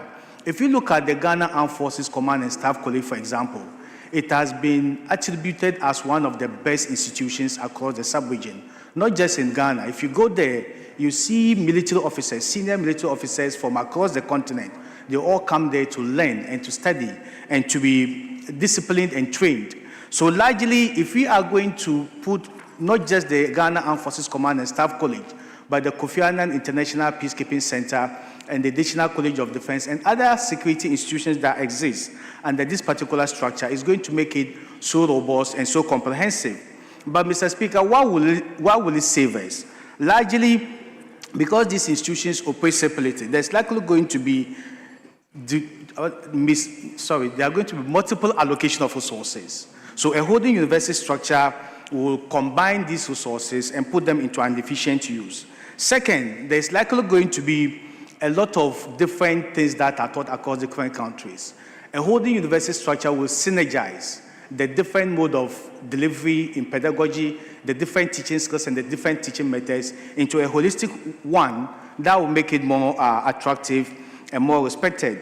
The last one has to do with the elimination of duplication that may move across these particular universities into one particular thing. Mr. Speaker, I'm reliably informed that government has already, through the GET Fund, started the construction of an administrative block for this particular university. And I believe that if this is approved, it's going to go a long way to, first of all, serve as a center of research, knowledge generation, and learning. It is going to build the capacity of not only the Ghana Armed Forces Command and military in Ghana, but senior officers across the continent and the region at large. Mr. Speaker, is going to serve as an institution of policy development, not just in the context of, not only in the context of military strategy and training, but it's also going to help a lot in terms of what? Policy development that will guide our military strategy moving forward. But last and not the least is the fact that it is not only going to train students in undergraduate studies, but it's going to award degrees, diplomas, certificates, and even move up to the level of PhD, where knowledge are created, knowledge are generated for the benefit of the entire country and the globe at large. So, Mr. Speaker, I plead that this particular bill be adopted by the House. Thank you so much for the opportunity. Thank you very much. Let me now revert to leadership. Yes, Minority Chief Whip. Yes, Speaker, let me hurriedly adopt many of the contributions that colleagues have made. Safe to add that first time to establish such a university is not just for the history of it. The relevance of it is clear. We all know what's happening in the sub-region. It's a giant step by our country to show leadership in terms of defense and security matters. And I cannot emphasize the point that was made by Dr. Che, where it is not just about armory, but also intelligence and soft wisdom by way of defense. I'm particularly touched by the harmonization bit and also the fact that there is a good attempt to consolidate the Ghana Armed Forces Staff College in the Kofi Annan International Peacekeeping Training Center. So the thought is good, is worthy. However, Speaker, I combed through the report, and I have a lot of confidence in the chairman's work. And the imperative of 167, Order 167, is the need for a fiscal impact analysis on the bill. I see page 8, bullet point 7.4, which speaks to financial viability and resource mobilization. That cannot be a replacement of fiscal impact analysis. This report should come with a fiscal impact analysis. The effect on the economy generally is fundamental. And even though I want to speak to it and encourage members to support this motion, I think that for the records, we need to do a fiscal impact analysis. It is a basic requirement of every bill, and this is conspicuously missing. And I don't know how we can support it. We can get it past second stage contingent of getting that done. Oftentimes, the chief directors of the ministry have done this work, and it comes attached to the report that is presented as second reading. So, Minister will support you, we encourage you, good move, but the absence of fiscal impact analysis, it takes something away from that report, and it's not impressive enough. Having said that, I will encourage colleagues that we support the passage. Thank you very, very much, Honorable Minority Chief Whip. Yes, Majority Leadership. Speaker, let me commend the chairman of the committee for very good deliberations, capturing all the thematic concerns of the stakeholders.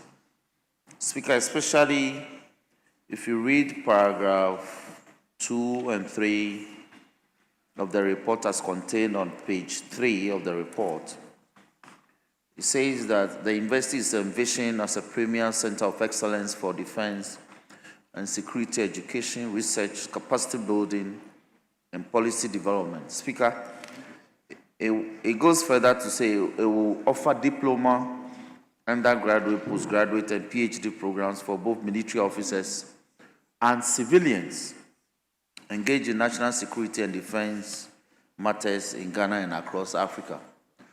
Speaker, it will interest you to know that a lot of our colleagues, MPs, have proceeded to offer or pursue some security and peace studies at the postgraduate level because of the nature of the work that we do, including mediation and all that.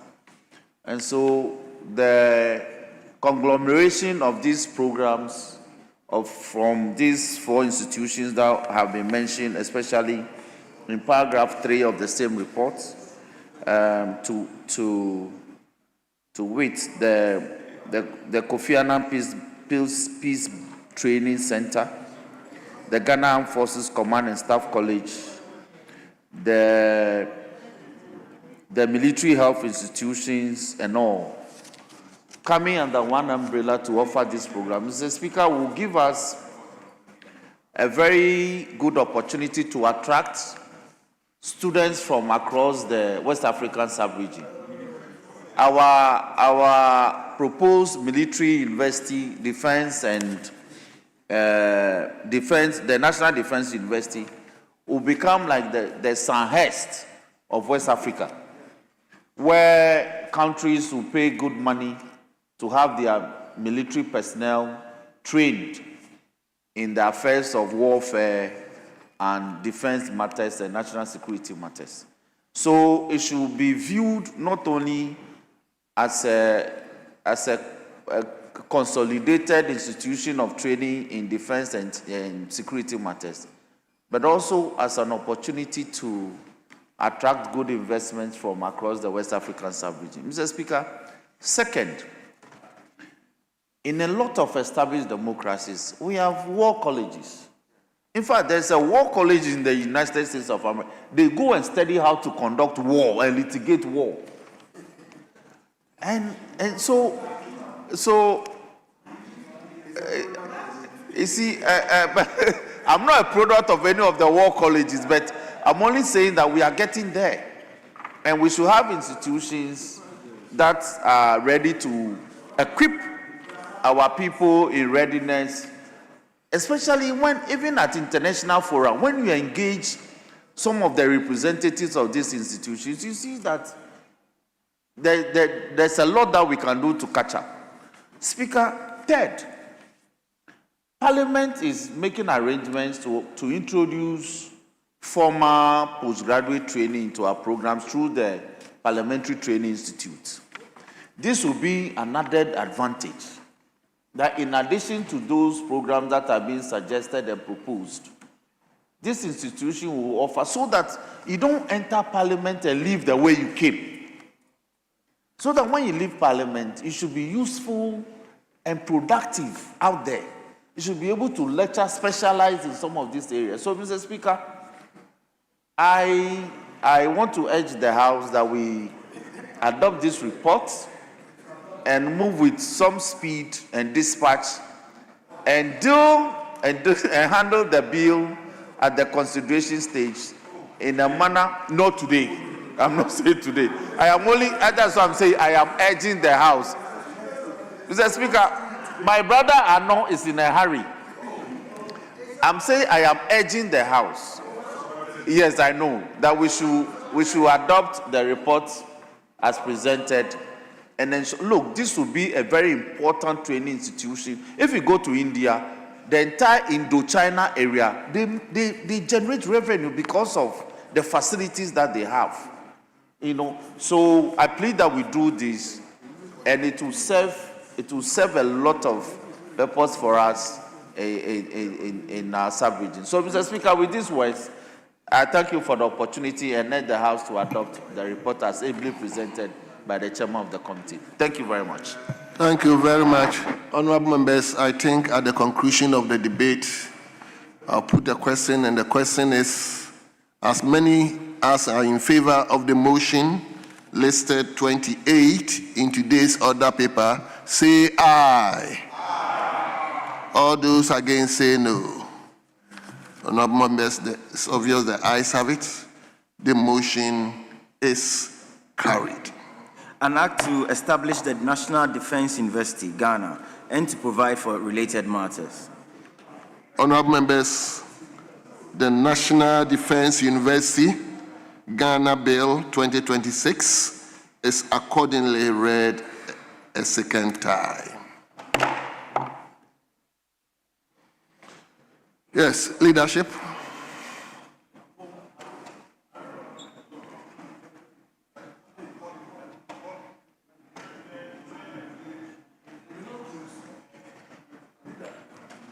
Mr. Speaker, in order that tomorrow our order paper will look a little tidier, if we can just lay the various papers. We skip that in the early part of the day when we're commencing proceedings. So if we can lay 10, 10A, 10B, and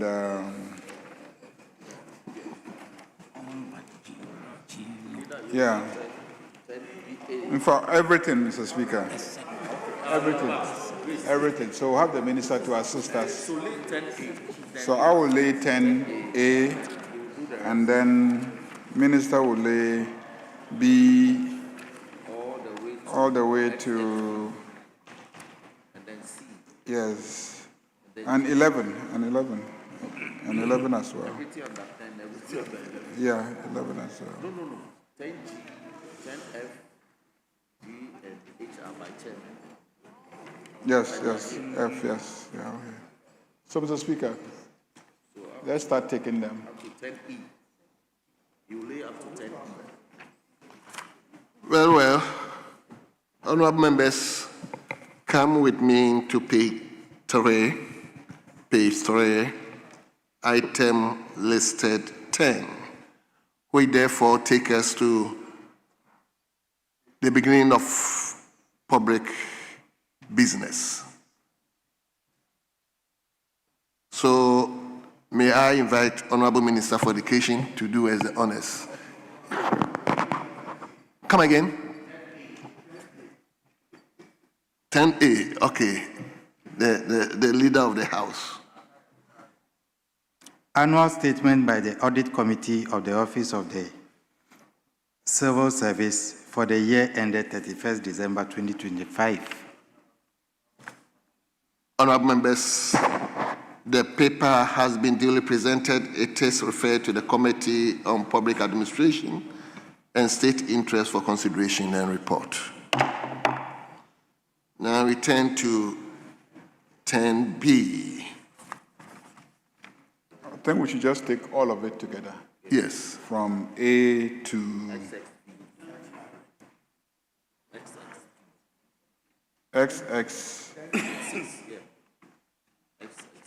XXV on page 6, yes. To XXV 25. Yes. Speaker, who is laying the paper? Is the minister. He should make a formal application. I did not hear. You are on his side, so you leader. I was. Mr. Speaker, can you please tell Honorable Patricia Apiaje to stop distracting him?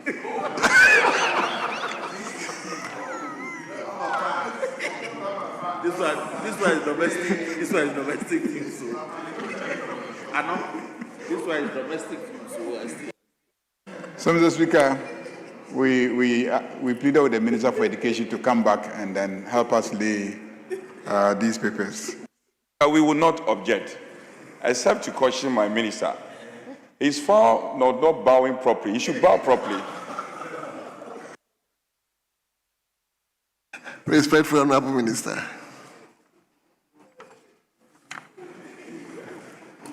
Annual statement by the Audit Committee of the Gomwa Central District Assembly. Leader, I haven't seen you. For the year. I haven't seen you. Mr. Speaker, I think I know it's right because he only nodded, though. He didn't bow.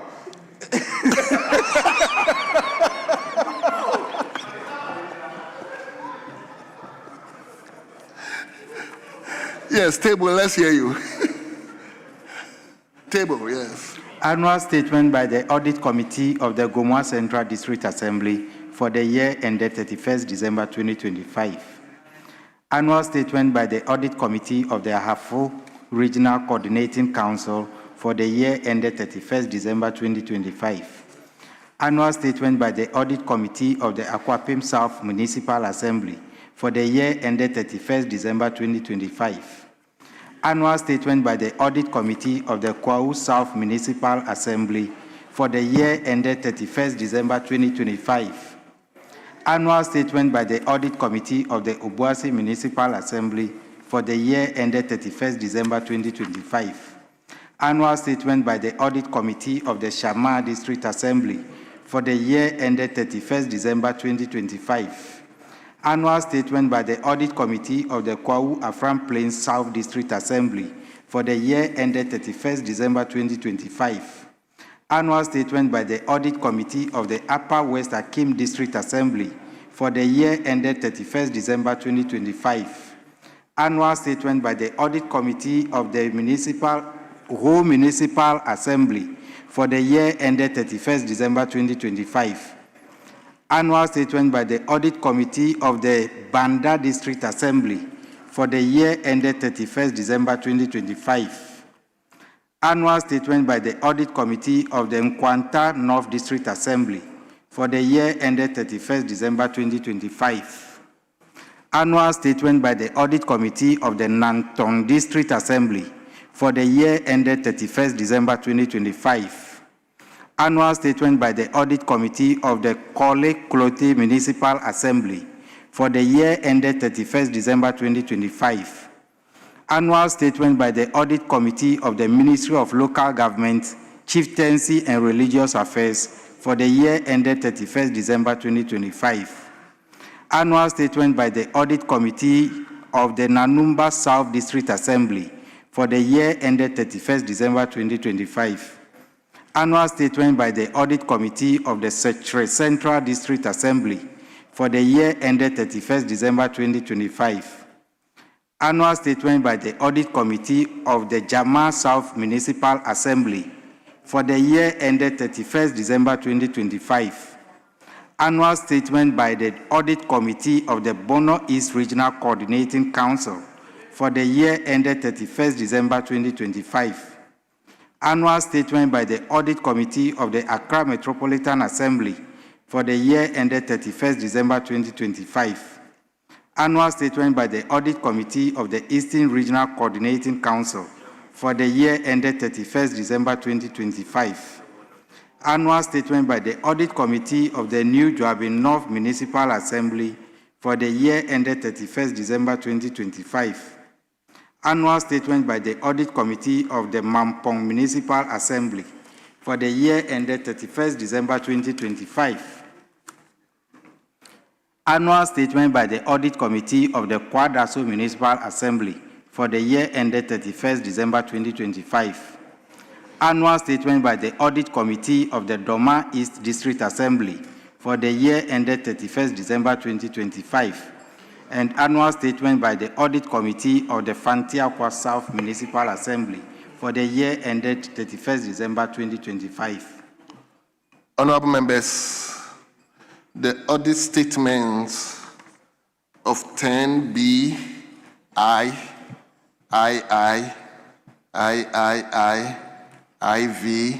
V, VI, VII,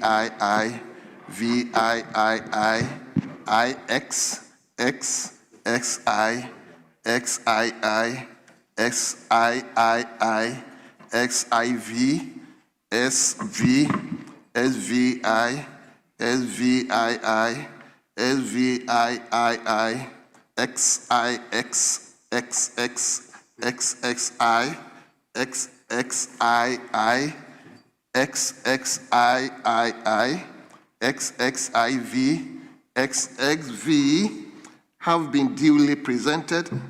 They are referred to the Committee on Local Government and Rural Development for consideration and report.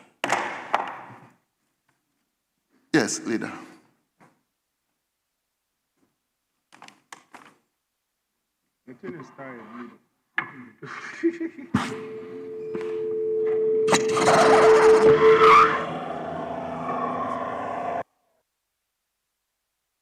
Yeah, Mr. Speaker, we'll take 10C.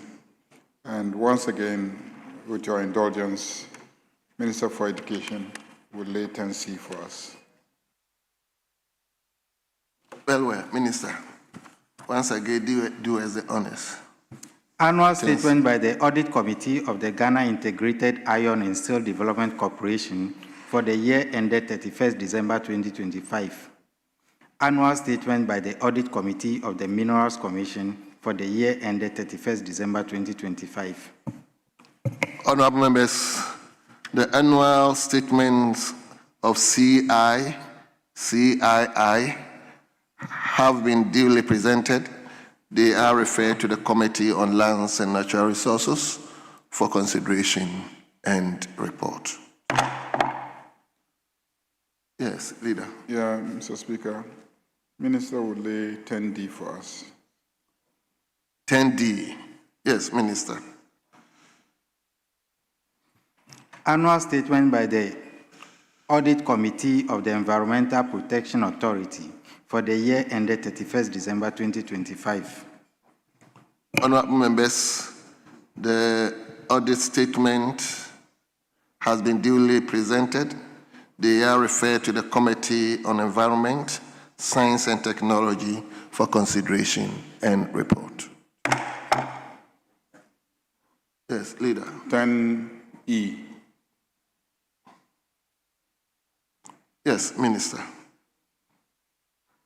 Annual statement by the Audit Committee of the National Communications Authority for the year ended 31st December 2025. Annual statement by the Audit Committee of the Ministry of Communication, Digital Technology and Innovations for the year ended 31st December 2025. Annual statement by the Audit Committee of the Ghana-India Kofi Annan Center of Excellence in ICT for the year ended 31st December 2025. Honorable members, the annual audit statement of EI, II have been duly presented. They are referred to the Committee on Information and Communications for consideration and report. Mr. Yes, Speaker, Leader. If the Minister could present the instruments on behalf of the Minister for Energy and Green Transition as item 11, Nuclear Regulatory Authority instruments 11A, B, C, D, E, F. I think that's by the Environment Ministry. So we are not taking the F? No, we're not taking G. But we are taking the F? Yeah, we're taking F. Okay. So he will do it on behalf of the Minister for Environment. No, the F, is it 10F? 11A, B, C, But I just want to know, we are not taking the 10F and 10G and H. No, we want the Minister to finish and leave. Then we can have the chairman take the rest. So we can't hold him. That is Yes. fine. Yes. That is fine. Yes. So, honorable members, page 7. Yes, Arno. Speaker, I understand the timeous nature of these regulations and the fact that they are time-bound. But I've engaged with the chair, the Honorable Buama, who was here this morning. I've engaged him. Yes, we can take A, B, C, D, E, F. I'm sure there has not been, Chief Whip, if I can have your attention. No pre-laying has been, no pre-laying has been done. I'm aware D, E, and F, there has not been any pre-laying.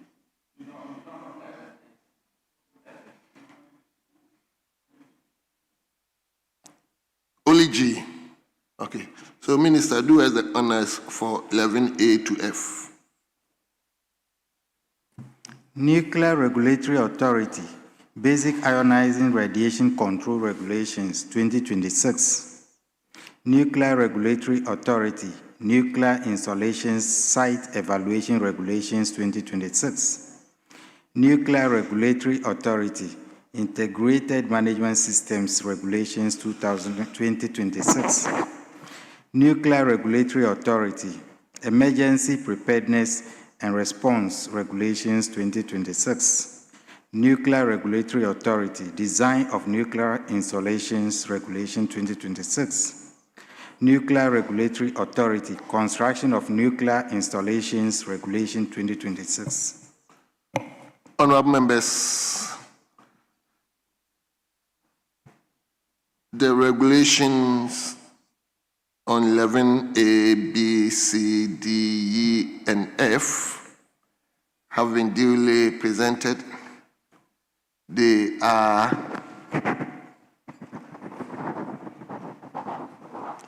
referred to the Committee on Subsidiary Legislations for consideration and report.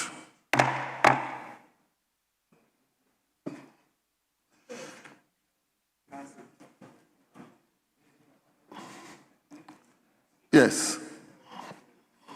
With your consent. Speaker, given the peculiar nature of the instruments, we pray that the leadership of the Environment Committee be joined to the subsidiary legislation to do the consideration of the instruments and present the report.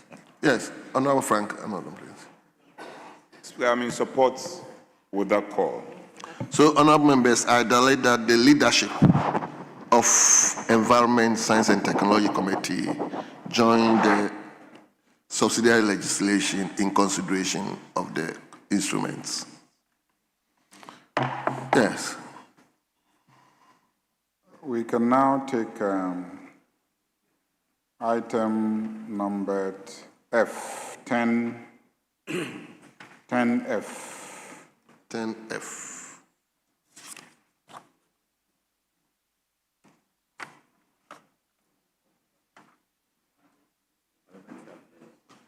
Well, by the chairman of the committee. Yeah.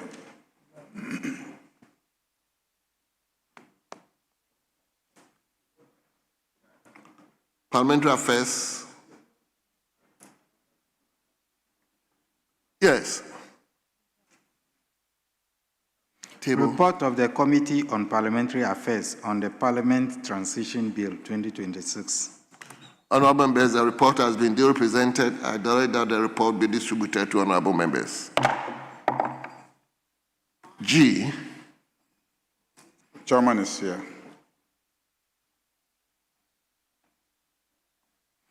Report of the Joint Committee on Constitutional and Legal Affairs and Judiciary on the Tribunals Bill 2026. Honourable members, the report has been duly presented. I direct that the report be distributed to honourable members. H.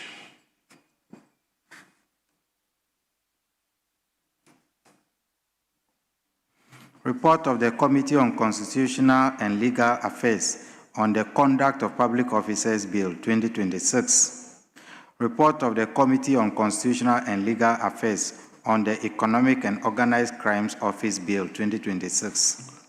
Honourable members, the reports of HI have been duly presented. I direct that the reports be distributed to honourable members.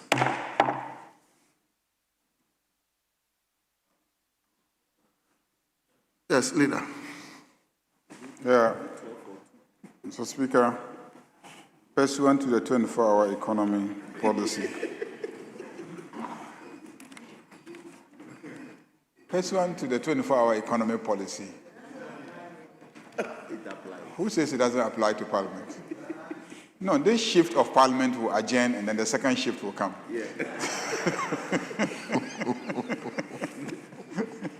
Mr. Speaker, I think we've done 5 hours.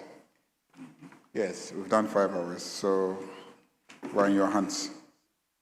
Well, I know the leadership. Speaker, the majority leader a while ago was inviting us to be part of a narrative on the 24-hour economy, but we will not yield to that invitation. And Speaker, so we are squarely in your hands. Except to say that tomorrow, I think there are indications that we should rather sit at 2. So maybe we should carry Speaker along. Why 2? Well, Leader, it came from the... Leader, From the I'm thinking we should sit at 12. And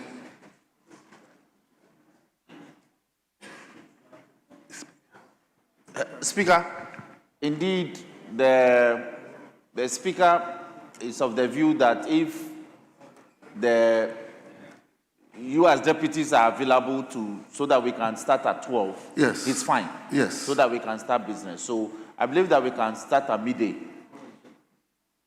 Well, my view is that I won't mislead. My view is that since we are not sitting on Friday, and it appears the meeting is gradually getting to a close, so if we can sit exactly at 12 noon, we can do a lot so that we can make up with the business of Friday. Speaker, indeed, he is of the view that once we can start on time at 12, and we can begin to do we can take a lot of business, it's fine. So, I cannot mislead the House. Well. Yeah, he is of that opinion. So it's only when, he has a problem only when you are unable.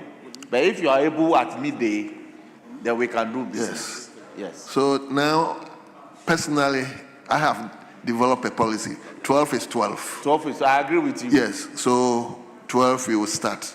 If even we have so one. This is the one I see, when it's 11:45, then I will begin to rise down because yes.